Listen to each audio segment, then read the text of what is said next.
Welcome to the Granada Forum. The Granada Forum is an informational resource center that provides an alternative media for America and the world to view their own opinions and to think their own minds. Tonight, on December 7th, 2006, it's Pearl Harbor Day at the Granada Forum. And we're coming to you live from Los Angeles, California. Can everyone hear me? Great. So let me bring in this wonderful guest so that you can see what I know. Dr. Deagel, Dr. William Deagel, is the founder of NutriMedical since 1999. Dr. Deagel is a teacher of medicine, a student, and he proctored at the University of Colorado School of Medicine. Dr. Deagel will be speaking on a variety of subjects, matters of national security and the dangerous situations that are evolving in this country today. So without any further ado, let's give Dr. William Deagel a warm round of applause at the Granada Forum.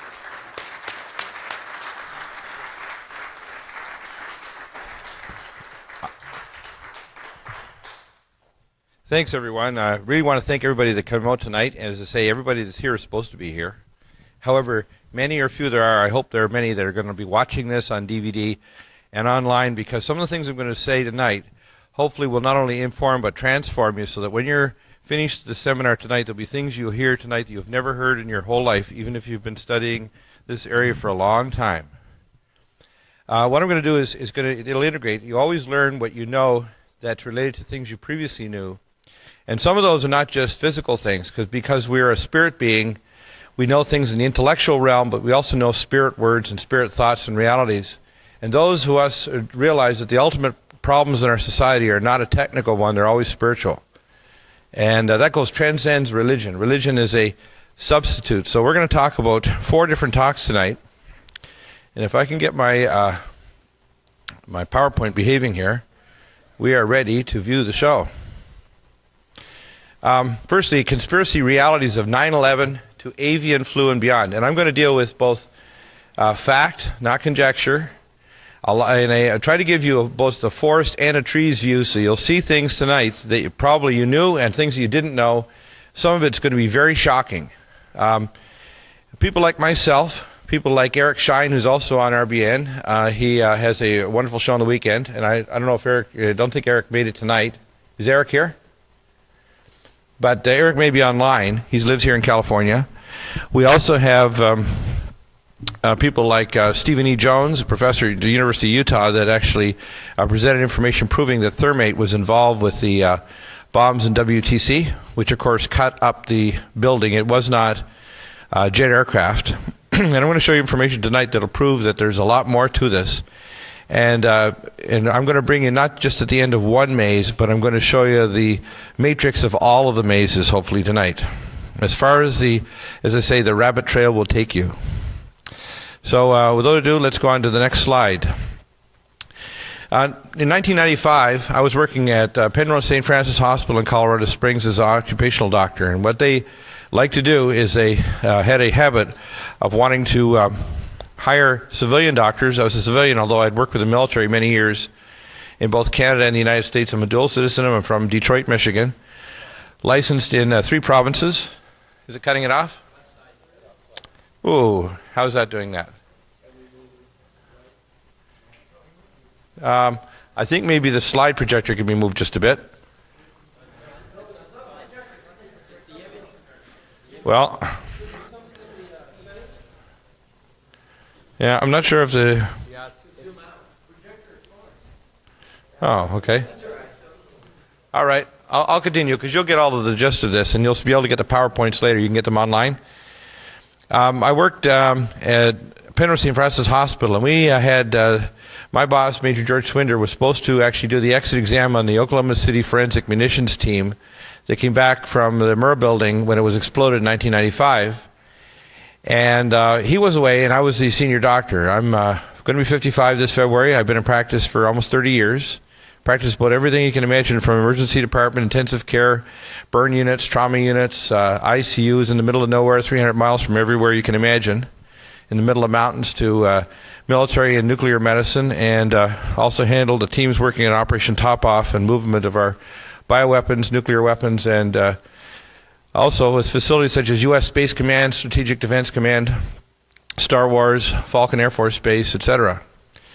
And what happened is, in this time, one of the 5 gentlemen told me that he wanted me to do further evaluations of him because he had radiation exposure. And of course, I was a chemist before I went into medicine and did marine bacteriology research. I was a charter member of Greenpeace back in the early 70s before I went into medicine. And I said, well, this was an ANFO bomb. It was a ammonium nitrate bomb. That couldn't cause radiation burns. He said, you don't understand. I said, look, unless you tell me the truth, I'm not going to do anything for you. You know, gruff old ER doc. And he said, after he broke down after about 15 minutes, he actually started to almost cry. He was pupils pinpoint, ashen white, scared to death. And this guy's a special op military munitions guy that works around things like, you know, high explosives. So obviously, that's not the kind of person that's a special op guy that gets scared easy. So he told me in great detail over the next 2 hours and 15 minutes how the Oklahoma City Mural buildings were brought down by micro-nukes that were put in there, a U.S. Army Corps engineer, by FBI and ATF agents, and by thermate and other high explosives, including 2 micro-nukes they removed, and a C4 Pineapple and another C4 that were placed on the inside pillars of the building. I filed that away, but 4.5 months later, his commanders at Fort Carson found out, and he got court-martialed. I've never heard from him again. God knows what happened to him. And when they found out, they hauled me into the conference room and tried to threaten me. And I said, you don't threaten me. I said, because they were in the process of trying to fire me. You know, this is what they call a little rendition. I said, you're going to cut me a check for $35,000, a letter of reference, and if you come within 500 miles of me or my family with any of your operatives, I said, I will, or my buddies will take you out. And I meant it. And so I got my check cut within half an hour, and a letter of reference, and I left there, but I filed it away. I didn't talk to anybody until I brought the information out on Alex Jones' show a few years ago. In my exposures, I have been in underground cities. I have worked for the Iridium Satellite Project. I've been on the doctor for U.S. Space Command, Strategic Defense, the Echelon Project, and the World Identification. And I've taken care of people that have been in the most classified facilities on the planet in Colorado. And Colorado has more classified material underground there and more computing power, quantum computing, than all the rest of the planet put together by a very large order of magnitude. And most of these facilities are in underground cities. And I was in one of them, and it was very impressive. It's Schriever Air Force Base, 18 miles east of Colorado Springs. And the facility, the main facility building is actually underground about a quarter mile. And it was shielded in 2.5 inches of seamless stainless steel, ringed by an anti-missile system and scalar weapons, as well as a full tactical division of Star Wars weaponry. And they had a quantum array, and I physically walked through the quantum array. It's gallium arsenide Cray 5 computers. You may have heard that these other teraflop computers are the most powerful in the world, and they're liars. The most powerful computer was developed by Seymour Cray, who 11 months after his discovery, his systems went Section 11, I believe it is, Chapter 11, and he died on the I-25 freeway just north of Air Force Academy in one of these weird accidental deaths, where a car crossed the freeway in complete bright, clean, black top and completely T-boned his car and crushed him and killed him instantly. So Seymour Cray had done the impossible. He'd actually, without zero gravity, created a gallium arsenide chip that had to be created at almost minus 200 degrees Kelvin in order to create this chip that allowed quantum computing. To give you an idea, the Cray 4 computer, Cray 5 can do the calculations in teraflops that's equivalent to 100,000 Cray 4s. Gives you an idea just how powerful this is. And I'll show you tonight why quantum computing is part of the matrix they're building and why this is so important. When I walked through the array, they had hundreds and hundreds of Cray computers, all in a giant cube underground, connected by fiber optic high-speed networks. And they weren't just using regular, they were using ultraviolet fiber optics, which is much, much higher speed information transfer. Huge cables the size of your thumb, hundreds and hundreds of them connecting through this array. And if you knew the computing power, they are, and I was told this by my NSA contacts, because I had very high contacts, people that literally on a need-to-know basis the president does not have access to. So a lot of the people don't understand that most of the senior people in our Congress and Senate, if they're watching this video, I'm going to tell them stuff that they don't know, even if they're on the Armed Services Committee. They will not know what I know. Part of the reason is I would exchange information and have a photographic memory with many of the people in different divisions of the military and intelligence, and they would freak out when I would tell them out of their highly compartmentalized area exactly what was going on in the next room or the next building or the next facility underground. The Echelon project is just the tip of the iceberg. They have had a database not only of everybody's dial tone and identification data of every citizen in every westernized nation on the planet, but they have been doing this for well over 26 years, and that database is all ready to stick the chip in you and track you for your global identification. I was actually given a private audience for a gentleman back in 1998 who in 1995 had actually done a presentation to Lockheed Martin and Lucent Technologies, and have a 600 and some page copy of his patent application for the world identification, and he went over the details, and people at Lockheed Martin and Lucent told him that his information was useful, but they'd all gone well beyond that, and he thought of a few good ideas that they'd incorporate. So they said, well, you're going to buy my patent or incorporate? No, we don't need you. So they've been doing this for a long time. The smart highways, the Iridium satellite system, the cell towers, all of these things are integrated into a system that is literally beyond your imagination. As far as you think any of these B movies or technologies, it is orders of magnitude and ages beyond anything you can imagine. And it exists today already. All that's left is the implementation. So in 1999, I met with the people that we were doing our operational tests for Operation Top Off and Dark Winter with Dr. Jay Reddington from the University of Colorado, Department of Infectious Disease at the VA, and the Center for Disease Control Director for the FBI, Director for Bioterrorism. And we were doing simulations. We did bioterrorism simulations at the Performing Arts Center in Denver, and also at the 17th Avenue. In the Performing Arts Center, we did a simulation where we pretended there was a release of bubonic plague and tried to simulate if people would gather the correct information at the local hospitals to be able to back calculate out when the release was and who would have been gotten sick, and knowing how long the incubation period, who would survive. Well, we failed miserably on that, and in a test in anthrax, sprayed out of a second floor window on 17th Avenue. We also did a simulation in Boulder, the supercomputer there, a National Weather Service supercomputer there, and found that we pretended on this supercomputer we did a simulation of someone coming in from Cairo, Egypt, injected with weaponized smallpox. And our computers predicted that 93 countries and 93 million Americans would be infected in 90 days.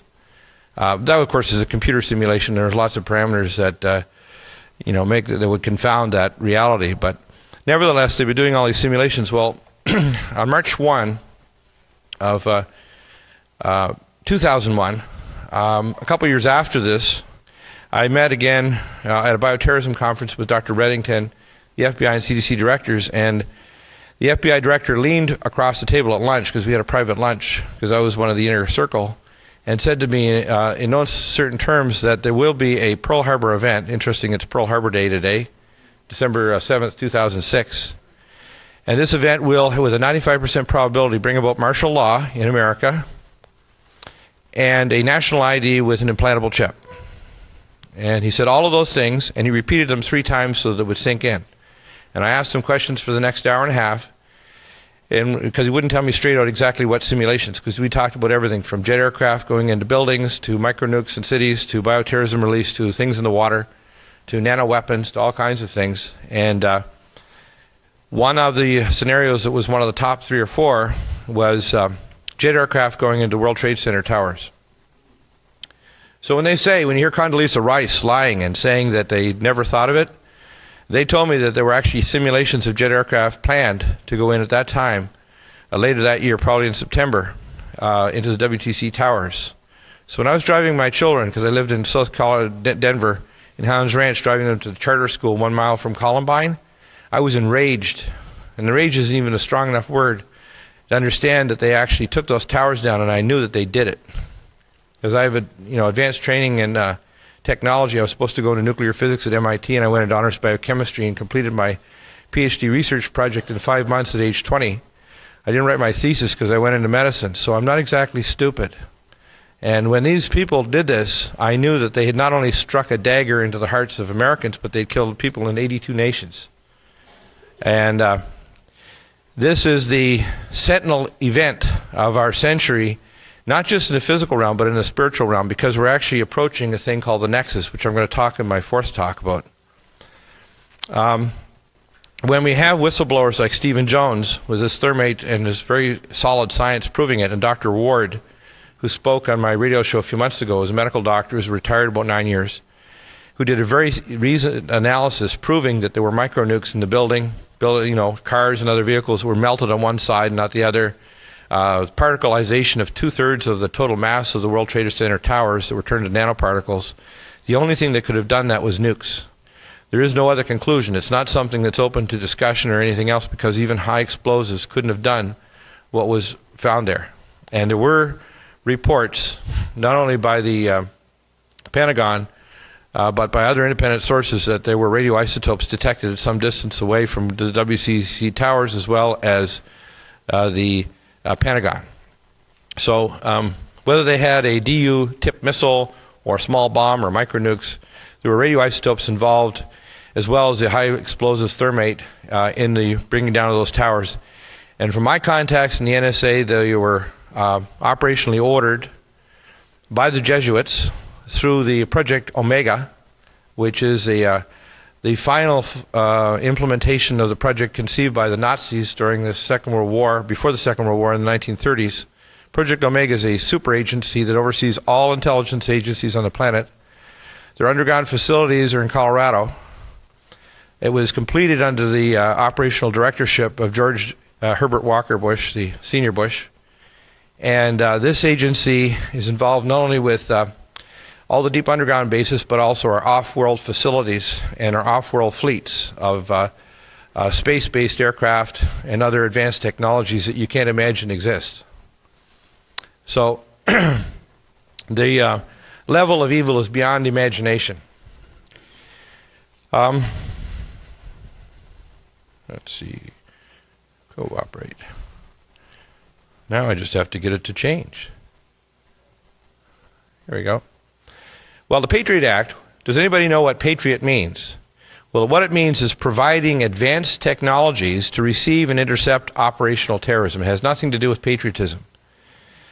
This Patriot Act, by the way, I had my special op in Delta, because I taught the course February 12th, 2002, to the special op in Delta. We're auditioning we're auditing my course for the American Academy of Environmental Medicine. I was a primary professor teaching the course in bioterrorism in St. Louis in February 12, 2002. And I reviewed all of the history of bioterrorism and the operational dangers of both military operations, detecting, public health, and response. And after, for the next 3 or 4 days, I exchanged stories with all these guys, and their eyes lit up, even fellows that have been in lots of countries doing lots of bad things, killing people and breaking things. But I freaked them out, but what I knew, and they taught me a lot of stuff. And they're my best buddies, because they love hearing somebody like me that's out of the box and not afraid. I'm not afraid to die tonight, because if we don't fight this, we're all dead. And we're not just talking about death of our civilization, we're talking about death of our planet. Because of what I'm going to show you tonight, we have roughly a year. And that's a pretty hard estimate. We got about a year, year and a half maybe, to turn this thing around, just like the Titanic heading toward the iceberg. And if we don't stop this, and there's so many events that are converging, it's over. It's not only over for humanity, it's over for our planet. Because we're involved in something much bigger than the New World Order. And that's why when you hear various patriots to talk about one issue or another and they lock onto it alone, I'm going to show you the forest and the trees, so you'll see things tonight that even if you focus on a few issues, you're going to hear things that are going to be very shocking to you tonight. So, the large sections of the Patriot Act I actually received from my Special Op Delta buddies that I taught and worked with back in Colorado. And I received them 2 years before 9/11. That's interesting, isn't it? Parts of the Patriot Act have been written, and I was told by my friends, were around, sitting around documents in the Pentagon and elsewhere for up to 12 to 15 years before 9/11. So they've been in the works for decades. And again, just repeating that, if you see that statement there will be a Pearl Harbor event. And that's serious when we're talking about a Pearl Harbor event. Now, the next big thing you need to be really aware of is the avian flu. And I'm going to tell you a story about this. And you might hear disinformation saying it's not going to be a problem. Don't believe it. This is the Brainiac virus. This virus is the most intelligent, deadly weapon that has ever been released.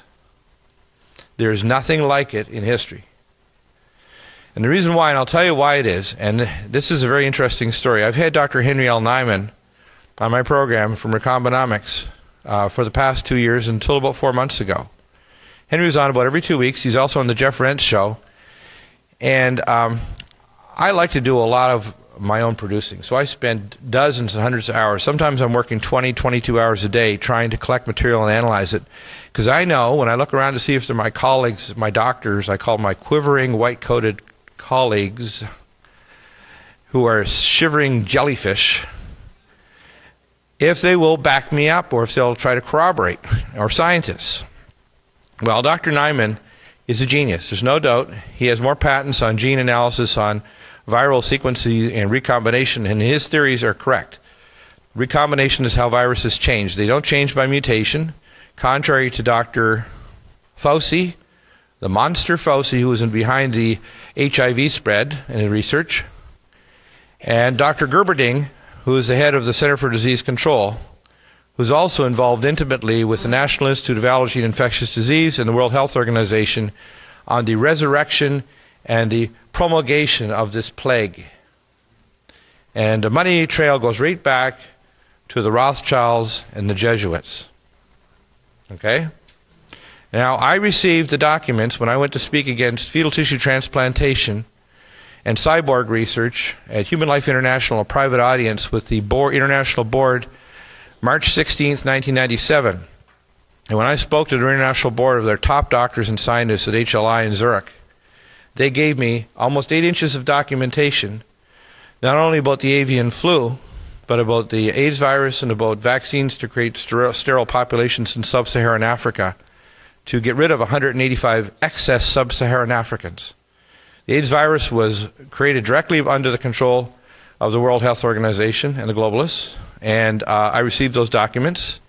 And I personally was recruited in 1974 to take a year off of medical school and do my PhD in virology with the CIA in Uganda to actually work on retroviruses and recombination to actually create the AIDS virus. So I turned it down.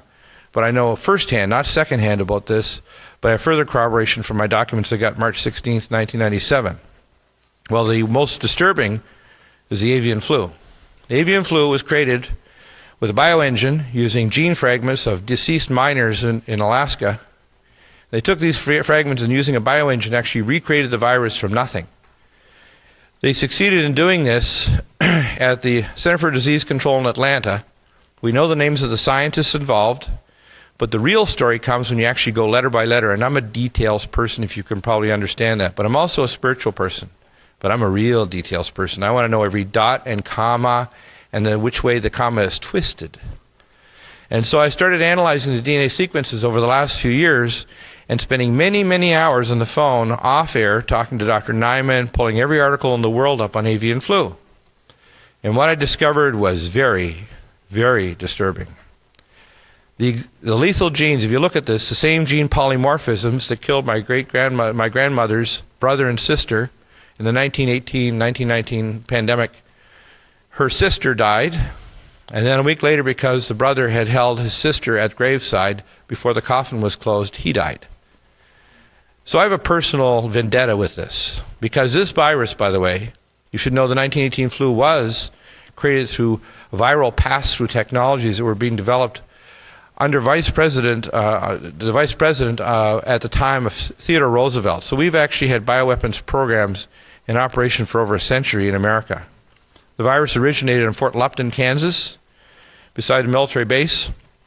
And if you line up the DNA letters are a perfect match for the human WSN33 human strain of virus, which is the oldest strain in American databases, and the Iowa pig flu strain from 1930s. The oldest strains, you can line up the DNA letters and show that the 1918 flu is a human-pig hybrid.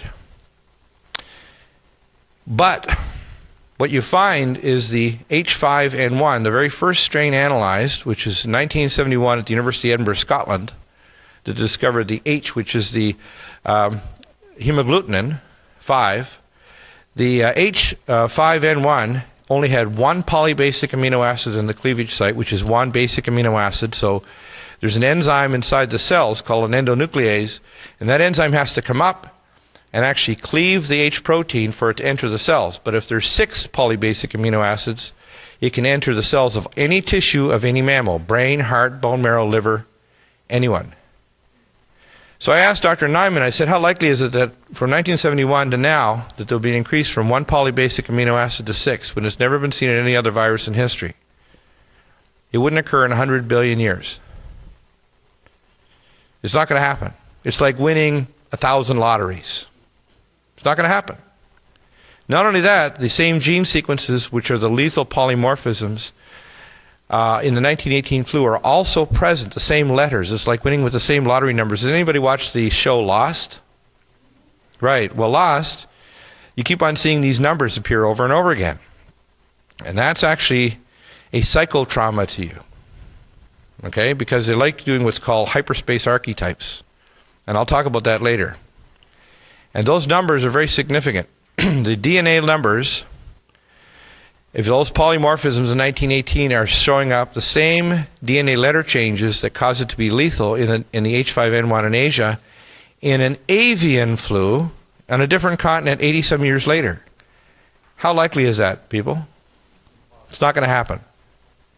Not only that, there's a basic amino acid deletion of 4 amino acids in the NS1 gene, which is one of the 8 genes, that makes it completely bypass the immune system of all mammals. So there's no interleukin-4, which is a primary warning system to activate your lymphocytes to fight any virus or bacteria. So you get a massive cytokine storm, and it particularly kills young and healthy with a strong immune system. Very much like the hemorrhagic flu of 1918. This is like Ebola on roids. Okay? The lethality varies between 25 and 100%. Average lethality is 72% compared to 2.5% globally in 1918 during the steamship era. With jet engines, you can fly from here to Tokyo in a day.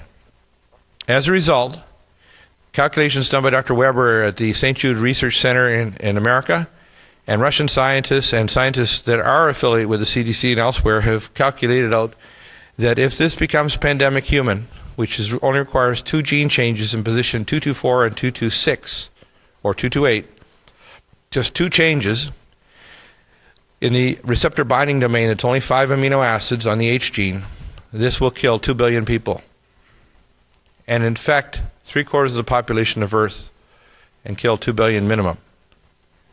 This will trash society.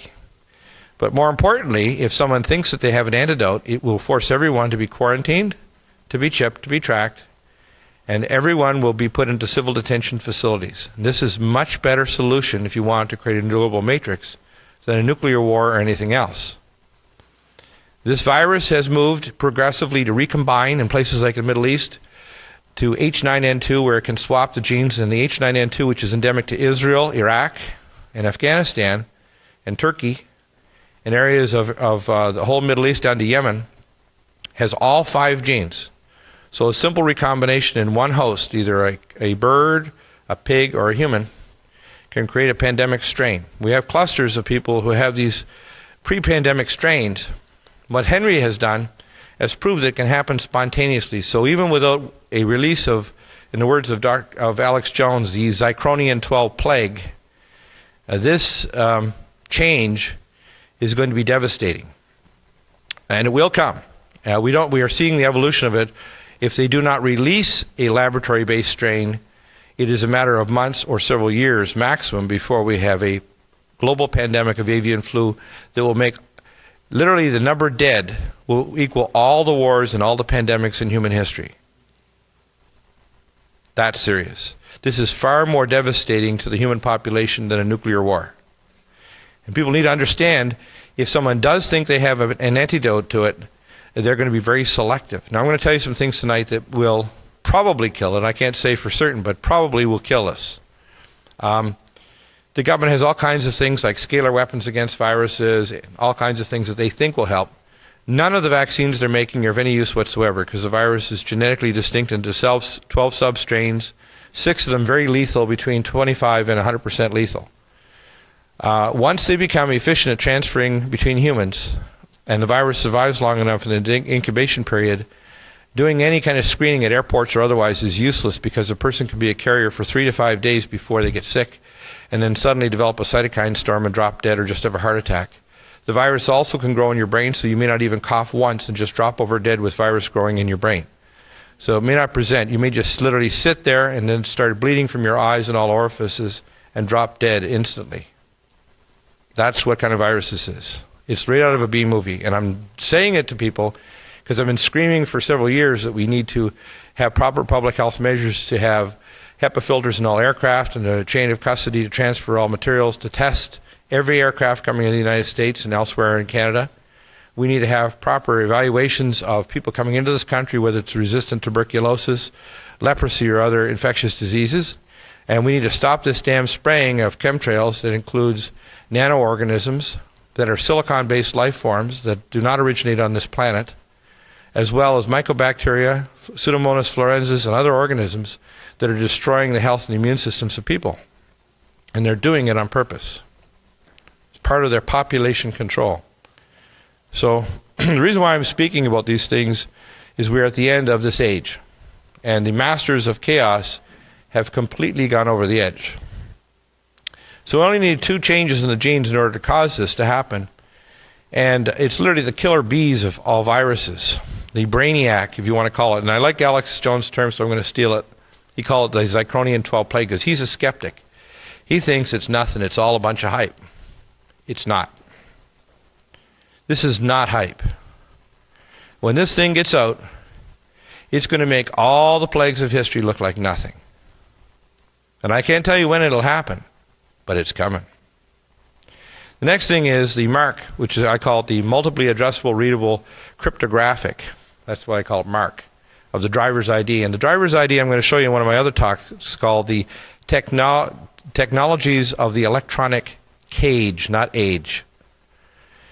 The National Animal Identification System, if everybody is familiar with, is a new system called the Active Live Chip System, and it actually can track an animal down to 1 cubic meter using satellite-based technology and low Earth orbit satellites, the LEO system, as well as other systems, including it will be integrated to the smart highways, which they want to build off the I-35 Trans-Texas Canamex Highway Corridor to all the other freeways that are going to be eventually all tolled in the North American Zone 3 New World Order 10-zone world. January 1, 2008 to May 2008, full implementation of the national ID will require that you will not buy or sell, have a job, cash a check, cross a state line, or get on a bus, ship, plane, or train in America or in North America, because they're going to dissolve the U.S. Constitution. They're planning on putting the Amero, which they've already called for designs. They had a stock trader last week that already announced people should be positioning themselves to get out of the American dollar and get into the Amero, which is a new American currency that's coming. All of these things are real. They're not imaginary. And they are doing this because they are fast-tracking, and I'll tell you why as they integrate these talks, because I'm going to connect the dots so at the end of this talk you'll understand why pieces that you couldn't explain before will make sense after tonight. And I talk a little fast, so you'll need to get the DVD. January 17th to 23rd, 2007, no Canadians will be able to cross into the United States this coming January without a passport. And all passports for the past number of years have had a passive RFID chip in them, which means that up to 120 centimeters they can scan your passport and tell who you are. But they're planning on switching those eventually to an active passport that can track you down to 1 cubic meter. And you'll have to carry your papers, please, or you'll immediately be detained and quarantined. And they'll require biometric identifiers, laser retinal scans, iris scans, and other things that are required, including a DNA analysis that can be done at a chip developed at the Oak Ridge National Labs and Argonne National Labs in Chicago that can do 100,000 DNA cleavage analyses with a microchip that was developed there in less than 5 minutes with a laptop-based microchip analysis system. So they have this all set up to DNA track and chip every single person on the planet, and it's all coming together right now. What will they pen us with? And when I'm talking about penning, if you've seen cattle penned or sheep, they're going to try to use a whole lot of issues. And some of these you'll be familiar with, but when I lay it all out, you're going to see just how serious this matter is. So if your friends are asleep, I call it a sheep bowl, they're going to find out the hard way that this is not a joke. And even if they've heard many people talking about these in the past, some great speakers here in the Granada Forum and listening to RBN or GCN, what I'm going to show you tonight is a vast panorama of dark, majestic, evil majesty.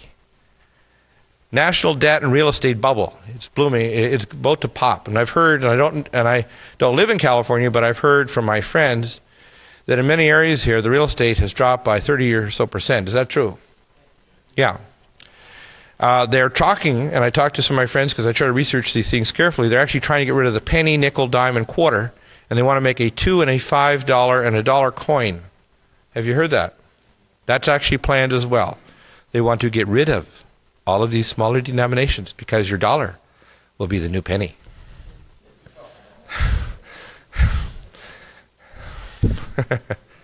I'm not kidding. Avian flu. I really believe the window, looking at the rate of this virus changing, mutating, and transferring, the window of 2007 to 2008, I think, is a very dangerous period. And isn't that amazingly coincidental that the president, April 1st, being, of course, we have our chief fool and leader in power, April 1st, 2005, he actually passed a executive order saying that everybody must bow to the president and roll up their sleeve and take a shot that may fry your brain cells, give you cancer, or be completely useless and wipe out your immune system if a real pathogen comes by. Regional nuclear conflict with Iran, and all of this is being pushed by Israel, has given us a timetable that in the next 5 months, if we do not attack Iran with nuclear weapons, they will. Our 102nd Air Division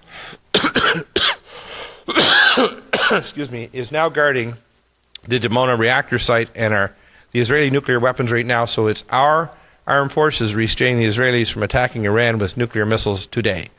You haven't heard this on the news, but you heard it tonight. The 102nd is down there guarding the Israeli nuclear weapons firing facilities so they will not start World War III today. Okay? This is how close we are. We are 1 second to midnight. Not 10 seconds, not 10 hours. We are 1 second to midnight. If they attack Iran, here's the scenario. Russia's given the most advanced anti-aircraft system that they've ever developed, which is very deadly, to Syria and Iran. And most of the Islamic countries follow an ancient dictum that precedes Islam by probably 5,000 to 6,000, perhaps maybe 11,000 or 12,000 years. But it's me and my brother against my cousin, me and my cousin against my enemy. And once you get your stick into that bee's nest, you are going to have a real time. And these people, I happen to have friends in the IDF and advanced services all around the world. And I've seen satellite photos of the launching facilities in central Saudi Arabia, and they have 2 facilities that manned for the last 23 years by the communist Chinese. They have missiles from central Saudi Arabia that can hit all parts from London, England, to Tokyo, to all parts in Russia and Asia and India, from central Saudi Arabia in 2 bases, one 100 miles north of Riyadh, and the Salaya Oasis, one 500 miles north. And they can fire an advanced weapon system with multiple warheads every 30 seconds. All advanced silkworm-based missiles.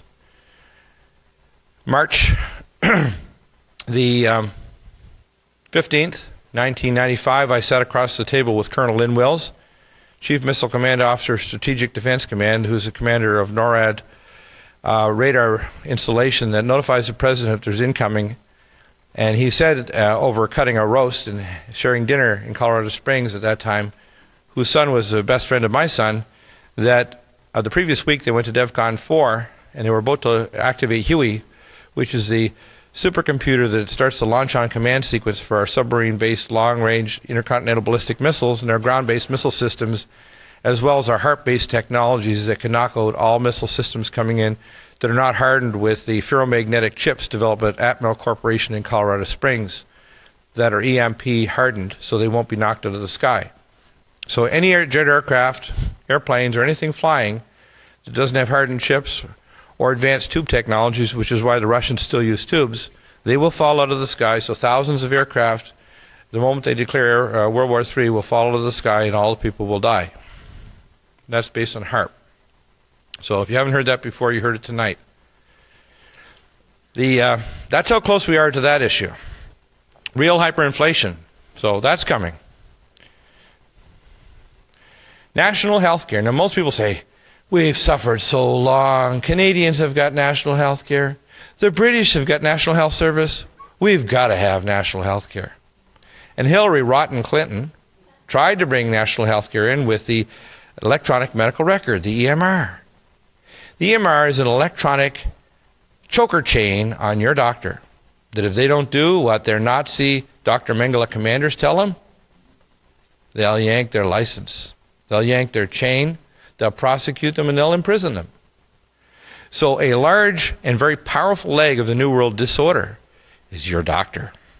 Because most of the really bad things they want to do to you, including implantation of chips, vaccines that are psychotronic that will rewire your brain, vaccines that will insert DNA to alter your genetics, vaccines that will cause cancer, vaccines that will program so that you will actually be sensitized, I call brain tenderized, to ELF technology that can transfer thoughts and insert them into your mind and your body and control your very physiology using scalar technologies. All of these have been developed and your doctor will administer them. Just like the big pharma drugs that are administered that are slowly killing our elderly population and turning them into demented fools. Okay? If you think that politics is corrupt, medicine is 1,000 times more corrupt. 1,000, because the victims are either dead, dying, or wish they were. They're going to track all transactions by May of 2008. And even if you have silver or gold coins or you want to barter, it's actually against the Patriot Act. If you read all the Act, which I have, and the various little pieces, because they couldn't put it all in once, the Patriot Act too, they put it in little sections and stuck it on other amendments and other bills, that it is against the law after the full implementation of the National Driver's ID to actually do any transaction without your national identification shown. So if you actually barter, or if you give a gold coin for gasoline or bread, it's a violation of the National Security Act, and you're by definition a terrorist, and by definition you receive a minimum sentence of a year, which is the requirement to have a rendition to one of 80 civil detention facilities built by Bechdel Corporation in Halliburton for your pleasure and enjoyment for the rest of your days, how short they may be, including that if you have done any violation of state or federal law after that date, or under this law in terms of transactions, you can be executed without any habeas corpus. That's already passed. This is not passed. No civilization in history, not the Assyrians, not the ancient Sumerians, not the Babylonians, not the Atlanteans or Lemurians, not any civilization on this planet has ever actually openly said in advance what they're going to do to destroy their civilian population. But this one has. The hate crimes bill, I've had Reverend Ted Pike on the show. The ADL have been scraped up from the bowels of hell. And the Anti-Defamation League are not looking out for Jewish people.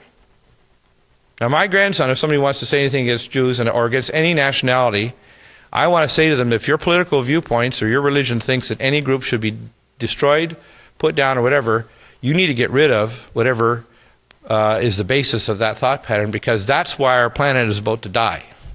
In fact, the elixir of death for our planet has been religion, and religious extremism not based on spirituality, and it has been on sectarian hate that's been fed by this, by the masters of chaos that have kept us dumbed down and unaware of the identity of what we are and what the nature of reality is, which these scientists have known, many of them, and they're secret organizations for umpteen thousands of years, held in libraries like the Vatican Library, where Nikola Tesla's father obtained most of the advanced information on scalar and sacred geometry that Nikola used for the development of all our advanced technologies, including hydroelectric generation, electric motors, AC power, and everything else.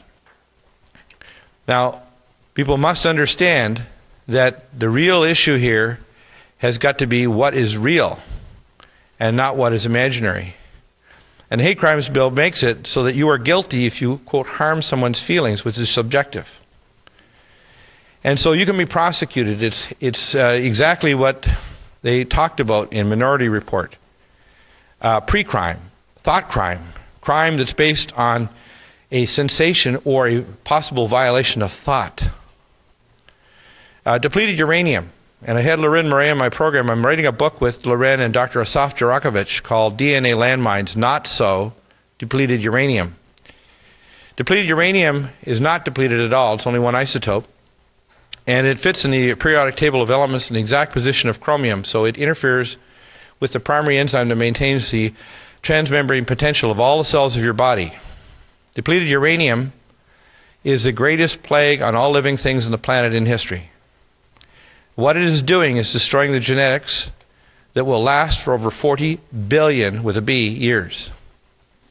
Okay, we're talking about 40 billion years in order for the amount of depleted uranium that George Bush and his junta, Fourth Reich, Nazi maniacs have actually put on not only the people of the Middle East, but the entire planet.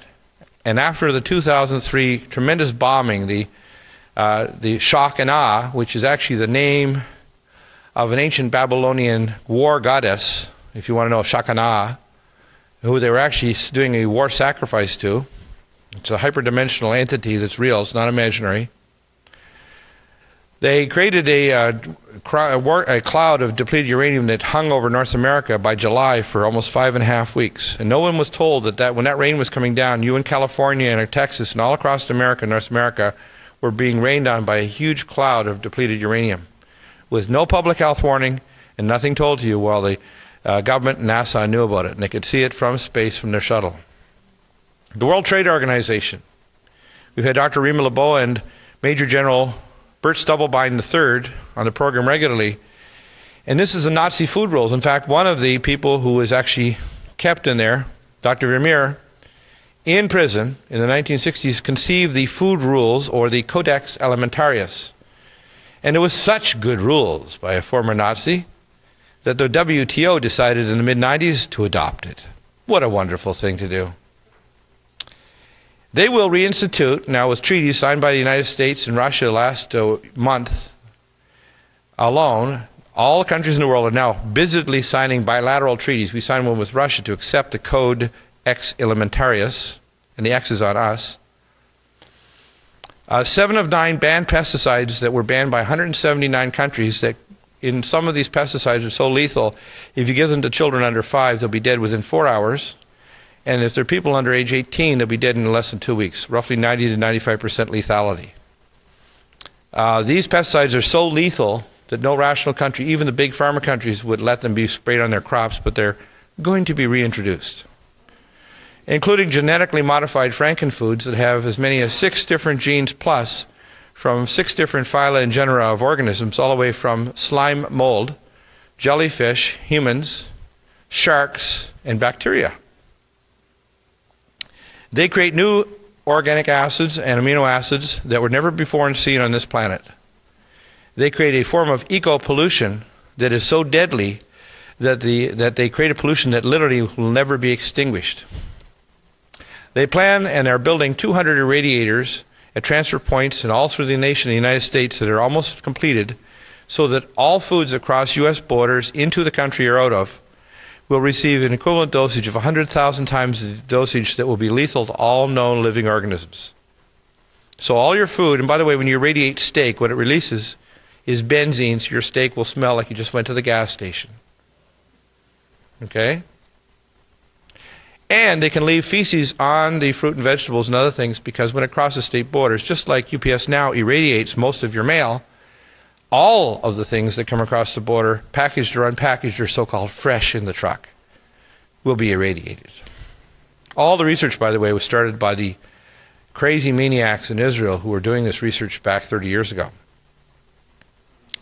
They want to release nanotech foods. In fact, they have nanotech dyes, so they can have nanotech fats. An interesting thing about these nanotech dyes and fats is that they don't have the normal respectability that your normal biological processes will stop them from crossing the blood-brain barrier to your heart, your brain, your liver. They cross wherever the hell they damn well want to go. So when you take these things, they will fry whatever is in their pathway, just like a flamethrower. And they know it, and they're going to approve it. So you can have ice cream with less than 1/2 calorie, but you're going to have Alzheimer's next year. Mineral depletion. They are pushing the soil so hard in every civilization in history. If you look at your study of history, every civilization on this planet and on any other planet has always died when their soil dies. And the reason why in ancient Israel, the laws, the spiritual laws, where the land had to be given a Sabbath rest is for the fixing bacteria to fix the micronutrients and minerals. All the oldest living peoples on the planet drank glacial milk off glaciers where the lichens were able to fix the minerals into the soil, including transuranic minerals like urbidium, europium, and indium. Indium is a chaperone mineral, 47 on the periodic table, that brings all the other minerals into your body. And if you don't have these trace elements, you cannot live. There are certain enzyme pathways and certain genes that never get turned on. They're silenced unless those minerals are present. 95% of American population are magnesium depleted. 97% are selenium depleted, and if you increase the selenium intake in the diet 220 micrograms, half of all cancers would disappear. But most of the forms of selenium given to the population now are toxic chemicals that are not going to be absorbed by your body. They don't tell you that. And Big Pharma and Big Chem and Big Agra are now wanting to have what I call the seeds of famine. So they're going to create literally seeds that the third or fourth crop it will not reproduce. And they're going to try to ban it in all these countries like India. When I talked to Rima, she was down there at the end of the summer with major stubble buying, and they convinced the Prime Minister of India that the World Trade Organization would mean the death of their normal farmers because it's a heritage. They had heritage seeds and crops. If these heritage crops die, the food crops of our world will die. And the predictions by their scientific panel is that the acceptance of the World Trade Organization will result in 5 years in the death by starvation and malnutrition of 1 billion, and the death by disease, such as diabetes, cancer, and heart disease, of 2 billion in 5 years. Hey, between the avian flu and the WTO, you got 7 billion gone. Yeah. They want to reduce the population, if you go to the Georgia Guidestones, down to 500 million. This is not a joke. I spoke to Dr. Isley, who owns the Vitamin Cottages and so on in Colorado, and is well known. He's a PhD physicist and was a founder of the Federation of Earth organization there. And many organizations and non-government organizations have signed the Federation of Earth documents. Some of their ideas are good. They want to re-establish the phytoplankton in the oceans, but some of them are pretty wacky. The biggest problem is that they don't connect all the dots. And if you don't connect all the dots, it's like putting together a puzzle and say, oh my gosh, the other part of the puzzle has fallen off, but it fell in the fire and now it's on fire. So you have to connect all the dots. This next one is vaccines, and it's take a shot or get shot. In fact, I confronted the director of FEMA at the conference in Denver. And the director of FEMA, this was December 12th of 2001, and he was saying, you know, all their plans to protect the population, et cetera, et cetera, et cetera.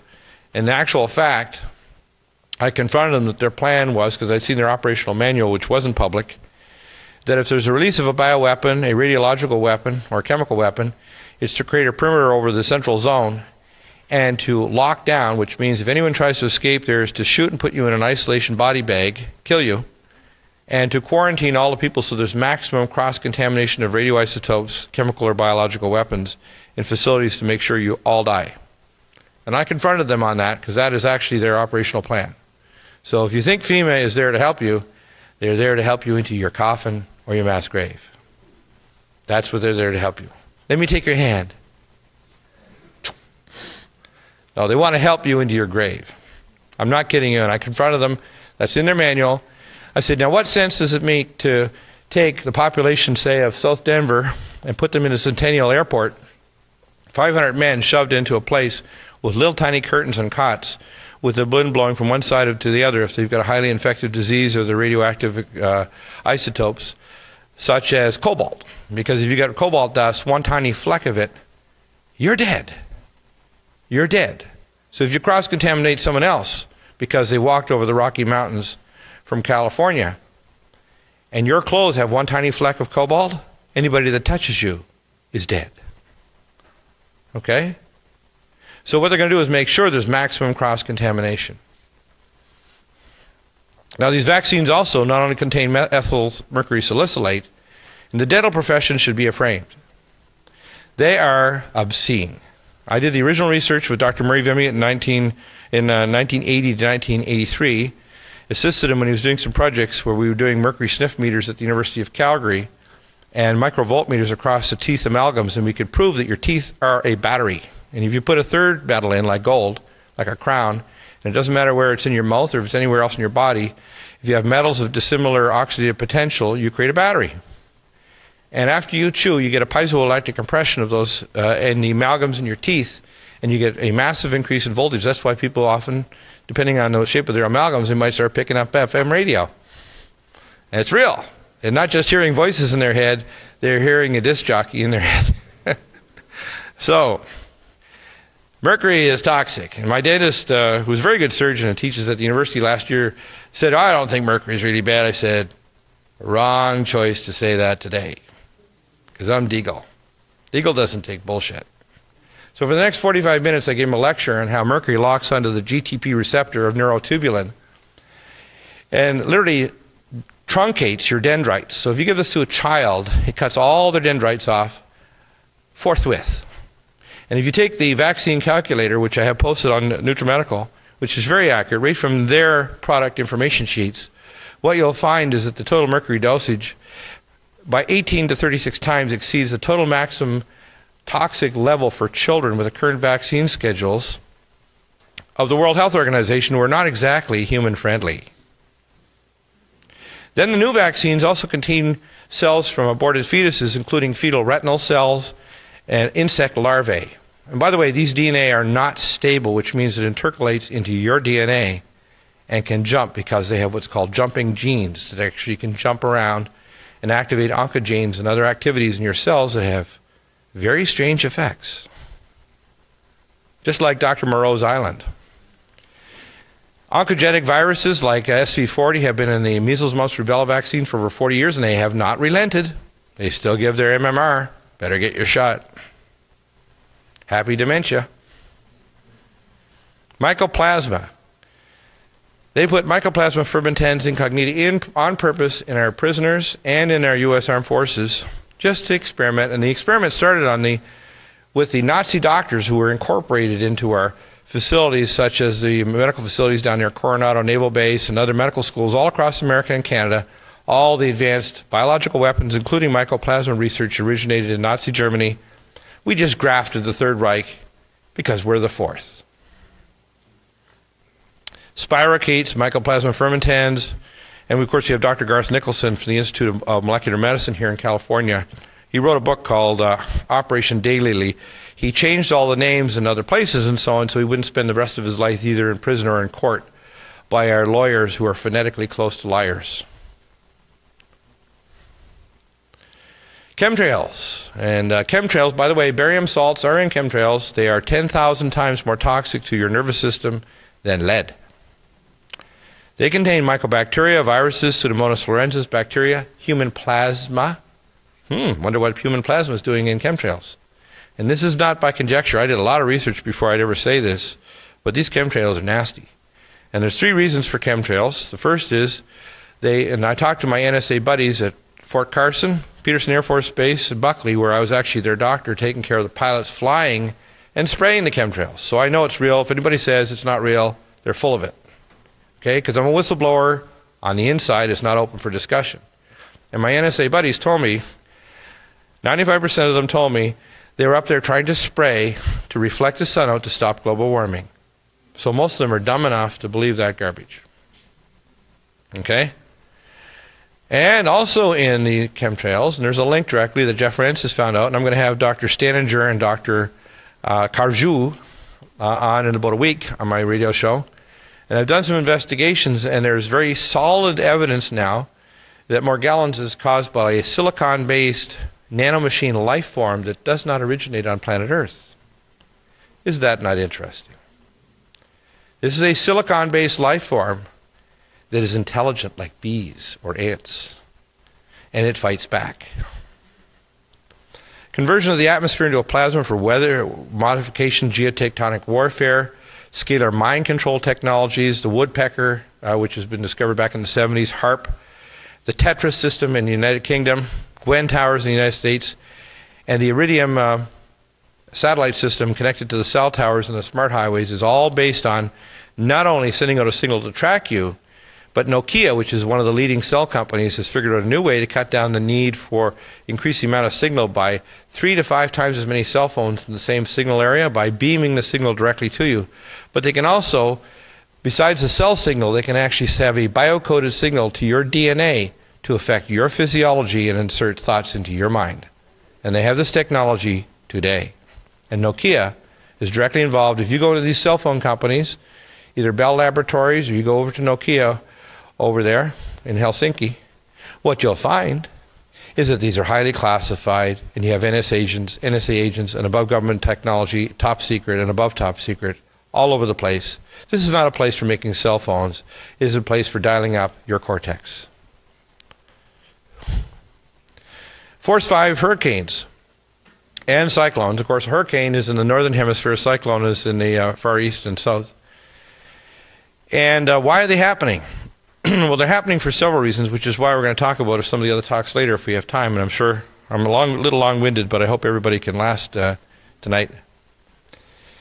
First off, what's happening is I researched this very extensively. The Planet X phenomenon, or Planet 10, is not an imagination. This is real.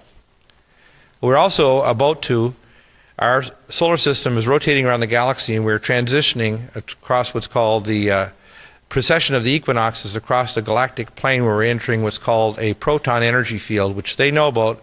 They're very aware of this. This proton energy field is not only a rent in our area, but it's also a rent in hyperdimensional space. So it's an area where transdimensional entities can enter through what's called a stargate. And they're very aware of this. That's why they have all these stargate projects. And that's why there's a lot of strange and crazy things happening. The reason for the global warming is caused by two phenomena. One, the polar ice caps are melting on Mars.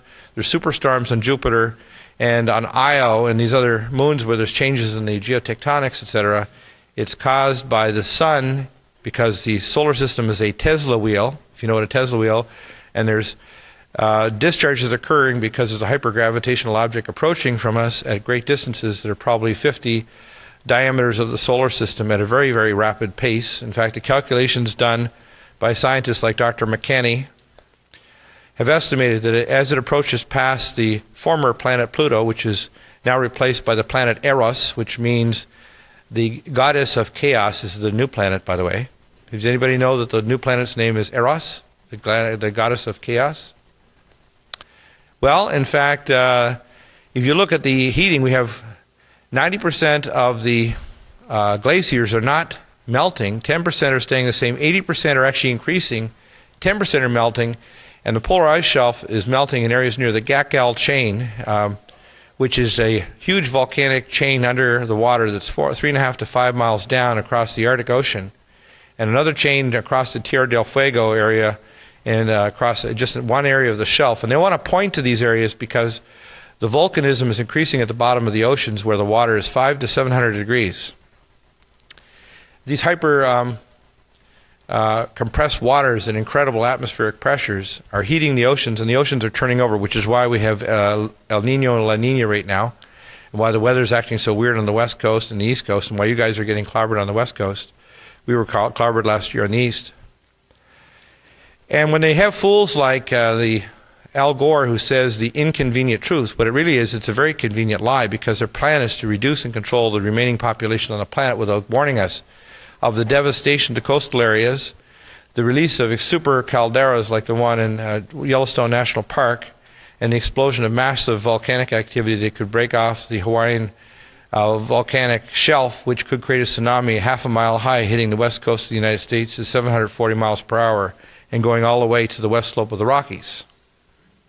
And this has been already worked out in laboratories like the laboratories in Zurich, Switzerland, where the massive earthquakes that might occur off the Canary Islands may actually create a wave as high as 300 meters or 90 stories high that would hit the east coast of the United States and North and South America, going in 100 to 300 miles and traveling at 540 miles an hour. But you guys on the west coast have got something much bigger in store for you if the Hawaiian volcanic activity occurs, which is occurring in the Ring of Fire.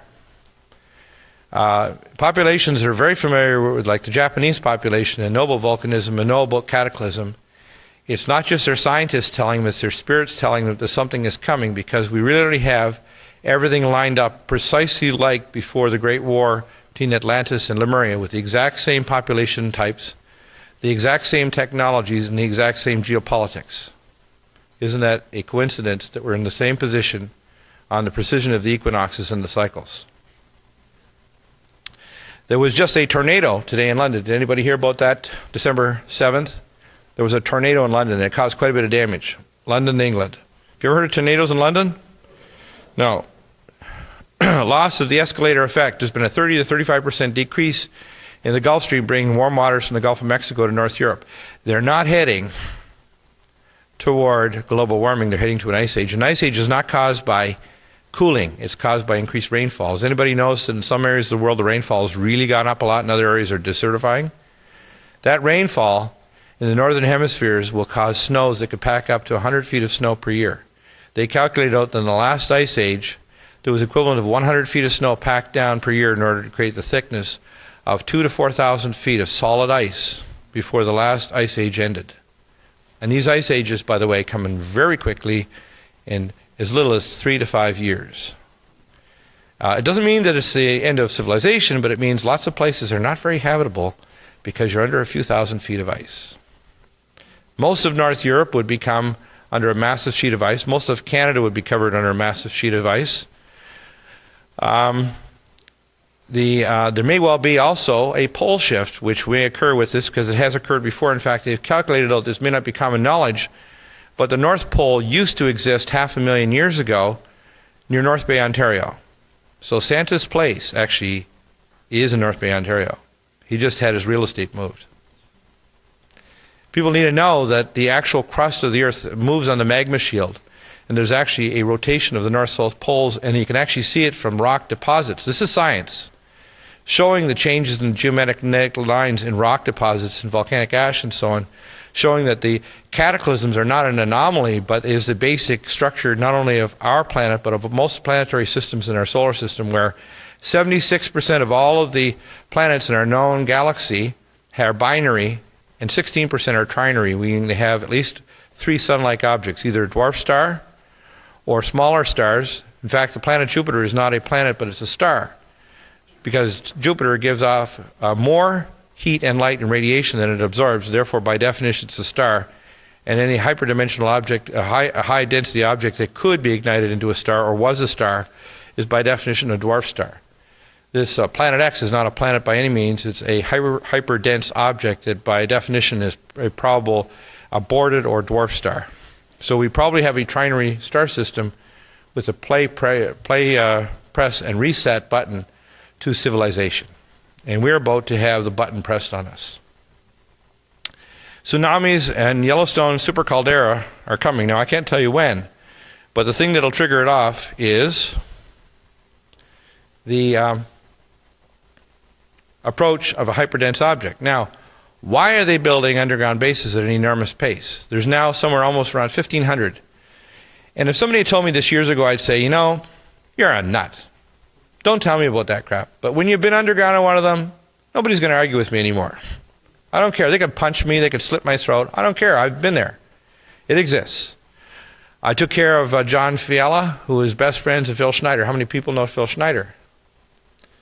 Well, they were using tunneling machines back in the mid-90s that could tunnel a rock face at 7 miles per day, that could cut through a rock face with high-energy impact lasers that would blow the nano-sized particles of rock so there was no debris left, forming an obsidian-like core and laying an inner core for unidirectional maglev trains that travel at Mach 2 to 2.8 underground between these very, very powerful and organized cities. There's 132 under the United States, an average of 5.36 to 7.24 cubic miles in size, an average of 1.5 to 4.5 miles underground. Built, by and large, most of them in areas away from geotectonic areas, but there's going to be lots of new geotectonic faults established when you have force 11, 12, and 13 and 14 earthquakes that hit the Earth.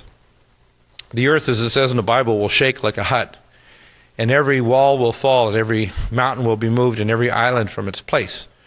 And that's not just a idle saying. Why are they rushing to do this? Because they know a catastrophe is coming. And where's this money coming from? It's not coming from our regular blackout budgets. It's coming from the illegal sale of drugs. In the United States, there's at least, by conservative estimates, $250 billion to $500 billion of illegal drugs just sold in the United States that goes directly into underground budgets, and 90 to 95% goes for dumb one. And I'm contacted all the time by all kinds of people. Most of them are cowardly because they won't come alive on my show, but I will tell them about them, although I won't say their name.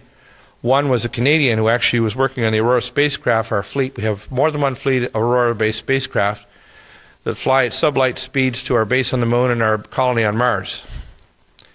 We also, this technology is far beyond that, and actually this is the old stuff. They call the Model Ts. They have stuff now that goes above light. They have all kinds of advanced technology that they won't tell you about that could heal and stop pretty well all diseases they don't want you to know. Okay? And the worst of it all is Project Omega. Project Omega is an underground facility. Its headquarters are under Colorado, finished by George Bush Sr. This oversees all secret agencies, whether it's the GRU, the FSB, the Brazilian Secret Police, the Mossad, the Canadian Security Intelligence Service, the FBI, MI6. All of them are totally integrated into this octopus called Project Omega. It is run by both human and non-human entities. The World Trade Organization, Codex Alimentarius, Population Control, DU, suppressed energy technologies, hoarded anti-aging disease cures, financial henchmen linked to global IMF population control, Morgellons, chronic wasting disease is another nanotechnology disease specifically designed to destroy all of the ability for people to hunt, to survive if there ever was a cataclysm. They're now found at least 10 states and in 2 provinces. And we have Scott Kowalski on the program, and they've told him, of course, the Michigan Department of Wildlife and their biologists said, you can't be dying, but his fingers are dissolving. Literally, his fingers are dissolving. He's down to stubs. His arms are dissolving. He's been told he's 90 to 120 days left. So if anybody's listening to this program tonight, have some compassion and try to help this man, because his disease is coming to you. And they want to make certain that you can't possibly go hunting or eat any meat, because they're ready to control all food. In fact, I was told by my secret sources that they plan on having, by the next 12 to 14 years, all food will be grown in large buildings. This is a literal statement I was told, 90 stories high, half a mile wide, and 2 miles long, that will grow simulated meat genetically engineered on rollers, fruit grown on beds and hydroponics from cell culture and using advanced cell-based stem cell technologies. And there will be no more trees or animals. It will all be grown in these vats. That's what they want. All be genetically modified, so they'll have genetically modified people. And then to add insult to industry, we have the I-35 Canamex Transportation Corridor by the King of Spain, who, by the way, has the title of King of Jerusalem. Isn't that interesting? 10 miles right away with the new eminent domain, seizure of property and abusive administrative controls. Instead of the courts, the administrative courts, having rights to take away property, which they don't have any constitutional rights, they're going to seize property. But they also have a 200-foot right-of-way below ground to lay toxic waste pipelines, water lines, high-tension plasma energy lines, anything they want. And they're going to link all the freeways in America, called a smart highway system, to these systems, so you will be not able to go off any highway anywhere, and all the other areas will be rewilded. They're going to literally set up walls and barriers to have the buffalo roam in the plains. Large areas of California, the Midwest, and so on will have wild animals, and if you go out there, you're going to have wild wolves, buffalo, and wild animals out there like you wouldn't believe. That's their plan. Plus, they're genetically engineering to try to resurrect dinosaurs, just like Jurassic Park, and they can do it. If you think they can't do it, you're living in a dream world. Full integration with all the highway systems. They want to have a tag for tracking, satellite control. It's tied in with the OnStar. The OnStar satellite system in your car has more power than the Apollo space missions that went to the moon. That system can not only control your ABS and your brakes, but it can control the braking systems on the left or right tire. It can actually make your car go over a cliff or control it at their command by satellite control. So you should be aware, if an OnStar system and an advanced ABS system in your car, they are at any time in total control of your vehicle.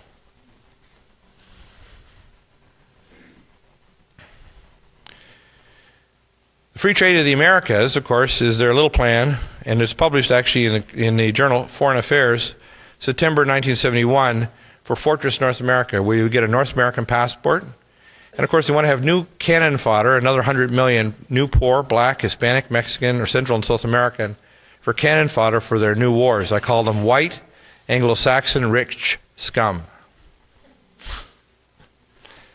And I happen to be white, but I'm not rich scum. But there are. And in fact, what happens when you see Bohemian Grove and these other people, this is very evil. And they want to have the American Amero on par with the euro and, of course, the regional European Asian currency.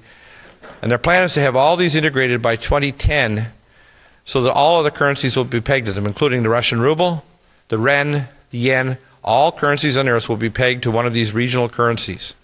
And they're tied into an electronic currency system that will be the literal mark of the beast. And I'll show you what it is.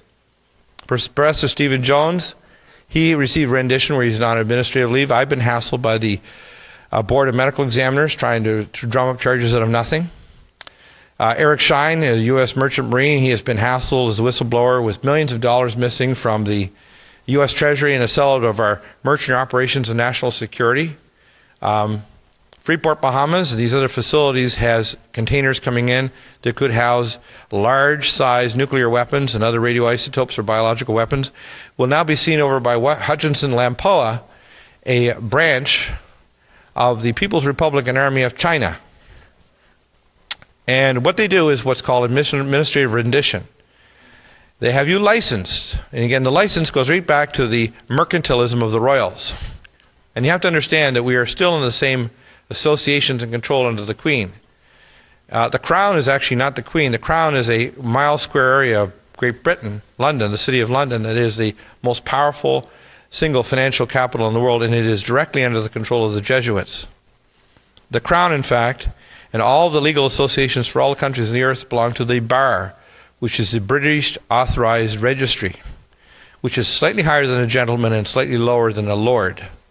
So when you belong to the bar and you're a lawyer, which are most of the politicians in all of our countries in the world, you happen to belong to the power of the Crown, which is directly under the control of the Jesuit general. That's just a fact. If you want to check all these facts, so get the book Vatican Assassins. It's been a little bit late in coming, but there's an extra few hundred pages since we started announcing it was coming back in October with Eric John Phelps, and I can tell you I've checked through his documentation and there's nothing wrong with it. It is all correct. But with the hate crime bills, you better get your copy soon, because all this stuff is going to fade into history, just like those movies years ago where everybody had to become a page of a book because they want to get rid of all the books. The book burning is coming. The hate crime is coming. They don't want truth. Truth is a detergent to the New World Order. What kind of recommendations? Well, there's a few basic ones. I tell people to get a first line of defense kit, which I put together last year. Super Silver, which is not a regular colloidal silver. It's a nano silver oxygen wrap that kills all known pathogens. Your Second Amendment supplies, guns, crossbows, slingshots, air compressor guns. And we're going to set up some little private networks. I know how to make non-lethal type of devices. Let's put it that way, very easily.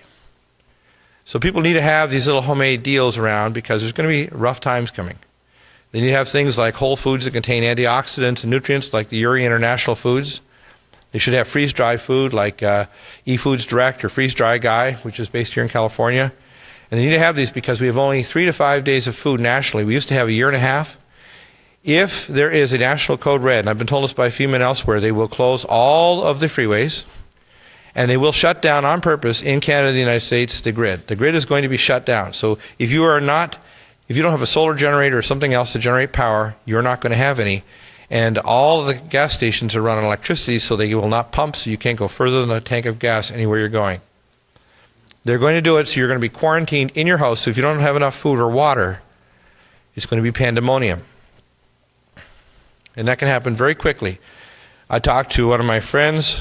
My brother-in-law was the executive assistant to the premier in our province of Nova Scotia, where I live right now, Nova Scotia. And his best friend, Barry, is the senior planner for the Canadian government. And they've calculated out that in North America, in the U.S. and Canada, if there was a shutdown of all services because of Code Red, more than half the population of the United States and Canada would be dead in 30 days without war, famine, a geological disorder, or war, or nuclear war. Within 30 days, with no highways and no services, more than half the population would be dead.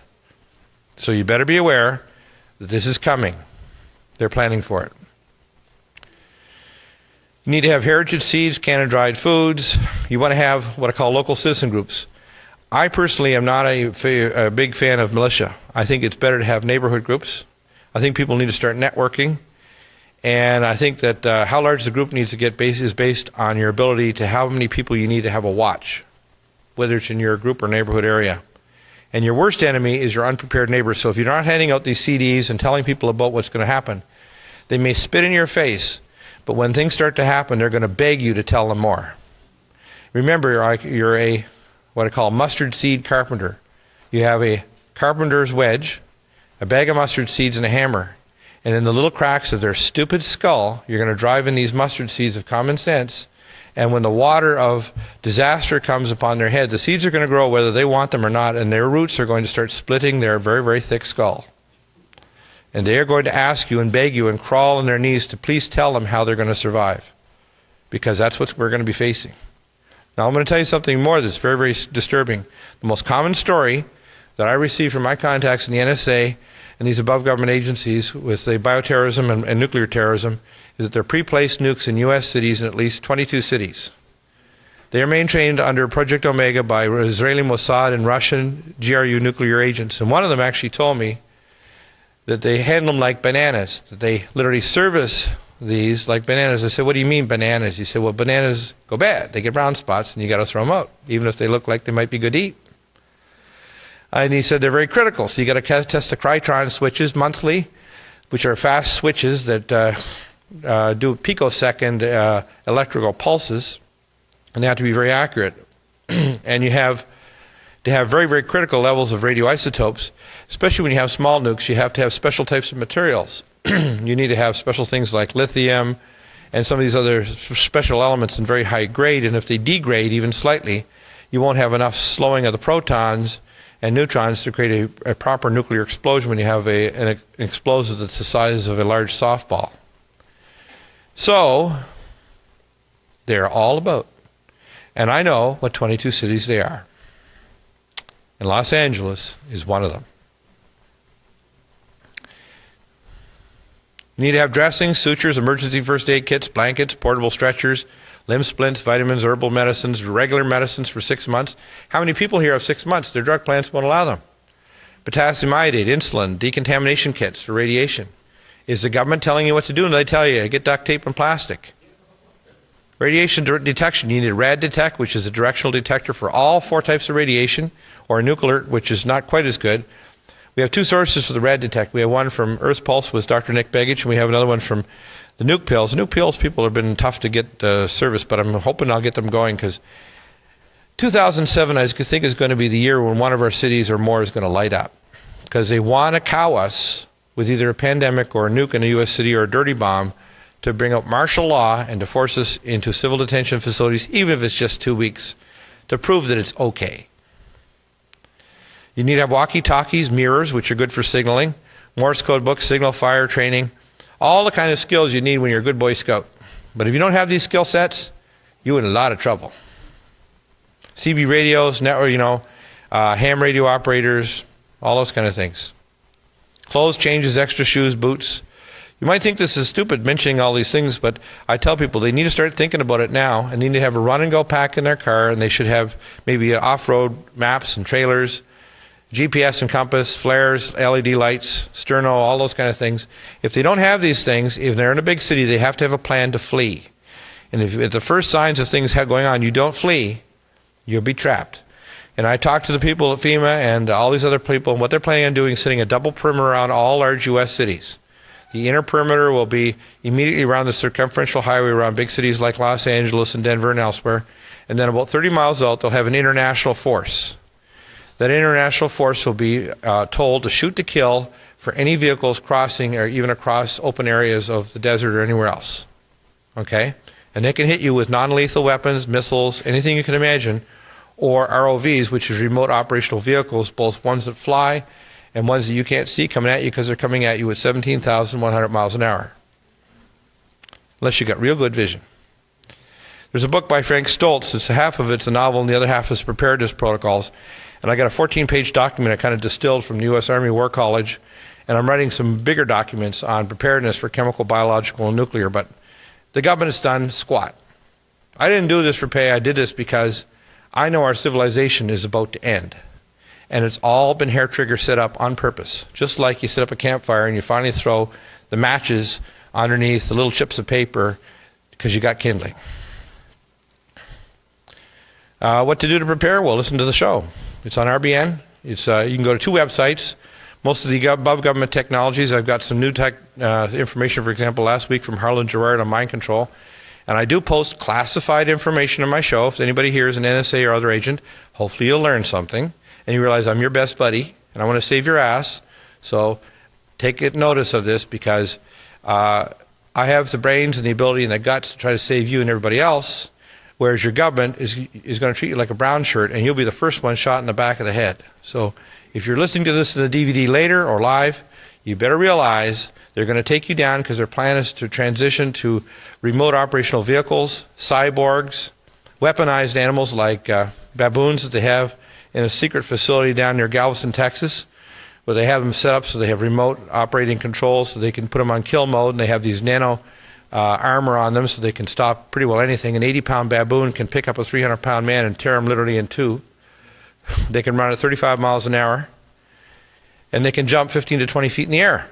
But I don't think you're going to outrun these. And their plan is to create super soldiers. I had Mark Zeller on my show, and I was very familiar with the mesenchymal stem super soldier program. Their idea is to actually inject these. They did in Gulf War I, so that tells you how long ago they had this. Mark put on 6 inches in height and 100 pounds in weight in 6 months. His health is ruined because he also had experimental AIDS vaccine as well as Mycoplasma fermentans incognita proven and confirmed by Dr. Nicholson. You can also listen on Galaxy 5, Channel 17, and also on C-band satellite and shortwave worldwide. It's 12.180. 12.180, that's RBN Live. And my show is 2 to 4, Monday to Fridays, out of Austin, Texas, Republic Broadcasting. We also need to have people pick up micro-broadcasting, so without a Federal Communications license, you can actually do micro-broadcasting for as little as $5,000 with just an FM micro-broadcasting in your city or your town. And if you get a string of these, we could cover a huge area because this is an information and it's a spiritual war. And we need some sugar daddies. If there's people that have some big bucks, believe me, I'm going to be elbow to elbow, if I'm not dead, to billionaires and millionaires whose money will be seized when they won't go along with the New World Disorder. So you better stick in your hand in your mattress because we're all going to be sent to these facilities. They already have us color-coded. They already have your database. It doesn't matter how rich or poor. You could be George Soros, and if you do the wrong thing, they're going to yank your chain. So it doesn't matter how much money you have. You can be a billionaire, millionaire, movie star, whatever. Your history. And so we need some sugar daddies so we can get my show and the other shows in Republic Broadcasting Network on Sirius Satellite before they shut down freedom of speech completely.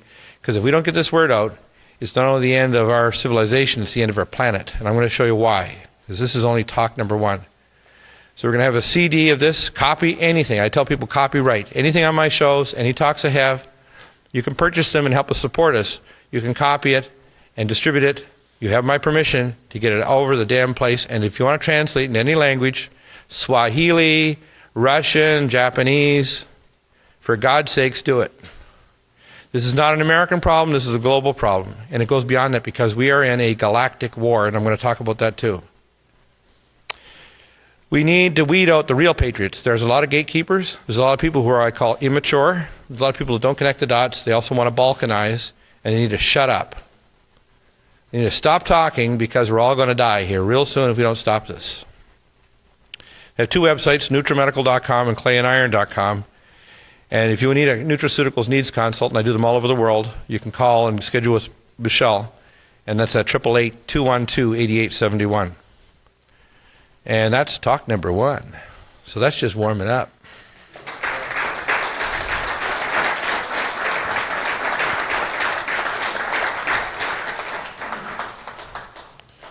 Now, you want a little break? We'll give you a break while I get my next talk up. But we got lots of good stuff for you. This is just warming up. I want to see if we can adjust that screen because it's cutting off. Yeah. I'm not sure what you can do. I'm not. I think I have an idea here. Okay, cool. What I'm going to do is I'm going to first. Why don't you adjust it first before I open up the next file? All right. Okay. Okay. Here's what I think it is. Make sure you had your bathroom break. The next one we're going to do, once you're ready, is technologies of the electronic cage, not age. The electronic cage. So just tell me when you're ready. Are we recording soon? Okay. Okay, everybody. This talk will be very succinct. Even if you've seen a lot about the electronic things that are going on, and the mark and the national ID, you're going to see what I call a out-of-world view, and then a zip right in. That will give you a perspective that maybe you've not seen before. When you do, you're going to go, oh my God, you're going to get what I call the anal wink sign. Like, holy shit kind of sign. And the reason why I say that, and that 4-letter word, is because when you see this, you realize how damn close we are to them actually doing it. And this is not a joke, people. This small number here, you people that want to know the truth are what I call the avatars. They're the people who are like the bubbles in the champagne when the hands are put on the champagne bottle in anticipation that the cork is about to be relieved. There are several bubbles that decide to go to the top, and you are those bubbles.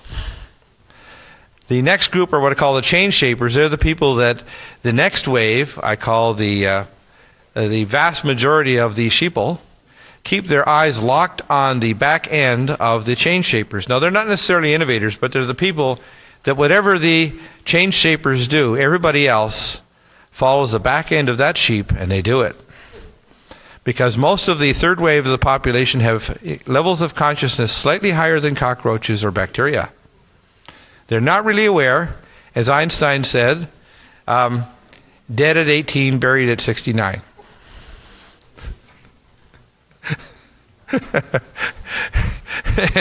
I'm going to use that quote that you gave me earlier there, Mark. That was good. I thought, that's good.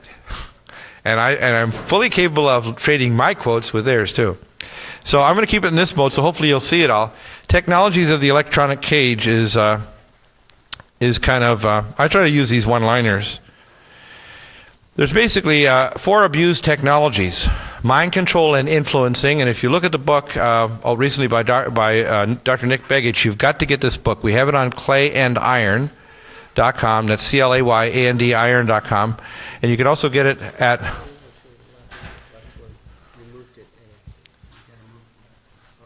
Oh, yes, that's funny. I don't know why it shifted. I didn't do anything, actually. No, I just... Here, I'll hit that one again, see? Is that good? Do you have dual monitors? No. Do you not have double monitors? No, just one. I have a feeling it's the cursor. When you go off the edge of the cursor, that's probably what's moving the image. You think so? Take it all the way to the right. Just move the cursor all the way to the right. Yeah, that's what's doing it. Oh, okay. When you go off the edge. Then it goes off. I better watch it then. Okay. The first is mind control and influencing, and that technology goes back to things like hypnotism in the 1940s, Nazi scientists, American scientists, people like Dr. Ewan Cameron. And I'll just tell you a little interesting anecdote. Dr. Cameron was supposed to have died after his research at the Montreal Neurological Institute mountain climbing in 1967. But I went to medical school in 1973 to 1977, and in 1975, my psychiatry professor teaching our class decided to have a special guest show up at our psychiatry teaching us. And fresh from the grave was Dr. Ewan Cameron. Isn't that interesting? Dr. Ewan Cameron, who died in 1967 mountain climbing, who was one of their favorite sons of mind control at the Montreal Neurological, was wiping people's minds clean with these mind tanks where they literally, and he showed us all the slides. These are our reprogramming rooms where we completely wipe out the slate. And this is a big, tall guy. He's a big, strapping Scottish guy who must have been about 6'5", 6'6" at least. And you can imagine somebody like him with his huge hands on him, grabbing somebody and throwing him in one of these mind control chambers. And what they used to do basically is total isolation chambers with sound and light and everything until finally the person became a flaccid, empty vessel to be reprogrammed into whatever they wanted. And of course these technologies were used supposedly during the Korean War and afterwards. They used Reichian reprogramming using sexual or using pain and suffering or threats. They used these same technologies with sound and light and so on in Gitmo and in Abu Ghraib in Iraq. The next evil technology is biometric tracking. And it's not just RFID chips that are passive that can be tracked at 120 centimeters from the reader. These are active chips that can be tracked from space. And the global chipset is tracked from the GPS system in Colorado Springs at Schriever Air Force Base Falcon, which is the most secure military facility on the planet. It's 3 higher levels of security than NORAD. Nanotechnologies. They want to alter your genetics. They're altering your food now. These GMO foods, I call them GNO Franken foods. And the new nanotech foods are 10 times even more dangerous than the nanotech genetically modified Franken foods. And then quantum computing. And you have to see how they all tie together. So, there's a circle of the electronic cage. And you look at the first, you see the RFID chip at the top, biometric ID. And those biometric IDs, and I was told that this is the way the technology is going to work. They're going to have what's called an opening code to your database, which will be in this huge quantum array, but they'll have it dispersed in other databases. And a lot of the data will be carried on the card that can be read by a reader. The opening code, this is actually what I was told back in 1998, would have something like 3 6s. First 6 would be a mesh barcode, which will identify where you are on the planet with 99 blocks on the Earth, 99 smaller blocks and 99 smaller ones will identify exactly where you reside. Second would be your age and year, month, day, and international dating system. And the third would be a number based on genetic subtype for your DNA haplotype for transplantation. So based on your numbers, they could know immediately if your organs could be taken and transplanted to someone else. Just like they do in all the prison systems in the Laodai camps in China, which is the most favored satanic nation. Next step is quantum computing. When you have these teraflop supercomputers like Big Blue here in California, and even more powerful ones that they won't talk about, like the gallium arsenide supercomputers made with chips that are kept supercooled at 200 degrees Kelvin below zero, that can make 100,000 times more calculations than a Cray 4 computer that has more computing power than all the computers in history. Then these can do array modeling of your brain. And they actually have a thing called a virtual cities program. I had employees that were in Denver that were working in the center of the virtual cities program is to make a cybernetic model of every living thing, of every person, of every building, of every road, of every city, of every vehicle in the earth in a cybernetic model, virtual world, in hyperspace, in their supercomputer quantum arrays. And I took care of the employees that worked on it. They have it to a tolerance of less than half a centimeter for every single building and every road on the planet. And so they're building this so they have a cybernetic model of all things. So that's why they want to put an RFID chip in every bottle of water, even every pill. So every OxyContin you have, they will be able to follow from your tongue to the disposal sewage containment facility. Okay? That's the kind of control they're talking about. Predictive modeling. At the Stanford University Predictive Modeling Facility at the University of California, San Francisco, Stanford, they have a predictive modeling plan, and they keep putting more data in, and they do things to perturbate the model. Whether they set up a model like Singapore or Abu Ghraib or Iraq. And when they do things, they try to see, how does the model respond? And let's do data gathering. So they gather the data on how the humans, the environment, or people respond, or even inside the military. And they build these model archetypes so they can then set up a modeling program that can then predict, based on large populations, what the population will do. And their biggest problem with the New World disorder, or should I call it the Old World recycle disorder, is they have dumbed the population down so far that they don't have a response that they can predictively know who's going to bolt when they finally get to a point. And people say, why are you alive, Deagel? You're talking about so much classified information, most people would get shot in the back of the head in 5 minutes. Look, all my stuff's harassed and my bag's disappeared. Like I had to borrow a suit tonight because my bag's gone. It'll probably show up after the NSA scans every microfiber and I think I got microchips in it. They're fools. They're scared that their own people like George Soros and Bill Clinton and senior people in the military will bolt, and they don't know when. So they need us to shake the tree. And the second thing is they try to lie to each other and think that they can control this monster, that's us, once we, the ants, decide to finally get the wasps that are trying to rule over us like the movie Ants. And they're going to be very sorry because we're not exactly passive sheep. I'm a sheep with big muscles, sharp fangs, and long claws. And I'm totally fearless, and there's a lot of people behind me if they take me out and kill me tonight or some other day, and there's going to be a lot of dead them before they think that they're going to win. And they're actually gutless wonders, is what they are. And I know that my little daughter and my sons and my grandson, Ari Malachi, has got no future, because in 10 years, every property reproducing in any country on earth will be totally under the control of global control. The human beings will only be reproduced in laboratories. Anybody with a polar body analysis indicating any genetic defects will not be permitted to live. That they will be genetically engineering us to die like light bulbs.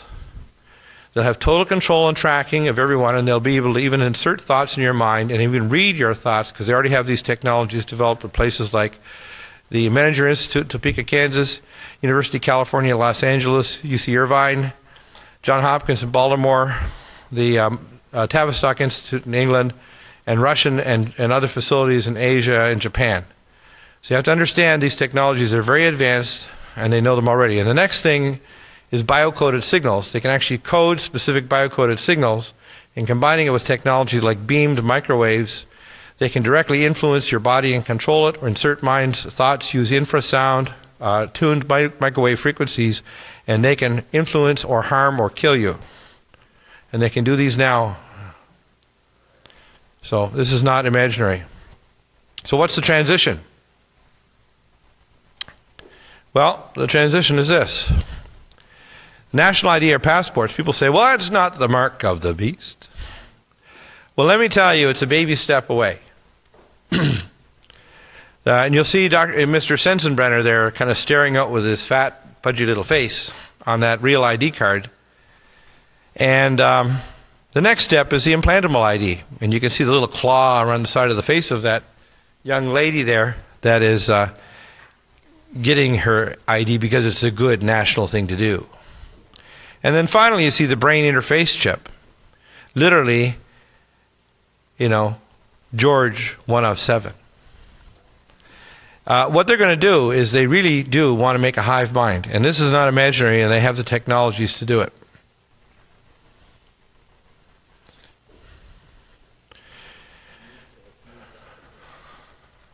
You need to move the cursor back this way.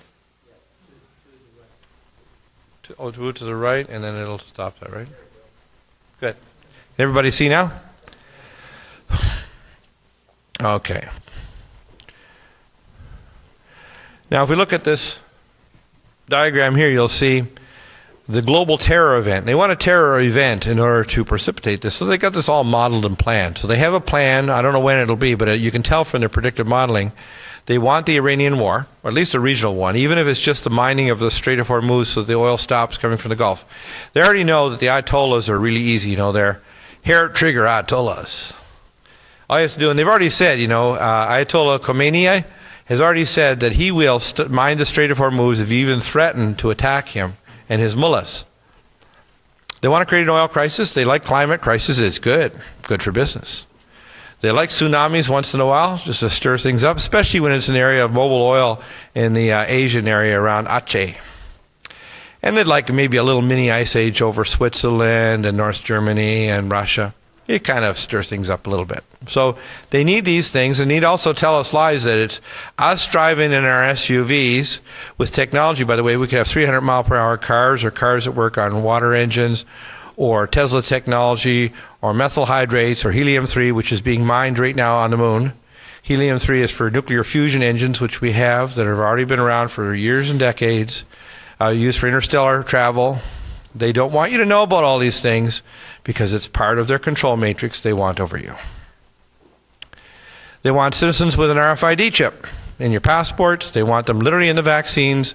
They developed an RFID chip to be put in vaccines at the University of Texas in Austin that is 1/20th the width of a human hair, that can be analyzed and measured at 20 to 30 centimeters from the body.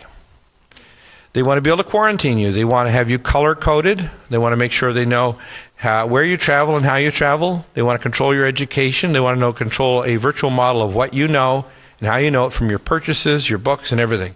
So they built a hyperspace model in this virtual world that they have built with this quantum computing, and they have it now, not future. So when you see programs like World of Warcraft, how many people have children and grandchildren to play World of Warcraft or other of these large role-play world warfare games? A lot of the tactics and so on are being uploaded by these advanced systems into supercomputer artificial intelligence arrays to actually use this against you with future ROVs, because their plan is what's called the 2010-2025 transition to remote operated vehicles with quantum supercomputers, snot-nosed 12-year-old super geniuses at playing video games. Okay, and of course they'll eventually get rid of them too. And also genetically engineered chimeric cyborgs. And they are doing this. They succeeded in cloning super soldiers in 1982 at the Moscow Institute for Biological Research with American and Russian scientists as well as others.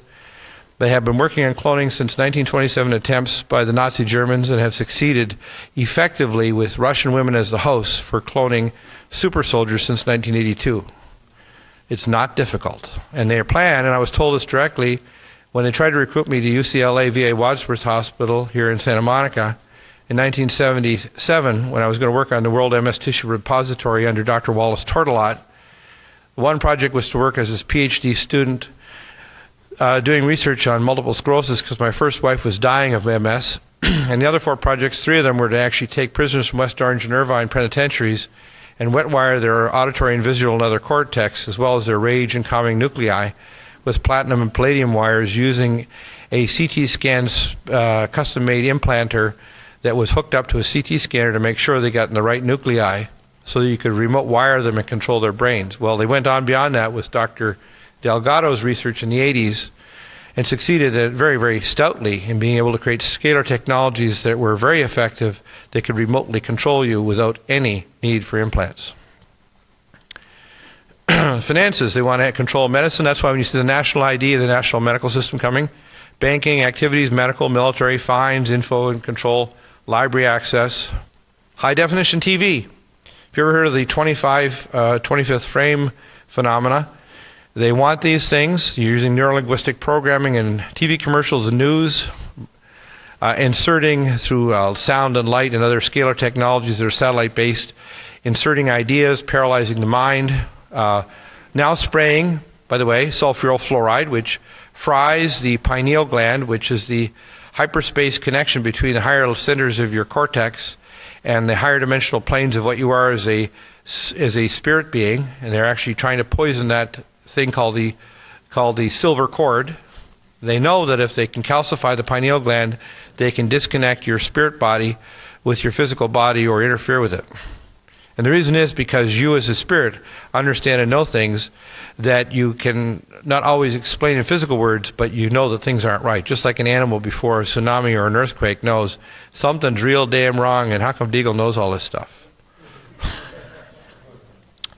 They want to insert thoughts in your mind, and they want to program you. And they're doing it right now. And that's why when you see all these high-definition TV, why is all this stuff out there? Well, it's all out there because they're programming you with everything they got in their bucket. International rights of the mind, and we need to have a rights of the mind. We're talking about rights, privacy, databases, and this table is a little busy, but you'll see I talk about a lot of things there. You see it now? We talk about rights, global rights, travel, finance, constitutional rights. We need to have an amendment to the U.S. Constitution that the right of the person's mind to not be interfered with excitotoxins like aspartame and MSG and other excitotoxins with nanotech. By the way, nanotech foods are direct invasion of your brain. These new vaccines, 275 of them, many of them are psychoneurotronic. They actually create plaque against certain nuclei in areas or receptors to stop you from being able to be addicted to alcohol, cocaine, cigarettes. But they also rewire the normal enkephalins and beta endorphins, etc., in your brain, and they change who you are. They also have specific vectors that can change your literal genetics, and it can actually change what you are. This is not imaginary. This is real. And then if we look at assault on consciousness, and you can see this, and you can see the little wedge there of consciousness. They want you to have no integrity of the person, no independence, no individual utility. In other words, if you don't have any utility, just like the Nazi German says, work to live, work to live, And they want to literally migrate us to transhumanity and a caste system where they genetically and cybernetically and nanotech rich will be the superclass with extended lifespans of millennia, and the rest of us will have Terminator genes to make us die quickly like light bulbs, and then take the small vacuum to get the ashes minutes later. And then, of course, their idea to transition to a hive mind, the idea of thought crime being a part of that.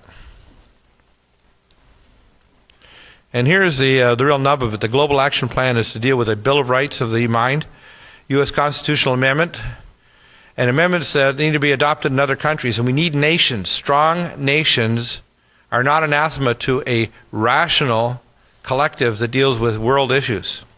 The plan that they try to force is their plan for a new world order is a plan without nations and without walls, which is evil.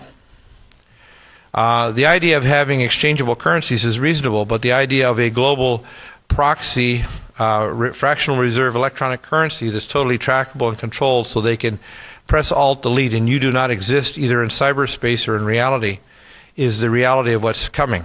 They can take your license, they can take your money, they can take your possessions with eminent domain, and they can literally take your identity and who you are, and they want to wipe your mind clean like a slate. Privacy, integrity, barriers, and control are the four issues that need to be dealt with. And we need to have this amendment very quickly, and Dr. Nick Begich has been going to be on my show regularly, probably once a month, talking about this, because if we don't have a rights to the mind, the new battleground of the 21st century is not a biological weapons battleground or an ROV cyber technology battleground. It is a battleground of consciousness in the mind, because it has been said that I care not who controls the politics of a nation, but who makes the money. And I will make an addendum to that today. I care not who prints the money or even owns the printing presses, as long as I control consciousness. And that's the end of this talk, and then we'll have a little break and we'll get to talk number 3. I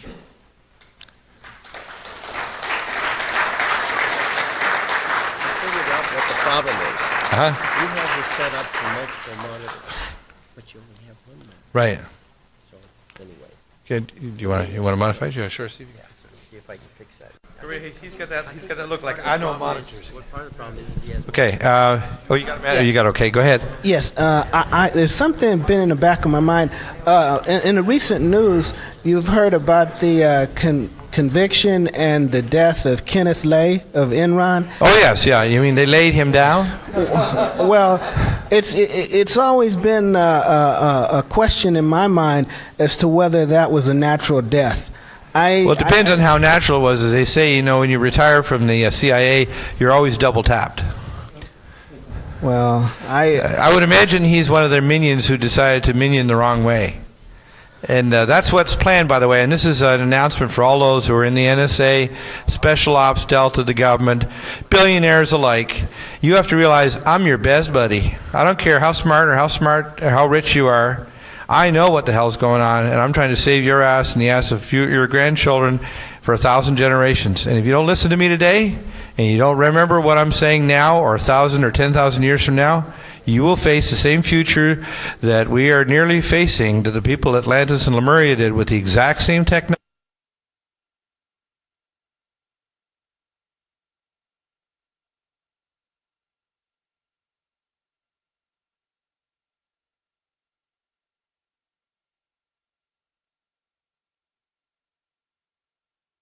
Recent news, you've heard about the conviction.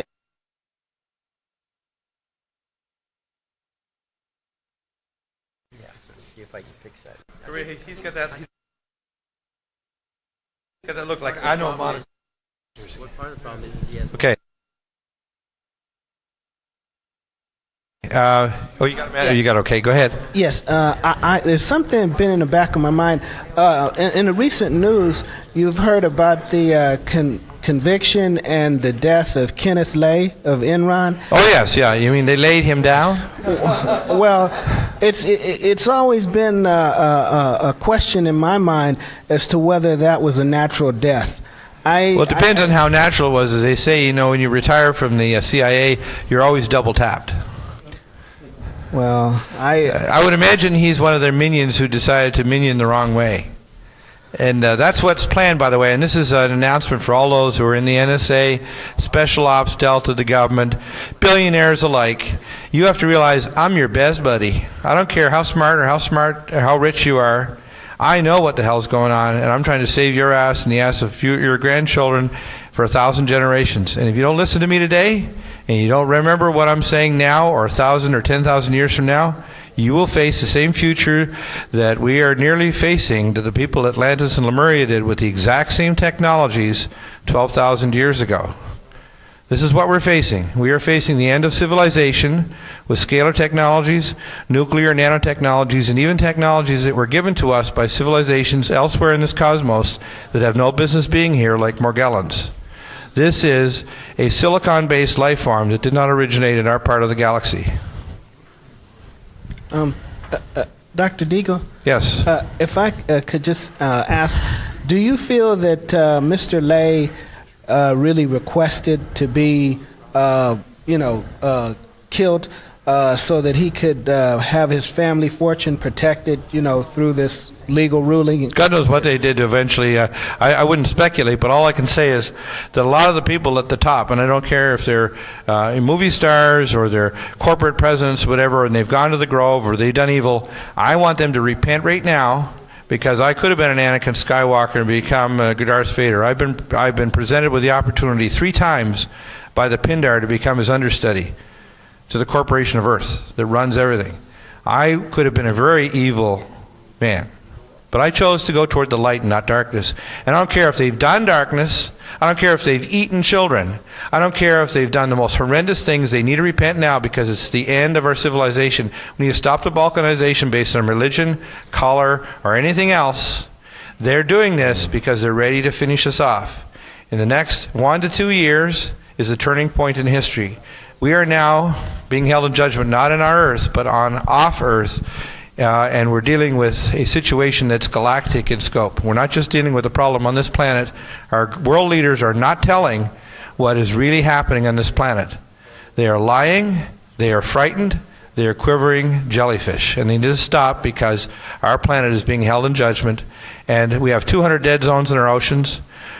The Antarctica is not just melting because of the approach to Nibiru, and we have our ozone layer, but we are about to destroy all living things with depleted uranium. If we start a nuclear war, even a small one, and it's been calculated 350 megaton warheads will cause a nuclear winter, and there'll be no crops in most of the northern hemisphere for the next 3.5 years.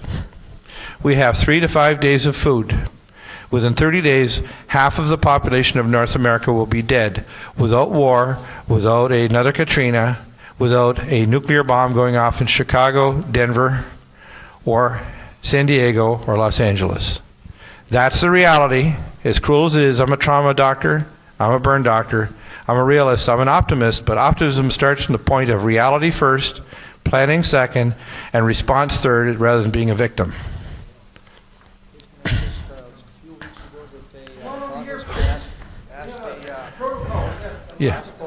Yeah, come on over here. Yeah, come on over here so we can hear here. Yeah, your question. Your first name is? Annette, I've got a quick question. If a person encountered a situation where they wanted to kill themselves instantly, what would be a substance that they could take? Why would somebody want to kill themselves? I don't know, but if they needed to, what could you do? I'd much rather give somebody else the pleasure of killing me while I'm trying to kill them. In that case, what could they use? Well, there's all kinds of ways. I don't want to elaborate on that. Let's put it this way: they have these little bottles they keep on taking to the airline. You can't bring water bottles on, and they triacetone triperoxide bombs. Total garbage. Those bombs you can only make at very low temperatures. You have to be basically almost freezing in order to actually create them. They're so unstable they literally burn your hands off. So when they try to say this, they realize that most people haven't passed first year chemistry and don't understand it. I know at least a half a dozen ways that could take a jet airliner down with something I can take on my person that nobody would ever detect by any molecular means. I know lots of ways of making directed energy and other types of weapons that I can manufacture by going to the local hardware store. They could basically outtake somebody with a 50 caliber gun. So if they really want to pick a fight, they're going to pick it with the wrong guy. And my buddies are very, very brave. They will stand up. And this government better take notice that we are not going to put up with them selling out to globalists. They themselves are putting themselves and their own daughters. George Bush's daughters are in jeopardy. They're breathing depleted uranium. As we stand here breathing today, we're breathing 4 to 8 times the amount of nanoparticles of depleted uranium that they allow a uranium miner by the Environmental Protection Agency. We are about to turn the Earth into a dying cinder with our DNA being fried by depleted uranium, which looks like, as we approach the Christmas season, if you look under a scanning electron microscope, they look like little Christmas balls under the microscope. These are 1 nanoparticle will kill you. 1 nanoparticle. Go ahead. Yeah, my name is Bill. This is such a happy presentation. I'm about ready to go to the other side. Well, don't. You see, there's always a positive side. That's why I bring people down, and you see in the other presentation, I bring them back up. But the thing is, I believe in this. You never show the children the edge of the bottomless abyss without making them realize that they have wings. Excellent. There's always a solution, but you have to ask the right questions. And what I really get disturbed by is people who focus on 1 or 2 issues alone, whether they call themselves patriots or whatever, and not connecting all the dots or realizing that at the end of their matrix there's another matrix. And there's many patriots, and I won't mention names, that say they don't like whistleblowers. They're a dime a dozen. We are the cannon fodder of the New World Order. We are the backbone that the journalists receive our information. And my message today is to all the whistleblowers, the people who are getting administrative renditions, whether they're doctors like me, attorneys, military personnel, special forces, government bureaucrats, of this and every other country. You need to stand up and realize we want to stand with you because we know that you know what the hell's going on, whether you're that Canadian that works on the Aurora spacecraft will fly between here and our moon base that's mining helium-3 on that city, or our colony on Mars, or our space platforms, or our Star Wars-based technology and weapon systems that they keep lying about to the Canadians and other people, saying someday we'll weaponize space. They want the Canadians to know, so if they ever shoot anything down that's radioactive, you won't complain when most of Ontario becomes radioactive. That's why they want to make sure the Canadians are on board, because it's already up there and has been for decades. Question then about who's behind all this. Is it Michael Tessarian and his, if you're familiar with his alien Anunnaki? I'm going to get into that stuff. Okay. That's part of my next talks. That's why I want you to understand that we're dealing with not just a human war, we're dealing with a war of as it says in the Bible, which has some truth. We're at war not with flesh and blood, with both principalities and powers and spiritual wickedness in high places. We're dealing with transdimensional and what I call IF and life, and I'll explain that later in one of my slides. We're dealing with beings that are far beyond the range of the mundane existence of normal human beings, that are in higher dimensional planes and galactic areas and in worlds far beyond ours. And they have transferred technologies and made treaties with our governments and traded in human flesh to the great disgrace of our governments for decades. And this evil has to stop now. And we had the Red Cross And Dime Corporation had, for example, the equivalent of 4 stadiums of women and children that disappeared in Eastern Europe alone just in the year 2005, and the Red Cross in Europe actually gave them notice. Now, where do you think they disappeared? They didn't just disappear to brothels and body houses in Israel and Saudi Arabia, which are the 2 primary places, or in facilities off of Africa, and pleasure palaces that are in these large cruise ships. No, they disappeared in underground laboratories where there's genetic experiments done on them and horrendous things. They disappeared in off-world facilities, and they disappeared in space platforms orbiting around the Earth. They disappeared in other facilities where there's unspeakable things that I won't mention to you, otherwise I'll lose it, that are happening to these human beings because our gutless governments have made treaties with these beings. And you need to know that that's reality. It's not imaginary. That's where they've got a lot of this technology. During the last few days, there was a rather frightening story about a Russian scientist dying of uranium poisoning. Yeah, it was actually polonium-210. And that plus was Litvinenko. Others have died, and they're talking about they have to do the autopsy in spacesuits. It does seem to go along with what you're saying. I just wanted to get your take on that. Well, what I've seen so far, and I've heard some theories, one of the theories that seems to hold more water, and again, I don't know all the details, is that it was actually not done by the Russians, but it was done by the British, because what the British have been trying to do is stage a takeover of Russia, because what happened is last year, Mr. Putin said, I'll be a nice boy to you bankers in London and the Rothschilds, and I'll make sure all of our nice Russian oil money goes directly in your nice Rothschild banks. Until finally, and you see now Putin, although he may be a short guy, he's a tough guy. And he's also a Russian. I believe he's stepping down for somebody else, is he not? Well, we'll see. Okay. And besides, a lot of times these guys are more powerful when they're no longer in the front line. They're behind the scenes being the puppeteers. And Vladimir Putin was probably actually set up. They probably killed this guy, Litvinenko, the British did, because they've been trying to actually stage a coup in Russia, just like they had tried to carry orange revolutions off in other countries over there, because they have to neutralize the Russians, because the Russians have advanced scalar weapons. They have the advanced Topol-M missile. They have the most advanced anti-aircraft missiles and systems in the world. They have the most advanced biological weapon systems in the world that were developed in Russia. And they have scalar technologies decades beyond America, although America's built very big systems like the HARP system, the one off in the Pacific in Deagel, Garcia, and elsewhere. These systems are very advanced, but the Russians have been decades and decades ahead. That's why, rather than using thermal standards for their radiation effects, even 50 years ago, the Russians had radiation levels that were 10,000 times lower, because they could see non-thermal cellular effects with scalar signals as long as 70 years ago. So the Russians are very aware of the effects of scalar technology on biological systems in human cells, which is why they don't allow the kinds of levels of radiation. We have 100,000 times as much harmonic radiation in our cities, like in the city in Los Angeles, than there was 10 years ago. And the most deadly poison on Earth is not heavy metals or even depleted uranium. It's scalar harmonic energies coming off everything from your cell phones to your grids.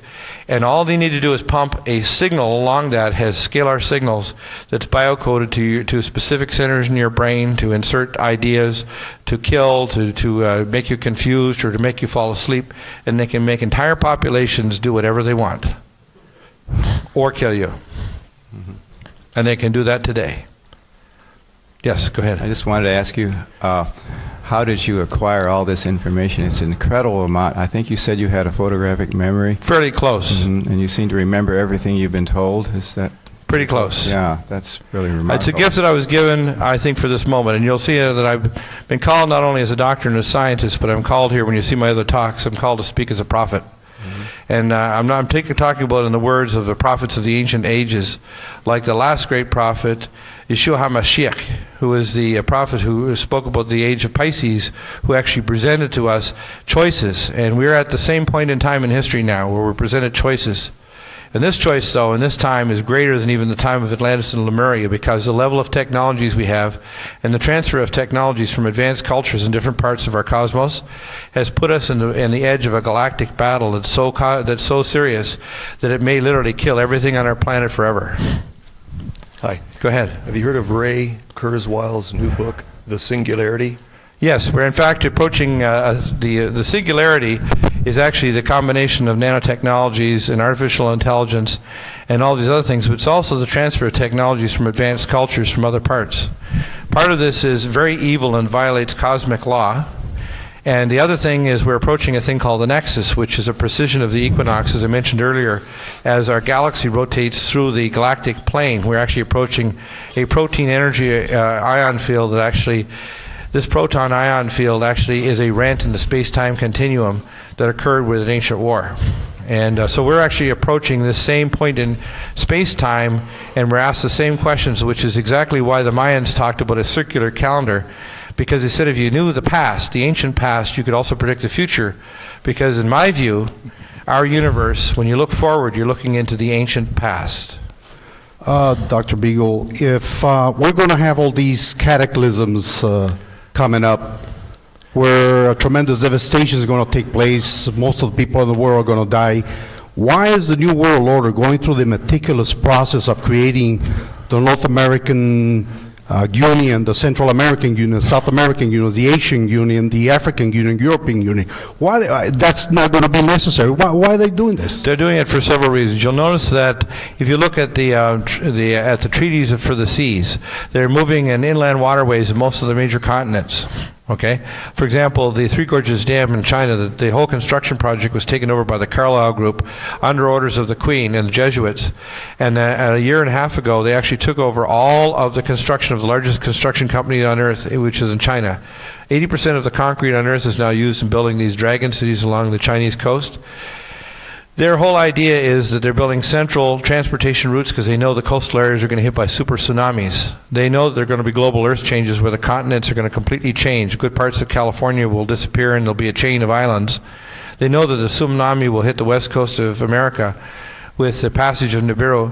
And this tsunami will be at Mach 1, traveling at 740 miles an hour all the way to the west slope of the Rockies.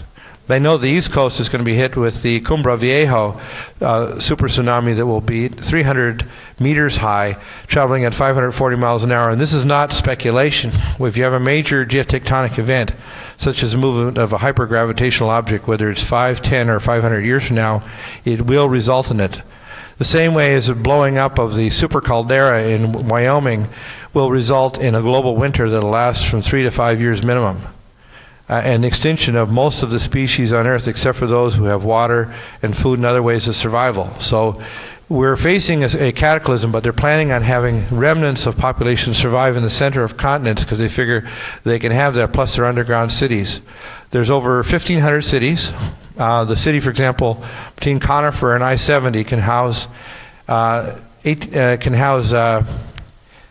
almost 18,000 people underground for a minimum of 7 years plus, with nuclear reactors, hydroponics, hospitals, and even shopping. They're quite capable of these cities. The ones in Russia, they built in multiple cities that are fairly large with manufacturing facilities, etc.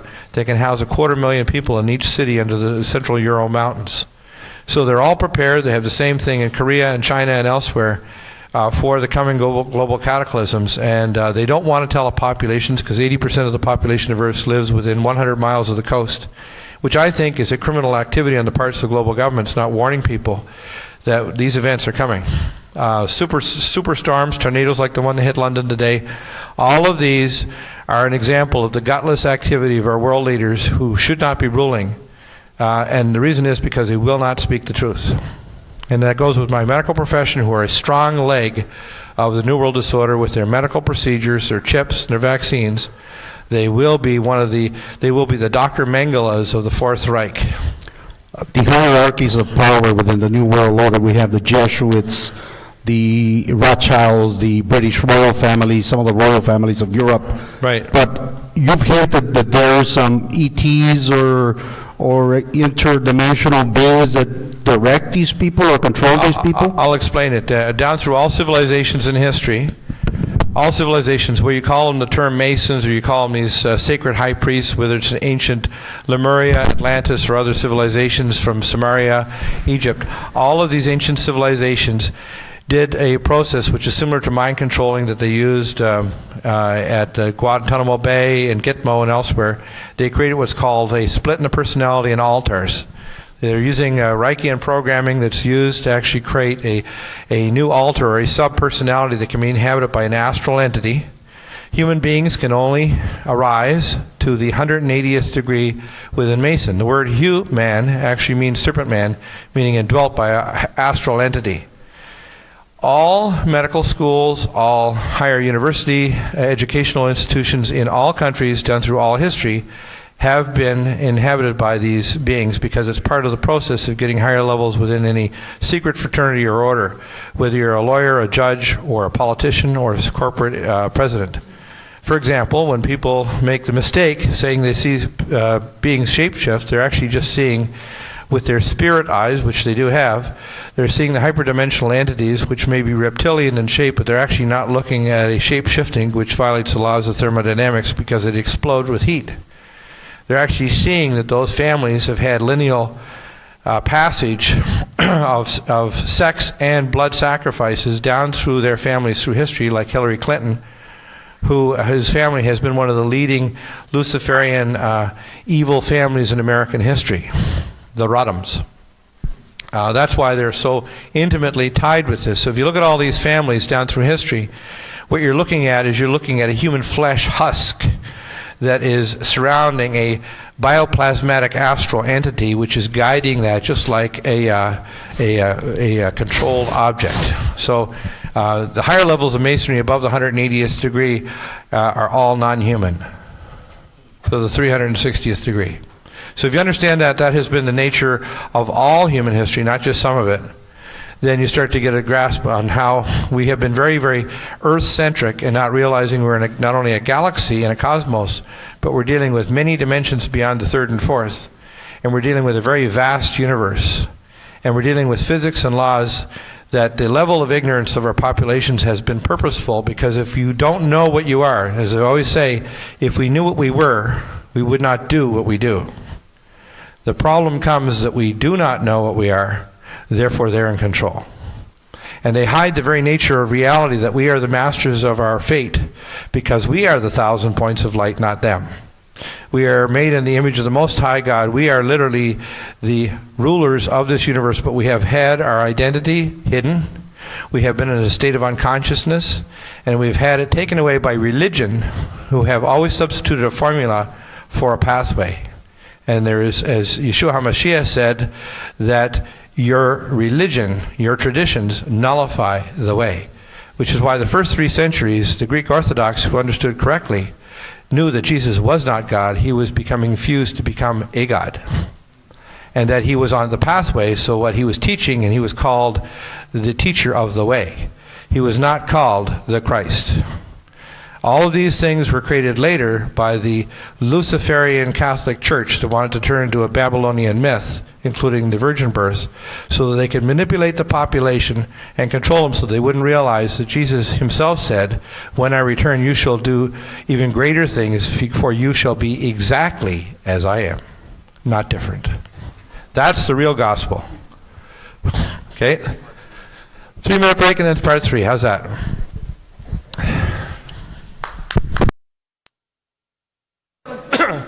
We're going to start the next talk, and now that we're tiring you out, we're going to talk about wellness now. And then my last talk is going to be talking about some stuff that I'm sure you're going to want to know. We're going to save the best for the last. But this talk here, you should know, this is for those people who want to live, or if they're sick, they want to live longer. It's living, basically, solutions to wellness challenges in a toxic world. And once you see this, you realize why the medical system is so goddamn corrupt. And when I say that, I'm not saying it to be obscene. I'm saying it because my doctor colleagues and my medical board in the state of Colorado are a bunch of criminals. The hospital-based systems, the big pharma and big chema, these people are criminals on the level of Dr. Mengele. They would make any of the high priests in any ancient civilization cry for the horrendous horrors that have been perpetrated by these monsters. For example, the war against pain doctors, and a good part of my practice is pain medicine, and the war against pain patients is because the government, the DEA and the Department of Justice, brings the drugs into America to the tune of $500 billion to $250 billion per year. You need to know the primary thing funding these weird projects like human cyborg research, underground cities, off-world facilities, etc., and Star Wars-based weapon systems is not through oversight by the Senate Arms Committee of the Senate or the Congress. It is brought in under the military-industrial mind control complex corporations, transnational corporations, and these secret brotherhoods who are above the government. And it was spoken of by Eisenhower. This is reality. This is not an imaginary thing. This is a real catastrophe we're facing. So I hope my thing keeps on getting sleepy. Now, you're not going to get sleepy on me. Solutions to wellness. Now, everybody can see that. And the types of pollution challenges, and we're dealing with toxic heavy metals and chemicals in the air, food and water. Excitotoxins. Does anybody know what it is? An excitotoxin is a toxin that excites your brain and makes it fire. It brings what's called an action potential. Xenoestrogens are molecules that look like hormones, but they aren't. Like xenoestrogen looks like estrogen molecules, so it's feminizing fish, it's feminizing men. In places like in London, England, where they recycle the water, the xenoestrogens and the birth control pill and the other chemotherapy and the other toxic things put in the water, like dumped from fertilizer plants and fuel rod production facilities, literally is rewiring the brains of men. And the reason why we have so much prostate and other cancer, a good part of it is in fact caused by xenoestrogens.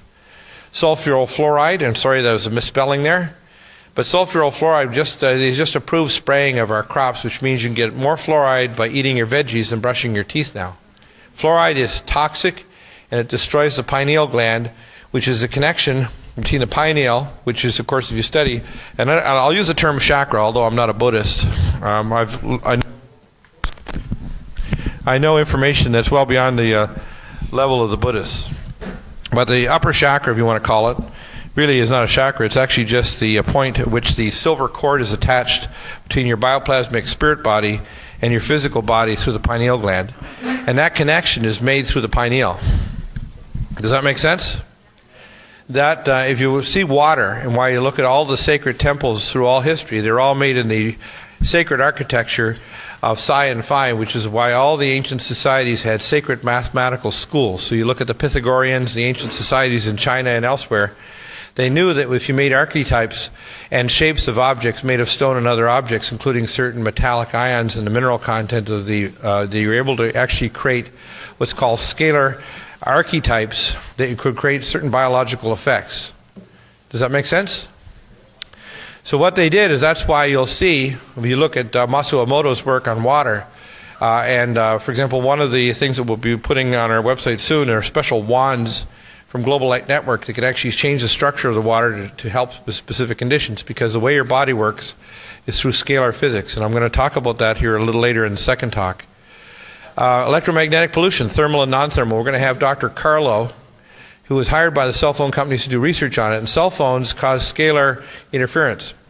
They have sideband microwaves and other frequencies that actually talk at the same frequencies that your cells talk to each other. And the way they talk, and the best way to think of it is if you think of the biomolecules as tuning forks welded to a rail. And if you hit one tuning fork with a pulse of energy, that energy jumps down the rail, and it actually jumps down the rail at the speed of light. It's a phonon, meaning a coherent sound, and it's a maser or mazed infrared light. So it has both light and sound properties. That's how all life forms talk to each other. The backbones of those molecules, the piperidine and the cyclical side groups, including the phenyl groups on all of the amino acids and side groups and altered amino acids along all biomolecules, create specific harmonic frequency spectra, which the concentration shifts depending on the concentration in the cells. And the cell membrane acts as a membrane, which allows it to actually speak as a liquid crystal microprocessor. And your DNA is a downloadable core of memory. So in other words, most of your DNA is what's called phonon maser DNA. I know I'm speaking above the heads of some, but that phonon maser DNA, what it does, can you see that? The genes are controlled by stimulation or induction of toxins and nutrients. So if you have these scalar signals from either minerals or toxins in the environment, they actually switch on certain genes or switch them off. So you can be hit by a light, by a sound, or by a scalar interferometry wave that can be created by a beat frequency using interferometry technologies, using microwaves and other technology. For example, when I came back from Georgia and worked from 1988 to 1994 in Halifax International Airport at the Pratt & Whitney Jet Aircraft Parts Plant and the AirTech Business Park, it turned out it was actually an offshore CIA directed energy weapons project, not just making vanes for high-speed jet aircraft for the U.S. Air Force. What they were doing is making tunable sideband microwave frequencies that could be used to cause cells to go through apoptosis by hitting what's called the harmonic giant wave frequency effects on DNA to cause the DNA to unzip the non-covalent bonding and cause cells to go through programmed cell death or apoptosis. They were used on the Abrams tank and the Apache helicopters in Gulf War I. What would happen after 2 to 3 minutes when Iraqi was hit by this up to 5 to 8 miles away? They would go blind and start vomiting. Within 5 to 10 minutes, they'd start bleeding from all orifices. Within 15 to 30 minutes, they would be dead, and all of their cells turned to slime because the cells would digest themselves. These would go through the side of a mountain, building, or tank, and they were quite a bit different than the crispy critters effect from bouncing depleted uranium hot rounds that were pyrophoric depleted uranium that would burn at 4,000 to 6,000 degrees with nanoparticles that would literally turn them into crispy critters. Or the other weapons they tried in Iraq, which are called C3, which is a plasma gun that shoots a plasma bottle of high energized plasma electrons at the target at the speed of light and vaporizes it at 11 million degrees. Or other technologies which they use in Iraq, including focused microwave energies that can burn your skin at 130 degrees so you feel like you're on fire, or they can cook you instantly and make a 270-pound man shrink to the size of an infant within about 30 seconds.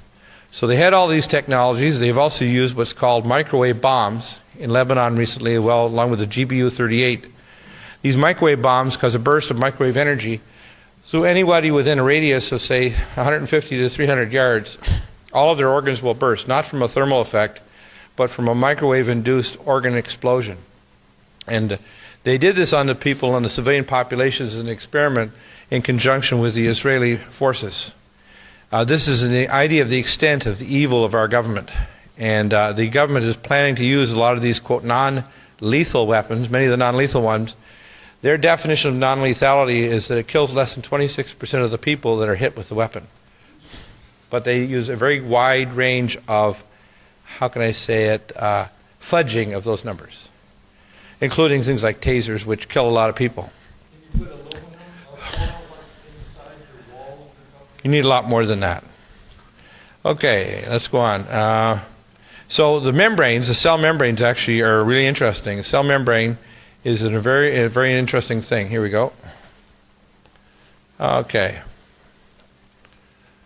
Now, so all organs and living things literally talk to each other. Now what happens is the new satellite system, the Teledesic and Globalstar satellites, actually are speaking now at the range at which their cells talk to each other, and all living things like trees grow, coral reefs grow, whales talk.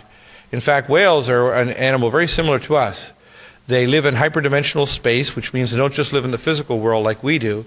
We also live in hyperdimensional space, but we're told that we don't, that we're not a spirit being. They're often suppressed as children and told that you're not to be like that. I'm the way I am because I died when I was 8.5 and I don't know how to turn it off. And you'll see many children, especially children that have unusual abilities, they're often called star children and so on. What's happening is they're like the bubbles in the bottle I mentioned earlier. There's a number of individuals of all ages. They're like the bubbles in the champagne. They're rising like the avatars of the age because their spirits are quickening as they know that the age is about to go to a transition. But the general population level of consciousness is actually dropping. What happens is there's full integration of this scalar signaling system in the cells of the body with both the chemical system like the calmodulin and the phosphorylation systems and the enzyme controls and the actual operational cytoarchitecture of cells. So Yeah, let's try that. I keep on trying to go down because the mic's there. Yeah, it's good. Oh, this is much better. Hey, oh, now I can talk. Why do you need to know this? Well, I spoke a little fast and it's advanced technology, but you need to know that Raymond Rife was exactly right. The problem with the Rife machine is you need to have precise frequencies, and if it's not precise, it does nothing, or it can actually be harmful. They have bombs. The U.S. has had bombs since the 1970s, and so have the Russians. They're called scalar bombs. They can actually, if they release something like the avian flu, they can drop a scalar bomb and cover an area as large as maybe 1,500 radio miles, and they can kill a specific organism with a specific targeted frequency that'll wipe it out. So let's say there was a outbreak of avian flu. They actually can drop a couple scalar bombs and you wouldn't even know it hit North America, and those scalar bombs would actually explode, creating a scalar harmonic wave that would rupture every single avian flu virus, but they won't do it, I can guarantee it. Now I'll give you some things you can do to protect yourself against a lot of these bioweapons, but the government doesn't want you to know that these same technologies used to kill could also wipe out most of the known diseases we have, extend human lifespan many, many times so people would be living centuries or millennia, regenerate organs, and stop literally all of the mental illness and other problems which are increasing because of the increasingly toxic world and the increased levels of electromagnetic and scalar pollution. So they don't want you to know this stuff. And they don't like Deagel for telling you. I'm not one of their good list. I'm actually on the double black list, which means if they could kill me twice, they do it. Steps in anti-aging. Here, and I'll fix this up so you can see this.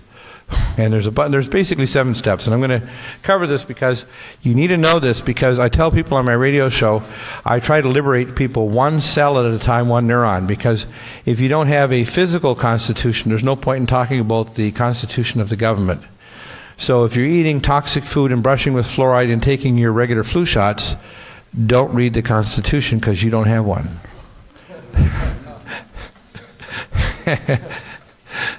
In other words, you're not going to have a brain to think in a year or 2 or 10 years anyway, so who cares? Detoxification from chemicals, heavy metals. Most of the heavy metals that are in our water supplies and so on now are literally trash burned in the third world where they have no environmental standards.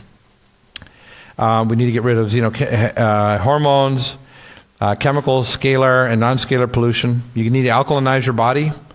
You need to oxygenate. When you alkalinize the body, the oxygen gets through the cells, the toxins come out. It also improves what's called the key, or the bioplasmatic hologram of your body. The body actually has if you look at a Kirlian photograph, which they can do in other things and other advanced technologies, you can actually see if you want to call it the bioelectric hologram of what your cells are. And all the cells, as they're connected through the tight junctions, which are 4 angstrom J junctions, actually tell the cells how to become what they are. So only about 7% of your DNA codes for proteins, 93% codes for the hologram of what you are. Remineralization. You need to remineralize your organs. Most people don't realize that their organ systems are all demineralized. Your organ systems, your hypothalamus and pituitary. When your pituitary and hypothalamus go, you don't release growth hormones, so you can't heal your organs. Your release of sex hormones, DHEA, the control of your thyroid, everything goes. So if you don't remineralize your main pathways, especially in the brain and hypothalamus, you cannot heal. Hormonal rejuvenation. You need to be able to release growth hormone. Everybody makes plenty of growth hormone, but you need to be able to release it. You need to support DHEA. If you measure men's levels of DHEA, if it's low, they're at very high risk of heart disease, especially. Pregnenolone and adaptogens like maca. Genetic protection. You need super high ORAC antioxidants like goji, noni, ASEA, alpha-R-lipoic acid, and beyond. And I have lots of other things. I'm just giving you a few examples here. Immune modulation in cell subpopulations. Most people don't realize, and this is done with Dr. Ari Vujadani here in Beverly Hills, is a good friend of mine at Immunosciences, currently being given a little bit of rendition by the California Department of Regulation, trying to stop him from doing testing of sick buildings due to mold and other fungi. And the reason why is because Dr. Ari is the most brilliant immunologist probably in modern history. And he does advanced testing for our American Academy of Environmental Medicine, where I'm a member and teacher. And they don't want people to know that the average American is losing 3 to 5% of their immune system in all age groups per decade, and it's cumulative. So whether you're a 5 to 10-year-old female or a 35-year-old male, If your immune system decreases, your natural killer cells and your subpopulations of CD4 cells drop, you're going to get Lyme disease, you're going to get cytomegalovirus, Mycoplasma fermentans, you're going to get sick, and you're going to get cancer. And that's their plan. Scalar holographic induction, morphogenic fields. I developed a machine 23 years ago, built 12 of them with a Canadian government grant that generates what's called a morphogenic field, and I worked out the quantum physics of how actually quantum biology works. And I'm going to hopefully have time to go down and talk to Dr. David Steenblock. He's the top umbilical cord adult stem cell research doctor in North America, probably the top in the world actually. There's 3 or 4 other doctors, but I think he's number 1. And he's been able to reverse things like cerebral palsy by injection of stem cells that cross the blood-brain barrier using special techniques at his hospital down in Tijuana. He's been able to reverse congestive heart failure and renal failure. He's been able to regenerate brains after stroke and heart and other damage. We are on the verge, literally, of a revolution in medicine that's going to completely change the nature. That'll integrate natural nutraceuticals, detoxification, genetic, molecular, and scalar holographic technologies. But the government does not want you to know this stuff. Because a smart 150-year-old that can play tennis with their great-great-grandchildren and can run 2 or 3 chessboards at the same time and read 5 books a day is not a good thing for a government that wants to control them. My mother is 80, just was 80 a few days ago, and she reads 5 books a week. She doesn't watch television. For every hour you watch television, you lose a point of IQ. And some people are in a deficit. They have like an IQ of minus 345,000. Bacteria are a long way up, actually. Liquid activated zeolite. I'm just talking about step number 1. This is an amazing product. It's actually a small little micro cage, and it'll actually electromagnetically or it'll static electrically pull out through charges all kinds of sizes of molecules from lead, mercury, cadmium, even depleted uranium. Phase 1 and Phase 2 detox enzymes. One of my favorites is Chelorex, and another one's called BioCleanse. You'll see them on my website. Also calcium bentonite clay, and they have the best calcium bentonite clay, the supplier that supplies Global Light that's on our site. And you need to remove these toxins from the GI tract. You can even use it around the dental areas and gums and so on. People really don't understand that most of the time the health professions don't want you to know all these things, because if you're armed with this, then you won't need them very much. You need to remove stealth pathogens. Most people don't realize that diabetics and people that gain weight are gaining weight because they have yeast in their gut, they've got all kinds of stressors, and they've got heavy metal poisoning in their body. So you need to get rid of these yeast infections, bacteria, viruses, fungi, and parasites. Allicin, the first stabilized molecule, is from garlic. Peter Jostling, who's been on the program a number of times. We have Alamax US out of Chicago. This will kill all known pathogens, including Lyme disease, fungi, bacteria, viruses, and parasites. And it actually goes into the bacterial cell wall and will actually destroy bacteria, even methicillin-resistant Staphylococcus aureus, vancomycin-resistant Enterococcus, and the flesh-eating bacteria, as well as Clostridium difficile, which kills between a third and 2/3 of a million Americans every year because of the filthy pigsties we call hospitals. And they won't smarten up. If I could walk through and do a analysis of any hospital in America, I could give your trial lawyers fuel for decades. And they won't listen. I did infectious disease before I went into medicine, and it's absolutely obscene how filthy they are. Super silver is an interesting nanomolecule that actually has been researched by the infectious disease department of the University of Utah, scientists and doctors in India and Africa and elsewhere. It will kill all known pathogens, including cerebral malaria, Chagas, spirochetes, viruses, bacteria, fungi, yeast. It's amazing. So I often will use what I call the 1-2 punch of allicin and super silver, and you'd be amazed how many people will have inflammatory arthritis, autoimmune diseases, allergies, and other problems, and after you start clearing out these stealth pathogens, it just goes. Everybody who has recurring ear infections or sinuses, this is what they've got. Same with irritable bowel syndrome. Irritable bowel just basically is the leaky gut, food allergies, and pathogens down there, like yeast. Step one, you need I call H2O hygiene, host defenses, operational protection. I designed the first defense kit a year ago, a little over a year ago, with the Lemetco International and Keeman's Company in Colorado Springs and 3M Corporation.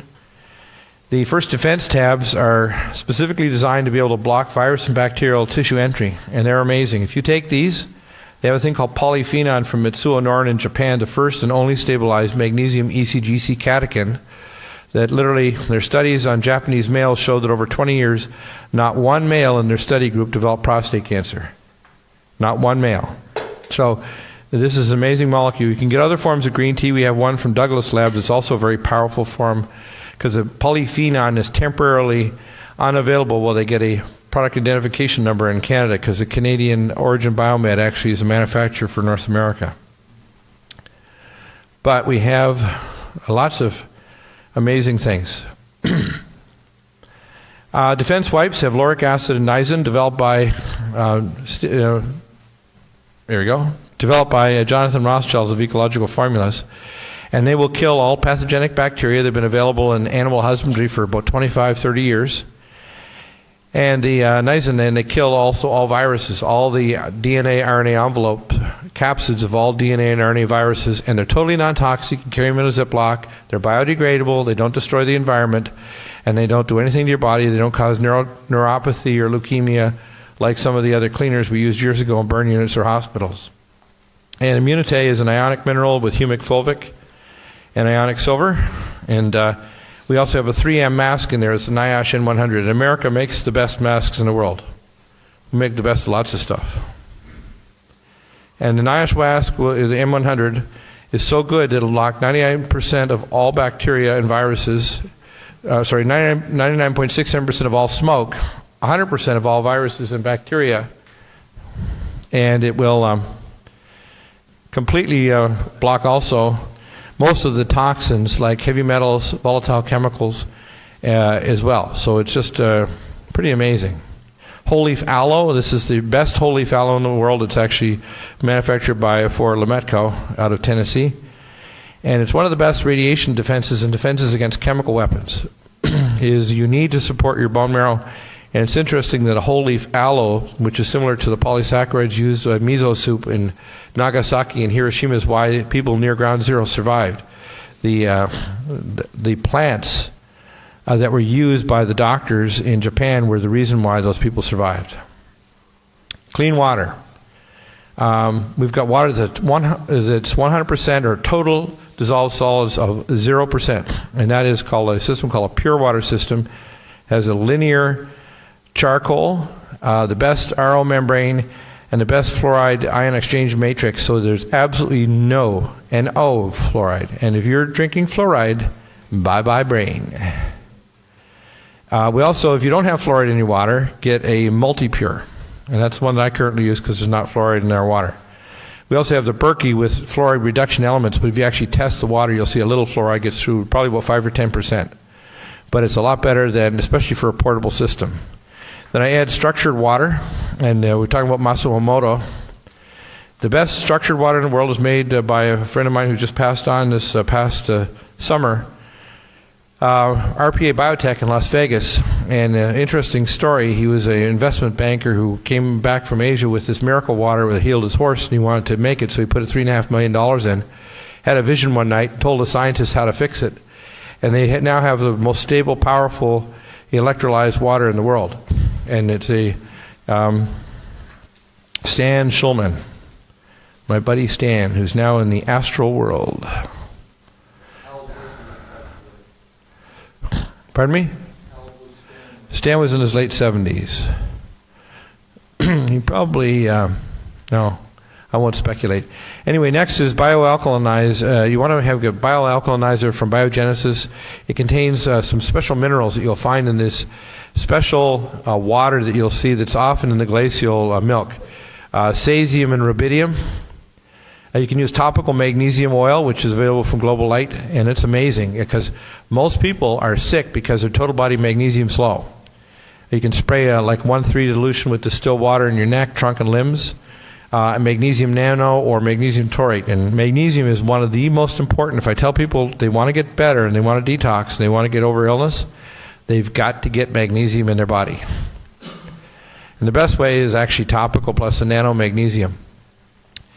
Indiamese, this is amazing. This is the most powerful single anti-aging molecule mineral you can get. And there's only one company makes it in America or worldwide. It's called Indiamese. It's element 47. It's a master anti-aging mineral, and it's the one that's contained in all the glacial milks of the world. So if you look for indium, what it does is indium is a chaperone mineral that brings all the other minerals into your pituitary, your hypothalamus, and all the enzymes in your body, because the active site of every enzyme requires minerals. And then my favorite minerals, if you're going to get an ionic mineral, is Mineral Pure from Uri, which is the best whole foods company in the world. It's out of Utah. And Global Light Network's Ocean Minerals, and they have some herbals that are good for different conditions. Plus, you can use what they call their wand technology, which actually does scalar hyperdimensional effects on the water. So if you have anxiety, if you have immune, you have other things, you can use their wands from Global Light, and it'll actually restructure the water. So it puts scalar signals into your body. Now, you can't just use signals alone. You can't use Rife machines alone. You need a detox with real things. You need to put real nutrients like phytonutrients in your body. So anybody says one thing alone cures everything, they're crazy. It just isn't the nature of reality. In other words, prayer works, but you better do other things too. Scalar patches like the LifeWave patch you hear about, electroacupuncture, and light diode therapy. In Accutron, Darren Starwin's just developed this new system that'll make millions of different colors of light. And the Accutron system will be available on our website. These light diodes and electroacupuncture. And they're new technologies that I'll be developing with them that's the next generation of the Rife. And it'll actually be able to give a spectral signal. And my theory predicts that every disease would actually have a spectral signal, and the solution for it would actually have a spectral signature that will neutralize all known diseases and kill all known pathogens. And it will be the next step beyond the Rife, and I know how to do it. That's why I'm going down tomorrow to talk to Dr. Steenblock about this.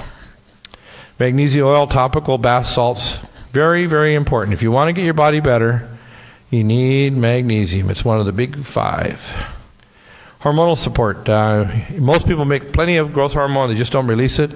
Good idea to get amino acids to help you. If your first morning growth hormone is low, if you're in your mid-40s and you're tired or older, you have to assume you may not be releasing growth hormone, and you need moderate exercise of your large muscle groups. So exercise is a vitamin. Vitamin E, exercise. Step 4, DHEA and pregnenolone. Every male should be on DHEA if he has a test done in the morning and it's low.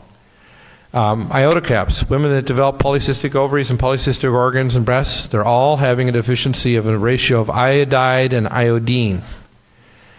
And type 2 hypothyroidism is a worldwide epidemic, and it's getting more because of depleted uranium.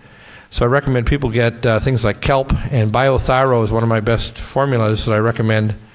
You can do a Broda-Barnes test, which is an underarm temperature, or you can do a body calorimetry, and they have actually machines that will measure your levels of metabolism, and the calorimeter can actually measure how much heat and metabolism you're generating. High ORAC juices, very important. If you don't take good, raw, organic food, you're dying. If you're not putting anything living in your body, you're dying, which is why if you don't have enzymes, they dry these juices at Uri at 68 degrees Fahrenheit, so the enzymes are alive even 2 and 3 years later.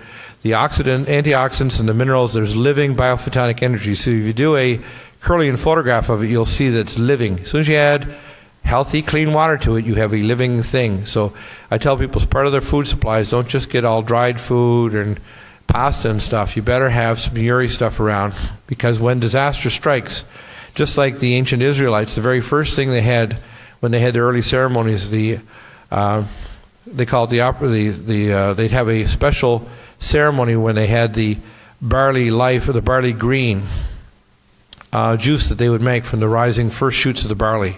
And that would sustain the people planting the crops in the first part of the ancient Israel and the Middle East. You need a complete chain of antioxidants, alpha-R-lipoic acid, organic germanium, tocotrienols. There's a whole range of them, and I can help you with decisions on that too, because you can either call or drop an email, and I do consult. Immune modulation, the most powerful immune stimulator that I know right now, at the least cost, is Tiaga, and you can spell it two ways. The Tiaga tea that Waywild makes in Utah, Cliff Whitmire, is only $35 for 6 weeks. It is 50 to 100 times stronger than any of the other immune stimulants that I know about, including shiitake mushrooms and other natural killer cell stimulation and the CD4 cell stimulation. And Cordyceps sinensis that's already been genetically improved by breeding for Canada RNA. And another very good product for immune modulation is Torox, which is a biophotonic new energy diamino acid called benzoxy-beta-alanyl-taurine. And you can get it in liquid or pellets. And what it does is it actually turns off these cytokines that cause cancer, autoimmune diseases, and other conditions by actually switching off the overactive parts of your immune system and turning on the underactive parts. And it's a pretty amazing molecule. So it actually is a scalar signaling, specially designed homeopathic. That's actually designed to send a specific signal to your cells. Scalar physical and spiritual cleansing. Sound health. And we've had Sherry Edwards on the program. And Sherry is an interesting lady. She is like, I try to tease her, I say she's a part dolphin. Because she actually can hear frequencies that the dolphins can hear. And a number of us are gifted with all kinds of interesting gifts. When I was younger, I could hear super high frequencies as well, in the 50,000 plus range, which is not normal. I think Sherry goes well beyond that. And what she was able to do is actually hear also low frequencies, so she could actually hear the sounds of people's illness and their problems. And they started looking and realizing when they started doing studies of her, they realized that she actually could, if you want to call it like an intuitive, she could actually tell that all the illnesses were like a harmonic, a sound scale and light scale. And out of that research, they developed sound boxes that can generate frequencies to stop back pain, heal different conditions, and their fractal analysis of your voice print, fast Fourier, can actually tell you which biomolecules and toxins you have, what personality defects and disorders, that's why certain people may be codependent, and also your spiritual archetypes, and they can even pick up archetypes of let's say a near fracture of a specific limb that'll even show up on the fractal analysis. It might be 30 days hence, which is why I try to tell people that you're a non-local spiritual being, and even in the frequencies of your body is a reality that's before you and behind you. So our perception of present is just part of the illusion that we live in. And the Accutron light emitted diode color light acupuncture is pretty amazing. It's a new technology that Darren Starwin has developed. He's just been traveling around the world. A new microcurrent scalar therapy. So we'll be developing some new technologies that will be the next generation from the Rife. But of course the government doesn't want you to know these things because they'll say you're treating a medical disease. And it always has this little disclaimer in all the vitamins. This is not designed to prevent or stop any illness. So we were not going to stop any profit flow into the medical system. Do not take this because it's just wasting your money. Of course. We know who controls the medical schools. Whole brain biofeedback. Earth Pulse Press and Lexicor out of Boulder has the best whole brain biofeedback if you want to get both sides of the cortex going. Dynatans, I developed this machine some years ago. We'll be developing a new version based on this. And the BioPro is an interesting thing. You can get pendants that'll stop scalar signals from hitting your body, whether it's from microwaves or other things. You can get chips to go in your cell phone, or you'll see on my laptop here I have a chip, a BioPro chip. It doesn't stop the energy. It takes out the sideband scalar frequencies that literally cause crosstalk between your cells. If you don't have these and you're within close proximity to computers or cell phones, you're literally cooking your cells. And a cell phone is actually inducing an enzyme in your brain called ornithine transcarbamylase that generates inducible nitric oxide synthase and actually creates peroxynitrate that cooks your glial cells and makes your brain cells die. So if you're listening to your cell phone with it on the side of your head, you're cooking your little noggin. Don't do it. And we're going to have Dr. Carlo on the show soon, but we have a ton of information. So when they tell you cell phones are safe, the proof in Zurich, Switzerland is it's illegal to sell a cell phone to a child because the side that the cell phone is used has 3 times as high incidence of cochlear 8th nerve tumors and leukemia in these children. So when they tell you it's safe, it's because they're making money, and that's cool. And then if you need a consult, this is how to contact me. You can call me at 888-212-8871. And, this is not medical care. It's only informational and educational, but your decisions have to be made with your wellness provider and your doctors, and hopefully this will provide you some options. And I'm trying to teach doctors because what I realized when I was teaching medical students in Colorado, I'd ask them advanced biochemistry, internal metabolism, all kinds of physics. They knew very little. What they knew is they knew enough that when the cheerleaders come bumping in from Big Pharma to tell them the latest drug that will cause somebody else to end up losing the ability to think straight and have erections, that they will sell lots of it. So that's my next talk, and then the big one's coming after that. So if you have any questions, we'll give you a couple minutes, and I need a break because the Energizer Bunny needs to sit down for a minute.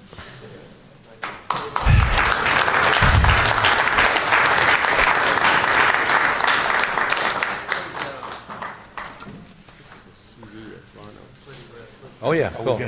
By the way, I used to work.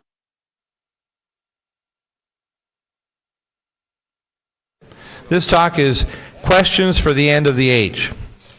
Now, most people that go to these talks or read all the myriad books over the centuries, they're always looking for answers.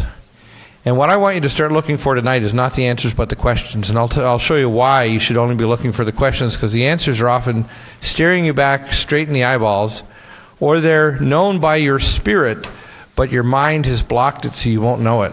You're literally in a state of unconsciousness. And when you hear what I'm going to tell you tonight, it won't just inform you like I did in the last 3 talks, talking about the electronic cage and the conspiracy reality. So every time you hear the words conspiracy in the future, I want you to think not theory, but conspiracy reality.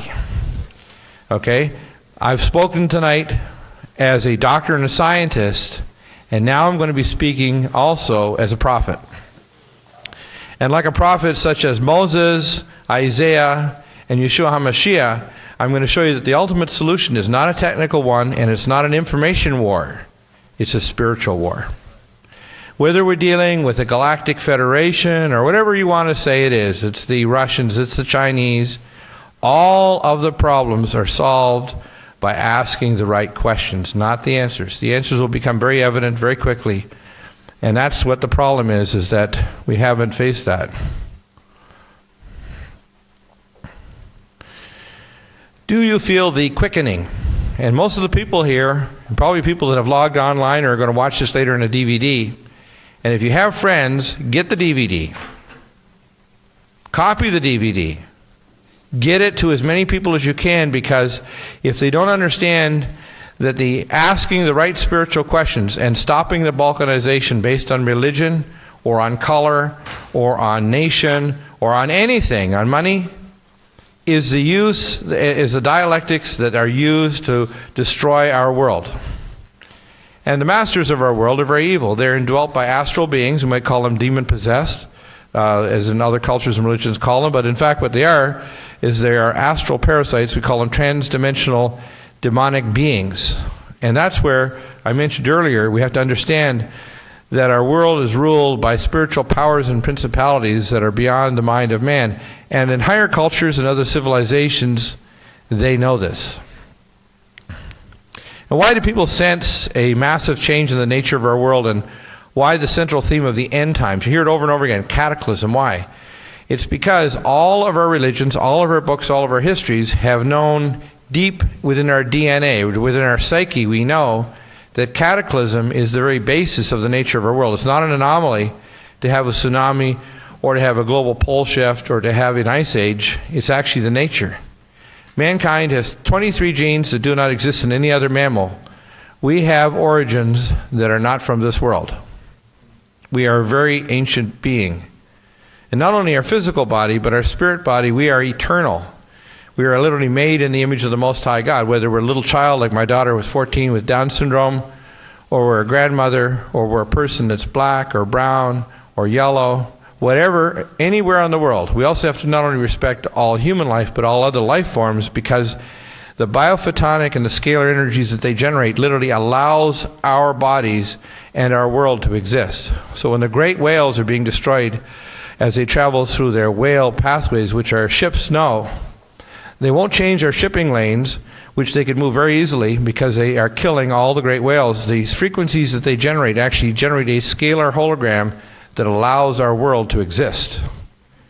So literally, the scalar matrix that allows like our body to exist, if you infuse the body with scalar energies from a directed energy weapon, or you shut off the normal scalar frequencies that allow your hologram, which makes your cells what you are and make you literally physically exist, you fall apart. And so our planet is dying. The coral reefs are dying. The oceans are becoming acid. We have 200 dead zones. There are now the ozone hole over Antarctica is the largest it has been in history. And then they want to blame global warming on us driving the gas-guzzling giants that the oil industry gives us, which is a lie, because we could have 300-mile-an-hour cars, we could have water engines, we could have Tesla engines. In fact, I talked to one gentleman who we'll be talking to later this spring. He's going in production here in California with a Tesla engine that has no moving parts. And I've actually got his patent, so it does exist in the U.S. Patent Office. There's all kinds of machines. If you look at Tom Bearden's work, zero-point energy is the very nature of the universe. Everything above the fourth dimension is part of the singularity. And the best way to think of it is think of the four lower dimensions as four strings, okay? And the fifth dimension and above to the 12th is part of what's called a singularity. So this point in the fifth dimension here on this table is literally at the same point on the other side of the galaxy. Okay? Do you see what I mean in the fifth dimension? And so you have to understand the sixth, the seventh, the eighth. And what's going on is those strings are literally sounding on like a musical instrument on the body of the scalar instrument of the higher dimensional plane. So when you see things like crop circles, what you're actually seeing is the energy being burst from the ionosphere coming down toward Earth and carrying hyperspace archetypes and actually displaying them like images on the ground. So you're actually seeing a transmission of higher dimensional intention that's being translated into intelligent shapes when they're burned on the ground. Does that make sense? So when you see images that show positions of the planets or images of things that look otherworldly, it's because they're from other worlds. Right? And the big thing of the apocalypse is the unveiling, is that we are not the center of the universe, that mankind is not the only sentient being, that the earth is not, you know, they used to say in Copernican ideas that the sun rotated around the earth. Well, I need to say that God does not rotate around man. There was a statement to be made tonight. Man is literally made in the image of the Most High God, and we are the children of the Most High God, and they've stolen that. And I'm going to reveal to you tonight the reasons why the answer to that question is the only solution that will allow us and a remnant of our populations to be sealed with the seal of the Most High God and to go into the next age. And what does catastrophism have to do with understanding our world geopolitics and climate? Well, quite a bit. Why do most people sense a massive change in the nature of our world? Well, what is the nature of mankind? What is a man? What is a woman? What is a human being? From whatever culture. And if you look and you listen to the shamans and the people of all these different religions, they all think they have the pathway of light. And I'm here to say that religion is always a substitute for relationship with the Most High God. You need to know the pathway. And everyone who has a formula, whether they call it the Buddhist formula or the Christian formula, they've all perverted the message. And the real issue is, and the clearest message ever given was by Yeshua HaMashiach, who said, when I return, you shall be as me, and even greater things you shall do, for when I return, you will be exactly the same as me. The real issue is when we go into the bathroom in the morning, we are looking at the Messiah. But we need to realize the reason why evil grows, whether it's geopolitical or medical or legal evil, It's because we have separated responsibility and authority. We have the responsibility to take back this world. And we have the authority. We've given it to fools like George Bush and his junta. We've given it to above-government transnational corporations. We've given it to organizations who have made treaties with entities who have given us technologies from other worlds. They have traded in human flesh. They have done cosmic evil on a proportion and a magnification that's beyond the range of the most evil imagination. And it is real. It is not a deluded fabrication of my mind or any other mind. It's a fact. So the understanding the nature of what we are and the nature of consciousness is central to solving all the problems. So the real issue is the ones who should lead are the ones who should be the philosophers. Not the military leaders, not the politicians, and not even the billionaires. It should be the ones whose spirits are tuned to be the gardeners of the garden. The gardeners of the garden must be the only ones who lead, because they who do not garden kill and eat. So what the nature of consciousness is really key to understanding the right questions, and it's not the answers we should be seeking, but the correct questions. The reason is the answers are always known, and I'll show you why. Why is the central theme of the end times in all religions through history? Does it appear that all the leaders of all the international banks and corporations and national governments and all the higher education are keepers of this hidden knowledge? Why is that? In fact, believe it or not, only 4% of all knowledge in all the universities is actually public.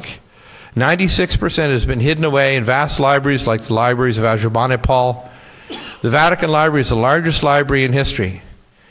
Ancient books from all the civilizations on earth underground in their catacombs in their main Vatican Library, and they have it hidden away for the Jesuits.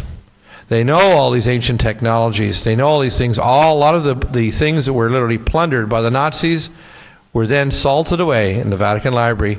And it was Nikola Tesla's father who had access to this library that knew the sacred geometries that allowed him to develop the hydroelectric generator and many of these other technologies.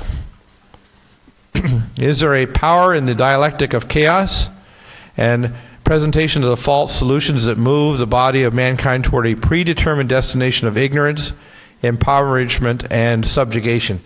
So they're doing it. They're actually the masters of chaos, the dialectics of balkanization, to dumb us down with sulfur fluoride, with scalar technologies, with excitotoxins, with mind tenderizers.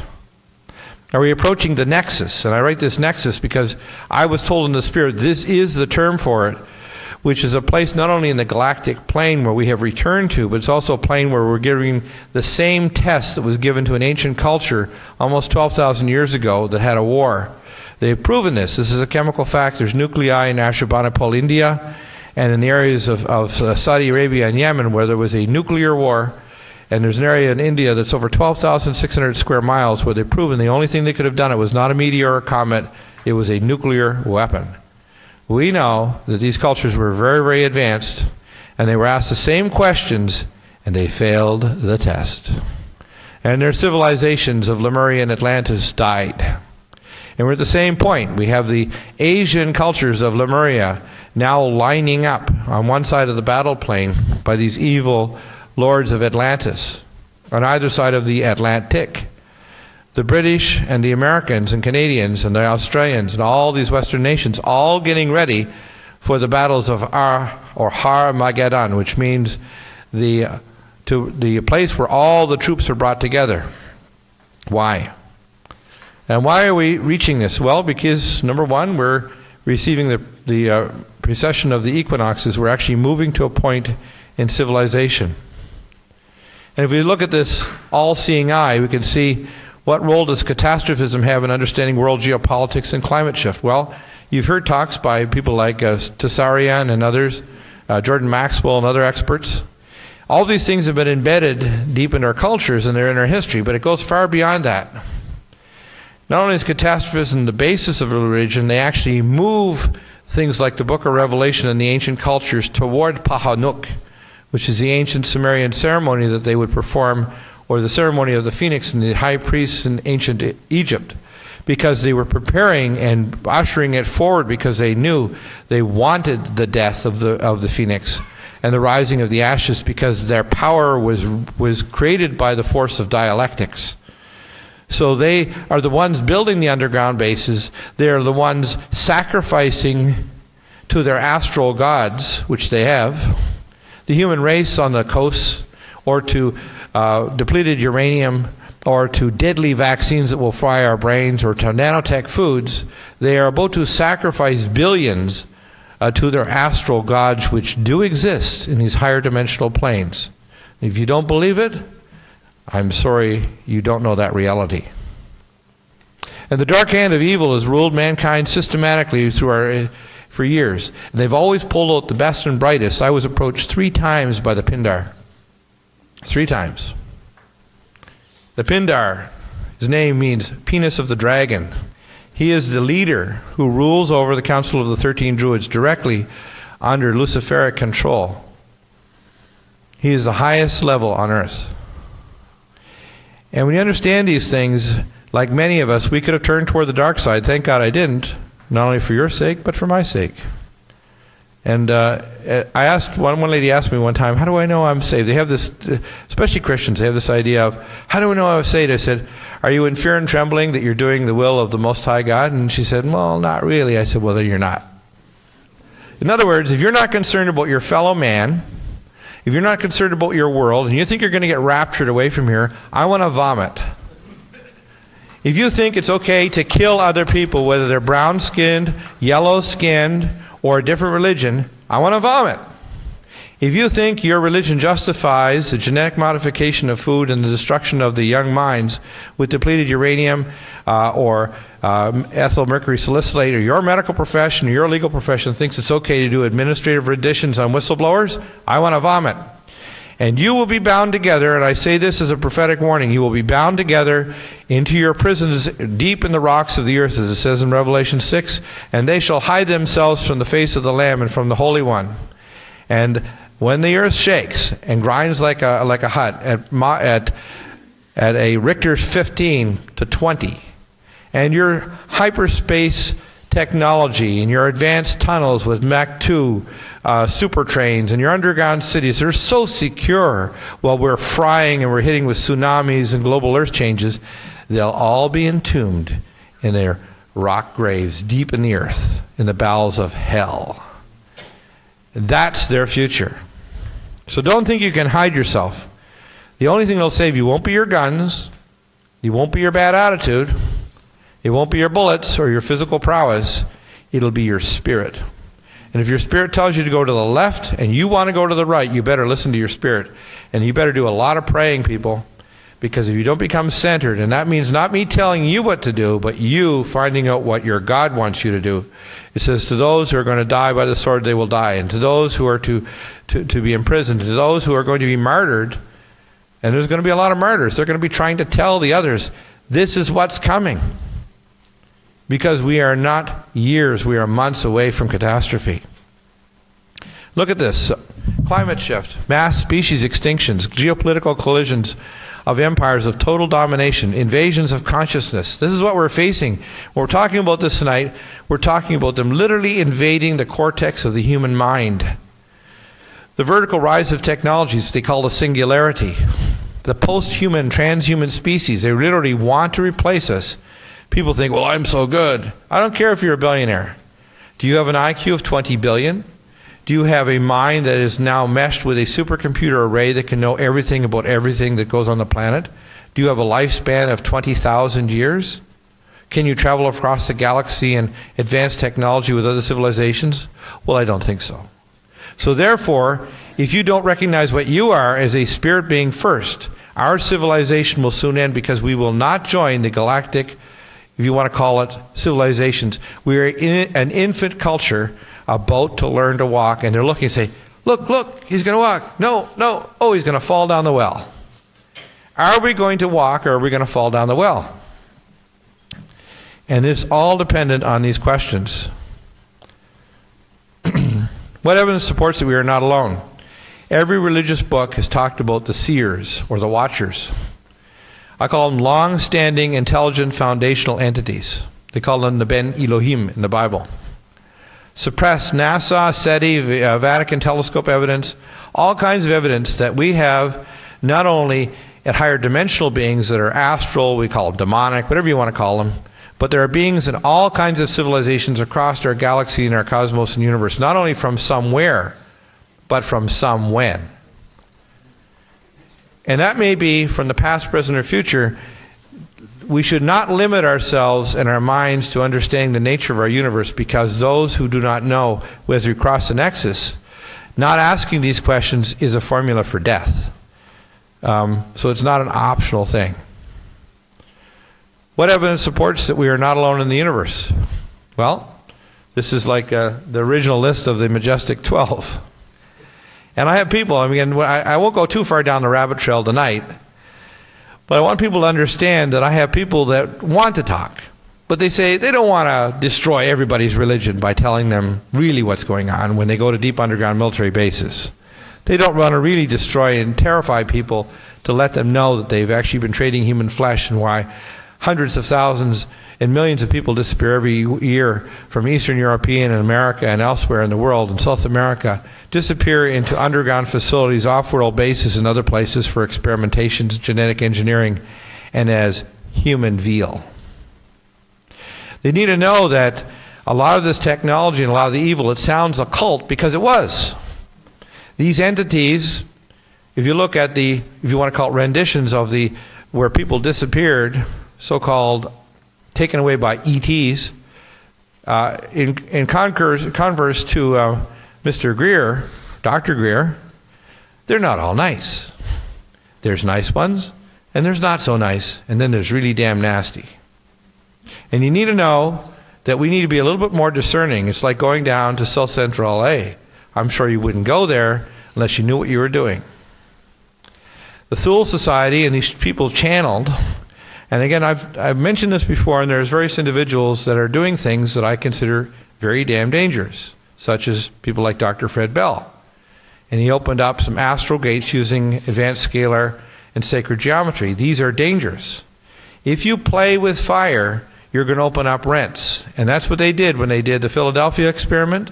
That's what they did when the Nazis opened up these astral gates, and they let these astral vultures and parasites come through this gate.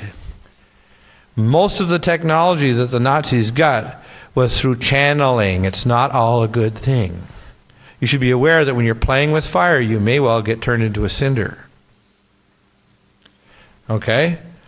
So they were seeking stargates. In fact, part of the reason why they invaded Iraq was they were looking for the ancient stargate that was actually at the ancient museum in Iraq. And there's another stargate that's in Iran, which is one of the reasons why they want to get to Iran, because there's another stargate there. They understand this technology of sacred geometry, and these monsters, these idiots, want to open more stargates. Because they get more channeling and more technology and more converse with these entities, they gain more power. That's why when you look at the technology and the writings of people like Blavatsky and the Theosophists, you say, these people were like Harry Potter. They're occultists, Kabbalists. Look, the Kabbalists, the Kabbalah of Babylonia is simply a use of scalar technologies and sounds to summon astral entities. They're no different than warlocks. Let's call it what it is. They're just warlocks. And they might say it's good, but it's not. What evidence that we're not alone in the universe? Well, there's a real picture of a U.S. Air Force tunneling machine. Now that's really old technology. The stuff that I talked about with John Fiala, who's good friends with Phil Schneider, the ones now are tunnel at 120 to 140 foot rock face and go 12 to 14 miles per day. They can either make a matrix city or they can make a unidirectional tunnel. And these tunnels literally lay an inner core that's obsidian, and then they put an inner core that's locked down with a maglev track in it. They vacuum them out, and these tunnel trains actually are traveling at Mach 2.0 to 2.8 underground between places, so they can cross the United States in less than 35 minutes. They connect all the major parts here. They go underneath the oceans. They connect all over the planet. And when Phil was actually going through one of these tunnels with John Fiala some years ago, many years ago, They broke through one of these tunnels. It just turned out that the tunnel they broke through was already cored and built 300,000 to 500,000 years ago by another civilization. God knows what kinds of creatures, whether they were inhabitants of Earth or visitors. But our world is a very old world. And the very idea that somehow we're only 6,000 years old is asinine.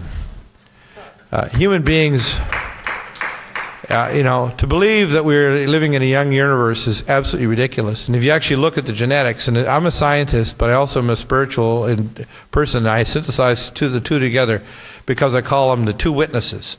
And if your mind, which is sharp as a razor, and your spirit, which is open and flies like a dove, if you have the two, you will truly discern the truth, but you need to sharpen both. Probably human beings are somewhere between 500 million to several billion years old. We're probably originated on an ancient star system long, long gone, or stars that have long gone supernova. Well, I don't know. Listen, let's put it this way. Our civilization started trying to clone human beings in 1927. That's the Nazis. They succeeded in doing some occasional clones in 1957 and were very efficient at cloning genetically engineered super soldiers in the Moscow Institute for Biological Research in 1982 with Russian and American scientists.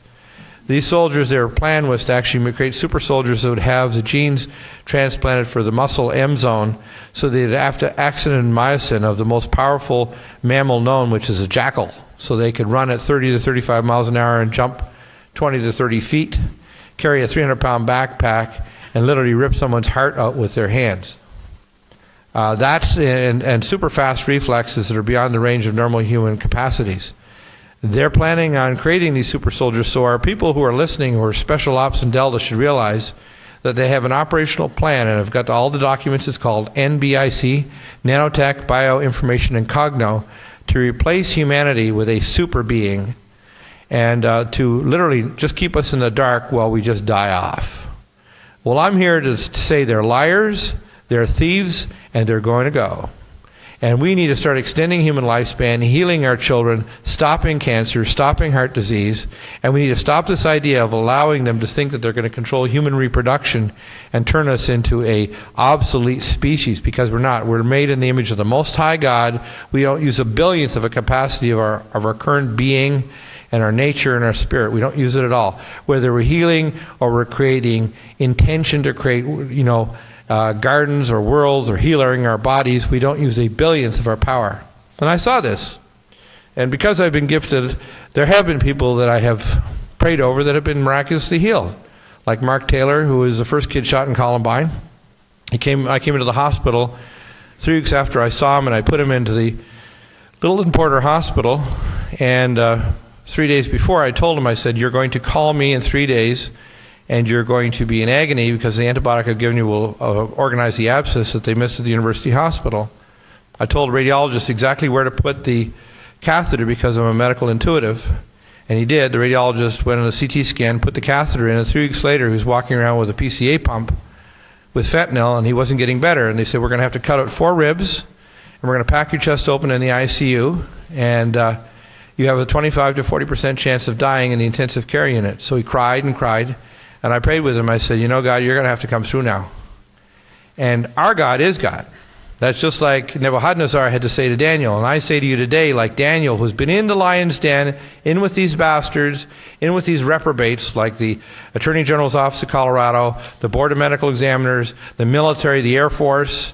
All these people would threaten me when I wanted to take care of our troops based on the idea that they were exposed to dangerous vaccines and depleted uranium. I am not afraid of you. I'm coming for you. And I'm coming for you not to harm you, but to give you the truth, because you're going to die first.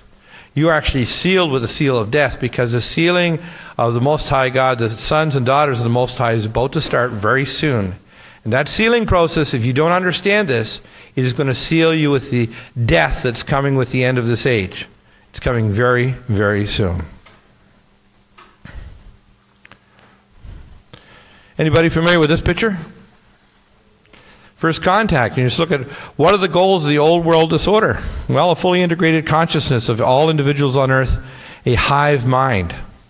casts of genetically engineered, nanotech, and biologically enhanced transhumans. And they're already doing psychotraumas. And a lot of the media, including I call Hollywood, is actually trying to psychotrauma you because they have this all planned. Most of the people that are writing these scripts and so on are feeding it from the NSA and above government agencies, and many of them are channeling this from other entities that have malevolent intentions against humanity. So don't think channeling is all good. It's not. Indications that such a culture will be subjected to a higher alien society with evil intent toward the individual nature of man, freedom of creative and deterministic thought, and promulgation of true electronic cage of mankind and consciousness. And they're doing it. And the biggest thing that I call the devil, or if you want to call it the devil-like societies or these, quote, ETs, or I called IFEs, identified fiendish extraterrestrials, you should realize that they're not imaginary. They aren't. Sorry. The tiger that you don't believe is a tiger that can eat you. Because he'll still lick his chops after he chews you up and swallows. Is there evidence that the New World Order is alien, transdimensional, demonic? Of course it is. Every religion in history has known this, but somehow our society, being very Cartesian, doesn't know it. To their own detriment and to the laughing hoodwinking of the globalist morons. Even George Bush, just because he's a moron, he happens to be of the bloodline, so he knows a lot of these things, and he's kind of laughing at us, even though he's an idiot. Project Omega, conceived by the Nazis, and George Bush Sr., by the way, isn't an idiot, neither is his son, Jeb. They conceive these things because Project Omega literally is doing it, and they've advanced treaties that have done unbelievable things. Yes, do we have off-world bases? Of course we do. We've had a parallel space program since 1963. We have been doing parallel launches from Vandenberg Air Force Base here in California and on the East Coast. They do parallel launches and monitors it from Houston. And 80% of all the space projects have been for military purposes, including low Earth orbit satellites, star-based weapons, and, of course, they have an entire city on the moon, which they always blot out, that's doing mining for helium-3, which is used for nuclear fusion, for interstellar travel, and for advanced energy technologies. And, of course, these corporations all control the helium-3 because there are 100,000 times more helium-3 on the moon than there is on Earth, because it has a different origin than the planet Earth. Aurora Space Engineers contact on USS Luftwaffe. The Luftwaffe hasn't been gone. Believe it or not, they didn't surrender. The SS did not surrender with the secret treaty of Fort Hunt. And the rat line brought by the senior Jesuit officers and the cardinals and the Pope, they brought them all over here. In fact, they're under the control of them. The Jesuit general. It really is true. Even the largest telescopes in the southern hemisphere that are monitoring the entry of Nibiru are totally under the control of the Vatican. We have a Mars colony, has since 1982, and plans for terraforming 5 different planets and moons in our solar system have already been operationally started. Okay? This is a fact. I was flying back 3 years ago from New York City, and I was sitting beside a senior Sony executive in New York, up in first class, and I said, well, what's new with Sony? And he said, well, we got this new supercomputer. It's a laptop. And I said, oh, that's cool. I said, I'll bet it uses micro laser optic logic. He said, how did you know that? That's classified. I said, my buddy that worked at Signal Saturn Systems, who was a senior NSA, and a guy that used to knock off sleepers after World War II, had one on his desk in 1962. And it wasn't human technology. Most of the technologies that you think that we have did not originate in the human mind. These are technologies that have been transferred and trickled. They have technologies that are so far beyond the basis of the human mind and imagination, you can't even imagine it. And of course, a lot of these technologies also have been taken out of ancient libraries. They had electric lights 3,000 years ago in ancient Egypt. Did you know that? They had batteries. And going back even further, if you look at the technology necessary to build the ancient temples like the temple in Baalbek and the ancient pyramids, they can't be built today.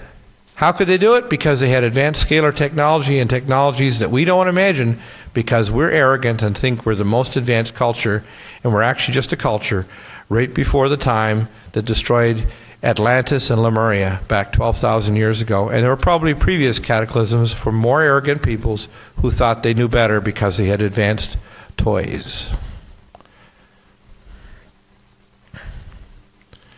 What's this? Where did the saucer technology? Well, it was channeled. A lot of this technology, when it was discovered, all of this was transferred to the Skunk Works, to General Dynamics, Lockheed Martin, all these other corporations. The Aurora spacecraft, or the Model Ts now, they got stuff that can go sublight and beyond the speed of light. They got stuff that you can't even imagine. All of this stuff is real. And I know I've talked to the pilots, I talked to engineers that actually work on the Aurora spacecraft. They travel from 5 to 12 Mach. Then they see the speed of 17,000 miles an hour to leave Earth. And then they go sublight. Sublight speed to the moon. Okay? Mind control technologies, HARP, ELF, scalar weapons. They use these in Fallujah and Najaf. They even had a thing called a SWORD, which is a operational robot that if you didn't have your dog tags, they lock on your thermal signal and they kill you, women and children, with both lethal and non-lethal weapons. Of course, it's lethal if you die, but they call it non-lethal because you might not. They're putting in Britain a thing called these Tetris tower systems that are going to be able to lock on with your cell phones and your national ID. They're going to force the British to have so they can hit you with a microwave weapon, and the British are masters at microwave death. The British have killed more people with microwave death, and I can guarantee you that this Litvinenko was a knockoff by the British, because they've been trying to overthrow the Russians, because the Rothschilds that are based in London are not exactly happy with Mr. Vladimir Putin. Mr. Putin has said, I'm a Russian and I believe that we want to have a Russian empire again. So it is an empire of clay and iron, which is why my website is called Clay and Iron, because it has strong parts and weak parts. It is the last secularis empire, the last secular empire of our world. And religion is secular because it doesn't face the reality of what we are as a being. We have cell phones like the Nokia system with directed energy to affect our minds, affect our bodies. They can cause heart attacks and strokes. Here's a picture of the main Vatican library. That's the one above the catacombs. I know the people that were right there in Roswell. I actually transferred the bodies. Saw the technology. Saw the bars made of metal that didn't exist. Sorry, people might say, he's a nut talking about this. I don't care. I happen to be a cosmic Messianic Christian, which means I know that my God, which is a God of a billion galaxies and a billion worlds beyond the scope of anything, cares about me and about you. He's that great. And I say he, and the reason why is I don't say because of a sex, male or female, I say he because maleness means separate from the creation itself. God is beyond the creation and above the creation and looks down upon it and is beyond time and space and all dimensions. And disinformation programs are the smoke of a fire that love lies and hide the true nature of contacts, all the contacts. Trickle down of release technologies from above government and transnational corporations, reverse engineering to military, and eventually distant partial civilian release. The technologies that we have is a faint shadow of the reality of what we really do have. Well, is it a physical or spiritual war? Well, it's both. A physical war is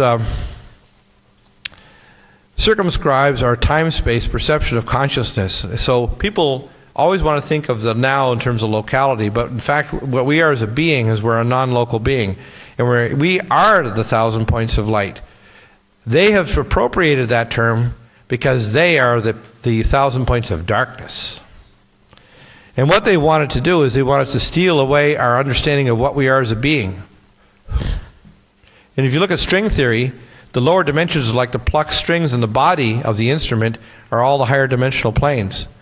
Photon entanglement means if you separate a photon, you can actually have in hyperspace the negentropic force, which is a hologram, actually constructs and deterministically makes matter and space and things occur. So when they did their experiments down in Montauk and they actually made their little monster, they actually created this out of hyperspace archetypes, just like when the energy is coming down from the space from the ion field and it creates the crop circles. All it is hyperspace archetypes being imprinted upon the Earth. It's not little spaceships trying to spin around and make little things to entertain us. They're actually seeing hyperspace archetypes translated across the dimensional void. And when there's a rent, which they can create with a nuclear or a scalar war, which is why our conflicts in our planet cannot be allowed to happen. It can have effects on a cosmic level. So we're dealing with some very, very serious things here that are well more than you can imagine. Is it a physical or a spiritual war? Well, the wall between the physical and the spiritual will disappear when we are enlightened to the true, complete nature of the singularity of universal consciousness. I'm not talking about the kind of consciousness where I don't exist anymore. I exist more because I understand what I am. And you exist more, but I also understand the connectedness of all of us because we're a corporate being. We are all part of the same being. And we literally, as all the spirit beings of the universe, we sing a song that literally creates all possible realities. And as we understand hyperdimensional physics, the nature of the universe and the interaction of consciousness and reality, reality is literally our spirit body, our bioplasmic body made of spirit water, of hyperdimensional water, through the silver cord, literally moves through this collage of images that creates the nature of a timeline. And a timeline is a teaching, it's a story, it's a legend to speak to our spirit, to make us as shards of the broken mirror, so God looks back at his own face and sees a small shard of light and understands and then is able to experience himself. So the whole nature of the universe is God experiencing himself. Does that make sense? Revelation will transform our world and will make us not realize we're separate, whether it's from other human beings or other advanced life forms that exist in our galaxy. And the problem is our current religions will not stand it, which is why I've been called to speak as a prophet now. And my ancestor was one of the sons of Aaron. And our family were converted to the first church in Antioch. And my family in the first century were given a prophecy that there would be one come that would speak and say and announce the coming of Messiah HaMashiach, but not an external Messiah. Because as Yeshua HaMashiach said, who was the avatar of the age of Pisces, he says, Eli, Eli, lama sabachthani, which means, Elijah, Elijah, where are you? He didn't say, my God, where are you? I've forsaken you. God never forsakes anyone. If you call out to the Most High God, his spirit and your spirit, because you are one. And that's what they're trying to do with all these religions, whether it's Buddhism or Christianity or Judaism or the Kabbalah. They try to steal the identity of what you are. You are a precious, infinitely valuable reflection of the God of this universe. Whether you're a little embryo of a child about to be born, or your little child that's just been blasted with a directed energy weapon in Iraq or Afghanistan, or a Muslim trying to pray, you are a child of the Most High God, and you should be treated with that kind of level of respect. And that's what's been happening. Our world has had a great darkness, just like the land of Mordor with the trilogy of the Ring. After the Nexus, does Homo Universalis have spirituality or religion? Well, the two are completely anathema. If you have relationship with the Most High God, you have no religion. You may have knowledge and wisdom from it, just like Yeshua HaMashiach was trying to teach us the way. He was not trying to teach us a formula. He was trying to teach us for us to get on the road, on the way. And that's why they changed it. In fact, Domitian actually said to the first, he called them Christians, meaning little anointed ones, which was a blasphemy against the one who was the teacher of the way. And then they elevated him up with the Romans. They said, we'll turn him into a pagan god, so he's so much above them, they'll never be like him because they're not his brothers and sisters. What they are is they're just lowly scum that we will keep separated from their identity of what they are. And all of these people have known this. In fact, many of the people even who made this diagram, Leonardo da Vinci knew it, and he hid it because he belonged to these sacred societies. And they've often been inducted, a lot of these brilliant people, into them so they can be used for evil. How critical is it to know this good news? It's called the gospel, or the good news. Without our full identity, our world will die. Our oceans are dying, our coral reefs, our planet is dying. The oxygen level in some of our inner cities is down to 10%. At the turn of the century, it was between 18 and 28%. Do you think that people will be able to live except in domed cities in 10 years? Do you think that we'll be able to live in a world full of depleted uranium circling the planet after a nuclear war against Iran? Do you think that without the oceans teeming with life in 2048, where there's no living fish, that we will have dead zones where the entire planet's dead, that we will be alive? This is the end of the age of Pisces, and it's the start of the age of Aquarius. And I come to speak to you tonight to say, just like Moses, today choose life, because he set the 12 tribes, 6 on the Mount of Ebal and 6 on the Mount of Gerizim, on the Mount of blessings and cursings. Today choose life. And I'm not trying to preach a religion. I'm trying to preach a spirituality and speak spirit words, because the answers are not a technical one. Whether we're talking about scalar technologies or nutraceuticals or medicine or stem cells, the answers have always been there. They've been in the Heliarcheon. Some people call it the Akashic Records. The actual term is called the Heliarcheon, which is the storos of all knowledge of all sentient beings through all eternity. It has always existed.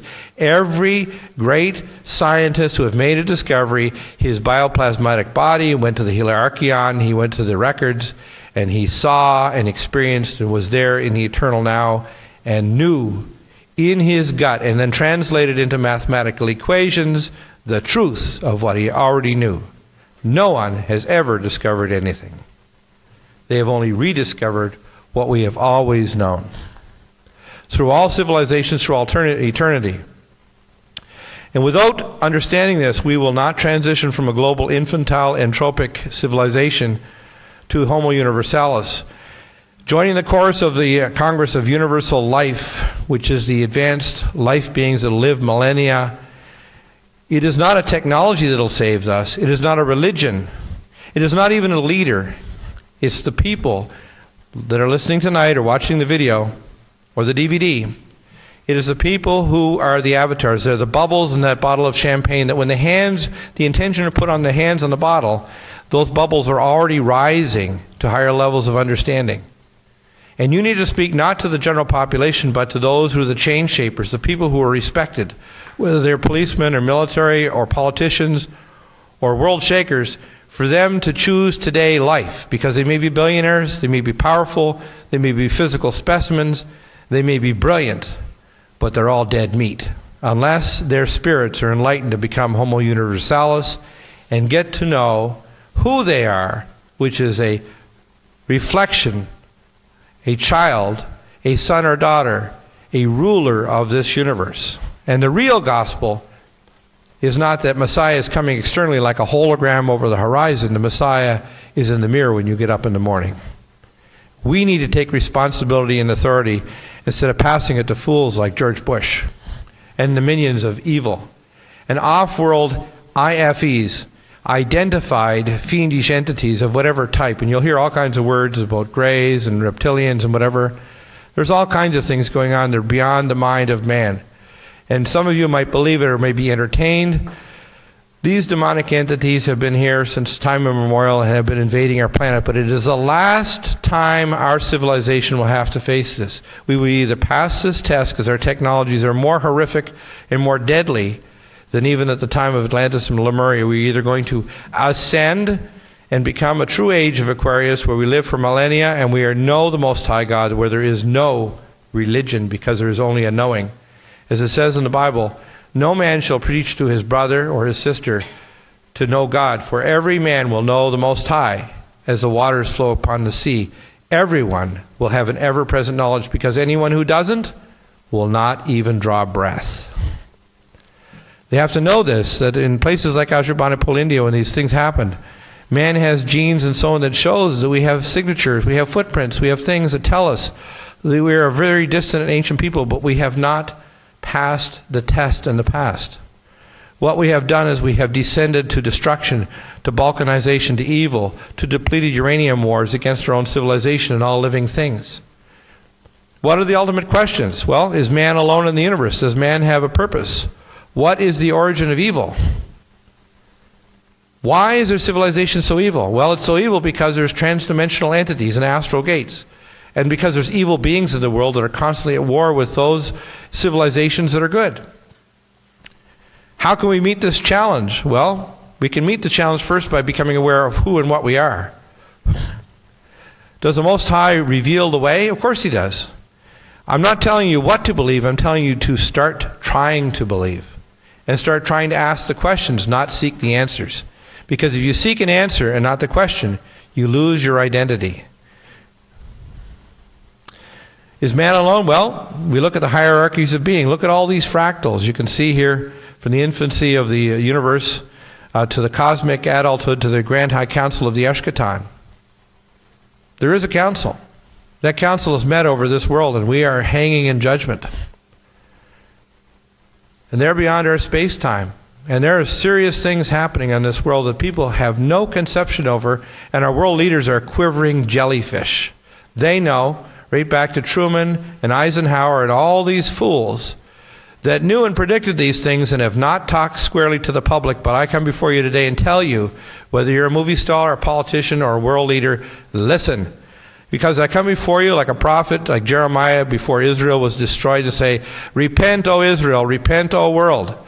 For if you do not turn today, then I bring a sword and I bring bomb. I bring healing and I bring judgment. And my words are not just a physical word, it's a spirit world. Not just brought to you from a human government, but brought to you from a place from the Most High. And from the Eshkatan, and from a world that you cannot understand. But you must. And if you do not understand how serious these times are and these things, you will be faced with an annihilation and a death that will be so horrific you can't imagine. When I died when I was just 8.5 from a tonsil procedure, and I went down the tunnel of light, and I saw Yeshua HaMashiach, and he had a white gown on with a double-corded belt and a broad gold sash, gold trim on his edges and so on, and he could see he was olive-colored skin, had reddish hair, beard plucked out, broad shoulders, muscular. And he said, don't cross the little bridge that appeared across this clouded area, or the silver cord will break. And I said, why? He said, because you won't be able to return. And I knew instantly, it was almost like I always knew, but my spirit was in a state of unconsciousness. Just like today I'm speaking spirit words, so your unconsciousness is time to start going. And because you're here tonight, or you're listening, or you're watching this DVD, I am saying, awake, O avatars of this age, O people, to know that this is the time to awaken your spirits, to open your spirit eyes, to open your spirit ears, to feel and know the truth that I'm speaking is not just words of wisdom and truth, but the truth. And if you look at what the churches say, and it's very basic, they talk about this areas of responsibility before God. And they do it generically. And if you have a look at this family, have kids, educate them, provide for them, church, proclaim the word, good intentional people, disciple adults, provide for the needy, all good, very laudable things. State, administer justice, defense, and infrastructure. The chief responsibility you have to do is to know what you are and be a human being, not a human doing. And the void between responsibility and authority is the ground upon which all evil grows. Because we have been cowards, because we have not been afraid to live for God, we will not be allowed to live. Because if you fear man, you can't fear the Creator God, and if you fear God, you cannot fear man. And you have to know now that only the fearless will take the next stage. Only those who seek the Most High will even draw breath. If you look at the Mayan calendar, you see these cycles. Yes, the Mayans understood this, and they had a society that in many ways is very evil, but they did have an intuitiveness, just like many of their priests that take things like ayahuasca and DMT. But you have to understand, when they open these gates as if children walking into a mortuary, they see horrific things and they don't understand it. They see the universe as cyclical. Yes, it is. But it's not deterministic.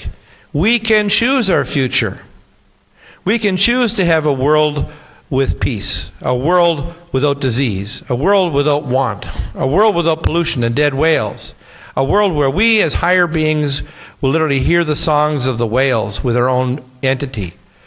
With our minds can communicate with the living things that we grow. We can start to become what we really are, which is a gardener not just of our garden here on earth, the Eden that we were given, but a gardener of the galaxy. Because that's what we're called to be. We're called to be the gardeners of the galaxy. And if we look at the real challenge, the spirit worlds of wisdom are hyperdimensional light. So when I'm speaking tonight, and you can probably feel it, if any of you is an intuitive, you can feel a bell, I call it a spiritual bell ring, and you can feel vibrations. Those are coming from me.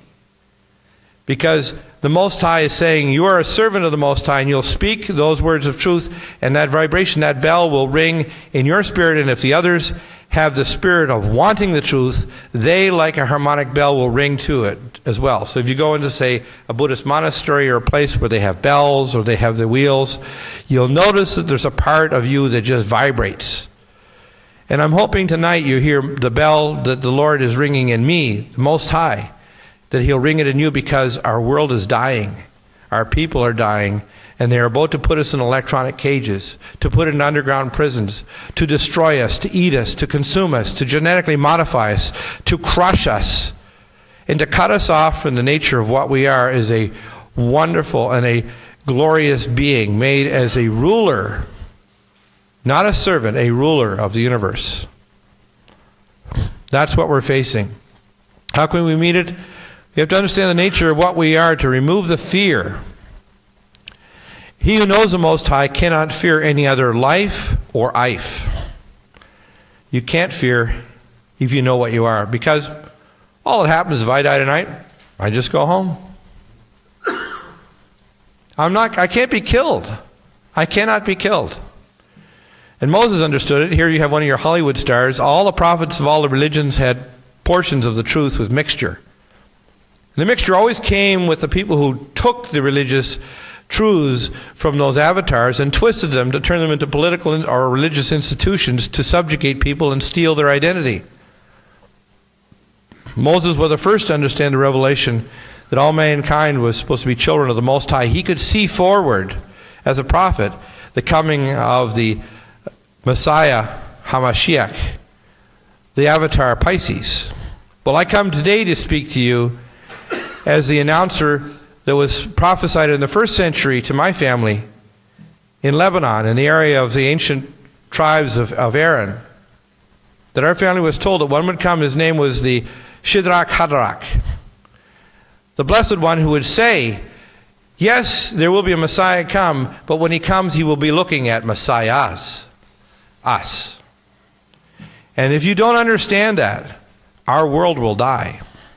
Our world will die because we don't hold sacred the little children that are dying of depleted uranium in Lebanon, or the children and people that are dying of infection and pestilence in these other countries that we plan on irradiating with nuclear weapons in Iran, or the people in Kosovo and these other countries that we have no conception for, or the fact that the flight paths of British Airlines are spraying weaponized avian flu over China, directly over the flight paths, and that's where all the hot spots are for these bioweaponized avian flu that these monster scientists have made to weaponize and attack China. And if they don't think the Chinese, and I know this is a fact, have weaponized strains that will wipe out all white males, W-A-R-S, white, Anglo-Saxon, rich, scum, I can guarantee you they do. And the same thing happened in ancient Atlantis and Lemuria. Who starts it first and who finishes it? Is there a winner? No. As one person told me a long time ago, the war between the Israelis and the Jews will end when there's only one Jew and one Israeli left. It's got to stop. It's got to stop. It's insane. Emmanuel was God with us, was the first fruits. Did the early Christian church understand what Yahushua HaMashiach meant? Why is this important, understanding scalar technology? It's important because we don't know what we are, we don't know where we're going. As I've always said on my radio program, and I tell them that's why it's called the Nutramedical Show, liberating one neuron at a time, and clay and iron. If you don't understand what you are, If we truly knew what we were, we would never do what we're doing. All roads do lead to Rome. All kings and rulers are subject to the Jesuit general, the Black Pope. Zionism is just an apostate arm of the Babylonian Talmudic Satanism subject to the Vatican. Spiritual dark lords of blood and sexual sacrifice are identical with the IFES, the identified fiendish entities, and they exist in the astral planes and in the physical. You can't imagine the horror of knowing what I know. And I won't tell you the full extent, or you'll just be bawling and crying if you knew what I know. But I can face it because God has made me strong enough to stand before you today knowing that if I die tonight, even though I have a loving family, I will have served the Most High God, and I will have served my fellow man, because this is the end of our age. There's no future left if we don't fight this. It's the last secular empire. That's why it's called clay and iron. Without a new revelation of consciousness, man will perish with the earth. The relationships with the Most High God burns off all falseness of religions and substitutes a relationship with that gets rid of all the spiritual disinformation. That's the only way. That's what Yeshua HaMashiach was preaching. The gospel, the way. He was trying to teach us that we're his brothers and his sisters, not his subjects. And it says, and I'm going to just summarize this, I shall write my commandments on the flesh of your hearts. That's what God said. It was prophesied through the Old Testament and through the New. No man shall tell his brother or sister, know the Most High God, for you shall have a knowledge of the Most High God as the waters of the seas cover the earth. And relationship of the fusion of the Spirit being, knowledge and purpose, is the only solution that will save us and our planet. Thank you.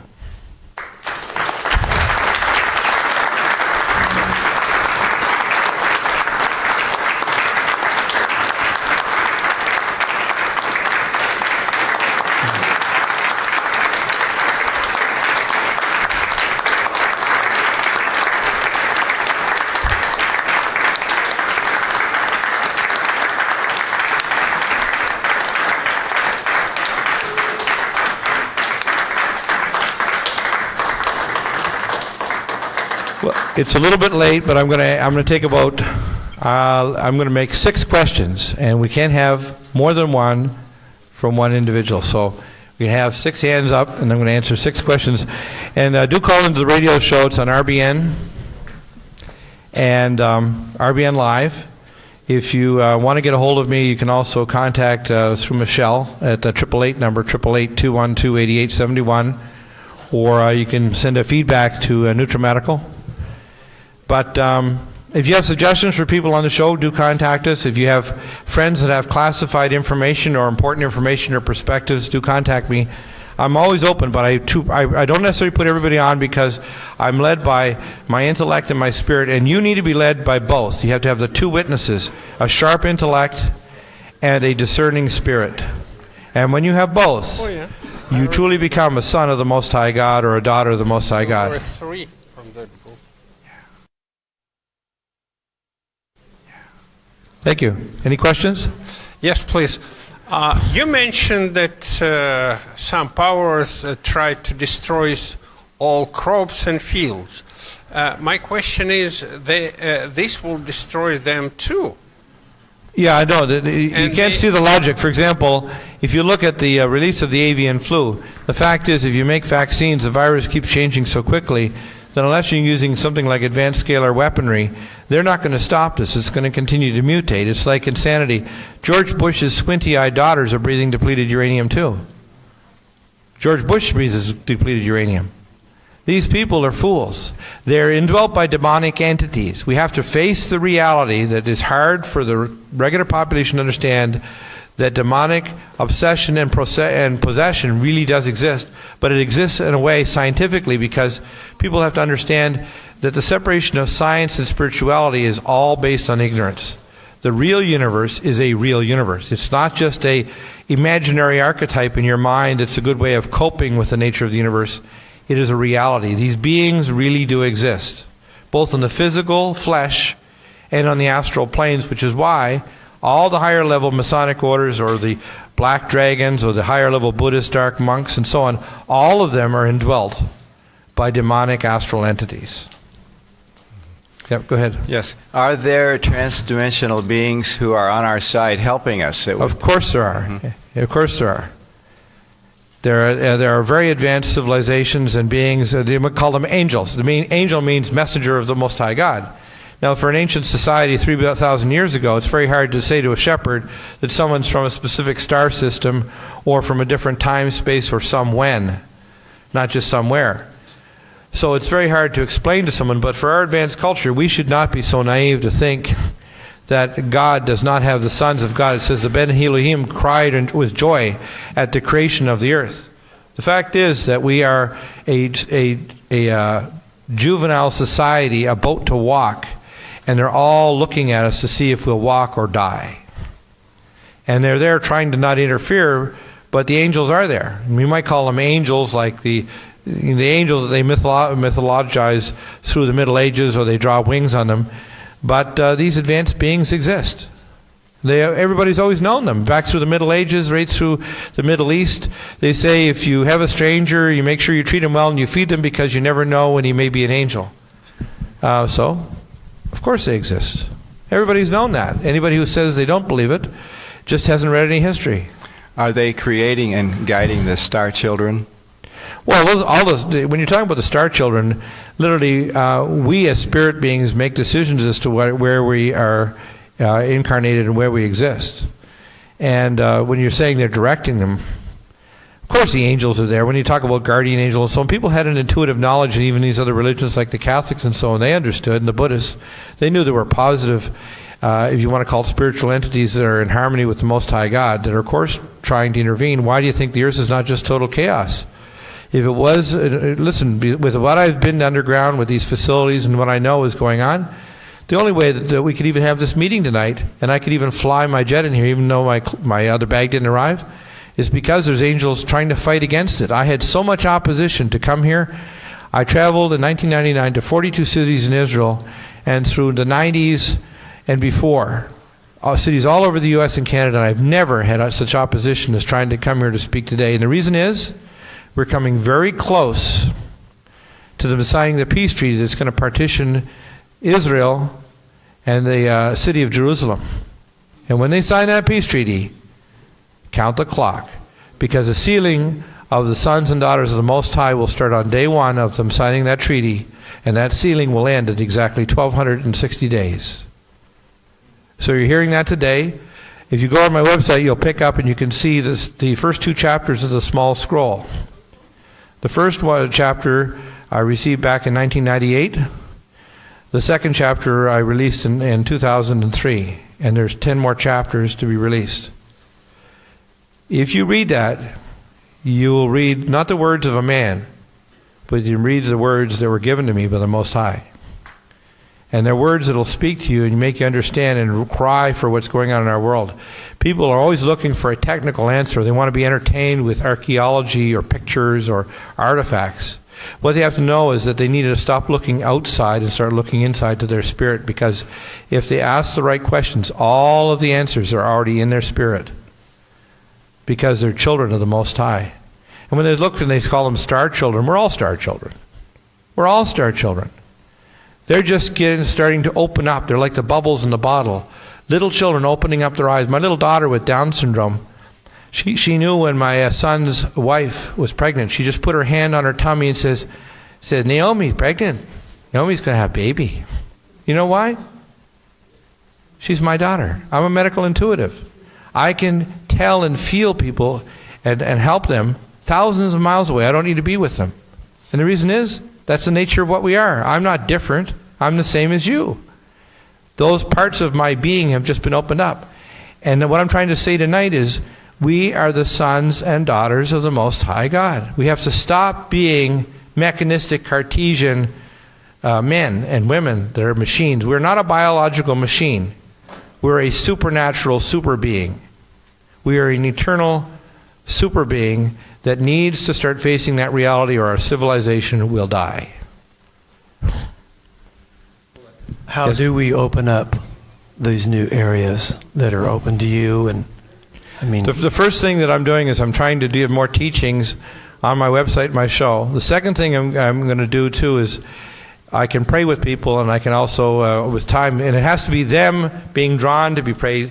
What I do is I pray for them firstly for their name. And their name literally is like a trajectory. It's like it says in the Bible, it talks that they shall be given a white stone with their name on it that only them and the Most High shall know. And it is like their way. So when you tell someone that they have to have religion, what you really should be telling them is to start reading from their book of life, which is their trajectory, their name, which is their spirit name of what they are. Their book is a very large book. And that's the problem, is people are expecting to have a pat answer. And so what they need to do first is they have to start seeking. Once they seek enough, people have called me and said, well, I'm ready to receive my name. I said, no, you're not. You're not ready. I can tell. My spirit can tell they're not ready. When they're ready, they'll know that there's a ring in their spirit that they're ready to know their name, because taking your name means you have a trajectory, you have a responsibility. When I took my name, I knew I had to let my practice go. I had to let my fear of death go. I had to let my fear of never seeing my family go. I had to know that for me to be what I am, which is a prophet of the Most High God, I had to speak out and say things that were so shocking to my professionals that they would think I was insane. I had to speak out and tell whistleblowing things that were so upsetting that people would say, how can you say that, even if you've got proof? So it's a journey, and you get on that pathway. A lot of people say that they're ready, but they're not. What they need to do is they need to get in some very serious prayer and cry out for what they are first. And then when they're ready, come to me, call me, and I'll pray with them. They can be 1,000 or 10,000 miles away, and I'll tell them. And once they start acquiring their name, and once they start feeling that the Spirit of the Most High enter them, then they'll start acquiring it. They don't need a formula. They don't need to go to a temple. They don't need to pay any money. They don't need to join a church. What they need to know is they need to start having the pathway to their pathway to the Most High. That's what they need. Because anything else is mind control. So how do we get to the rest of the sheeple? The first thing people, as they say, they're looking for the answer, like you're looking for an answer now. What I want people to do is start looking for the questions. That was the chief thing that I was trying to say tonight. You need to look for the spiritual questions. Once you look for those spiritual questions, the answers were always there. They were there in your spirit body before the framing of the universe. Your bioplasmatic entity that was you was always there and always knew the answer. Right? Any other questions?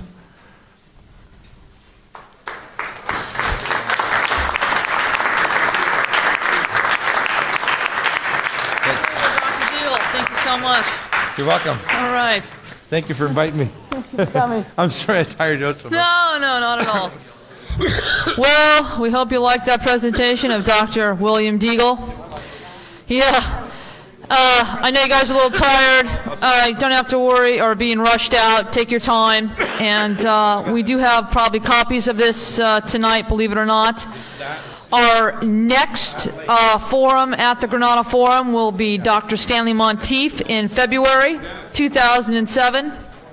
We want to thank you again for tuning into the Granada Forum. For those who saw us, we're still working out a few little kinks, and we're getting better. Thank you, America, for viewing. Again, happy holidays, happy Hanukkah, Merry Christmas, Happy New Year. We'll see you for 2007 for Dr. Stanley Monteith. Thank you so much, and God bless.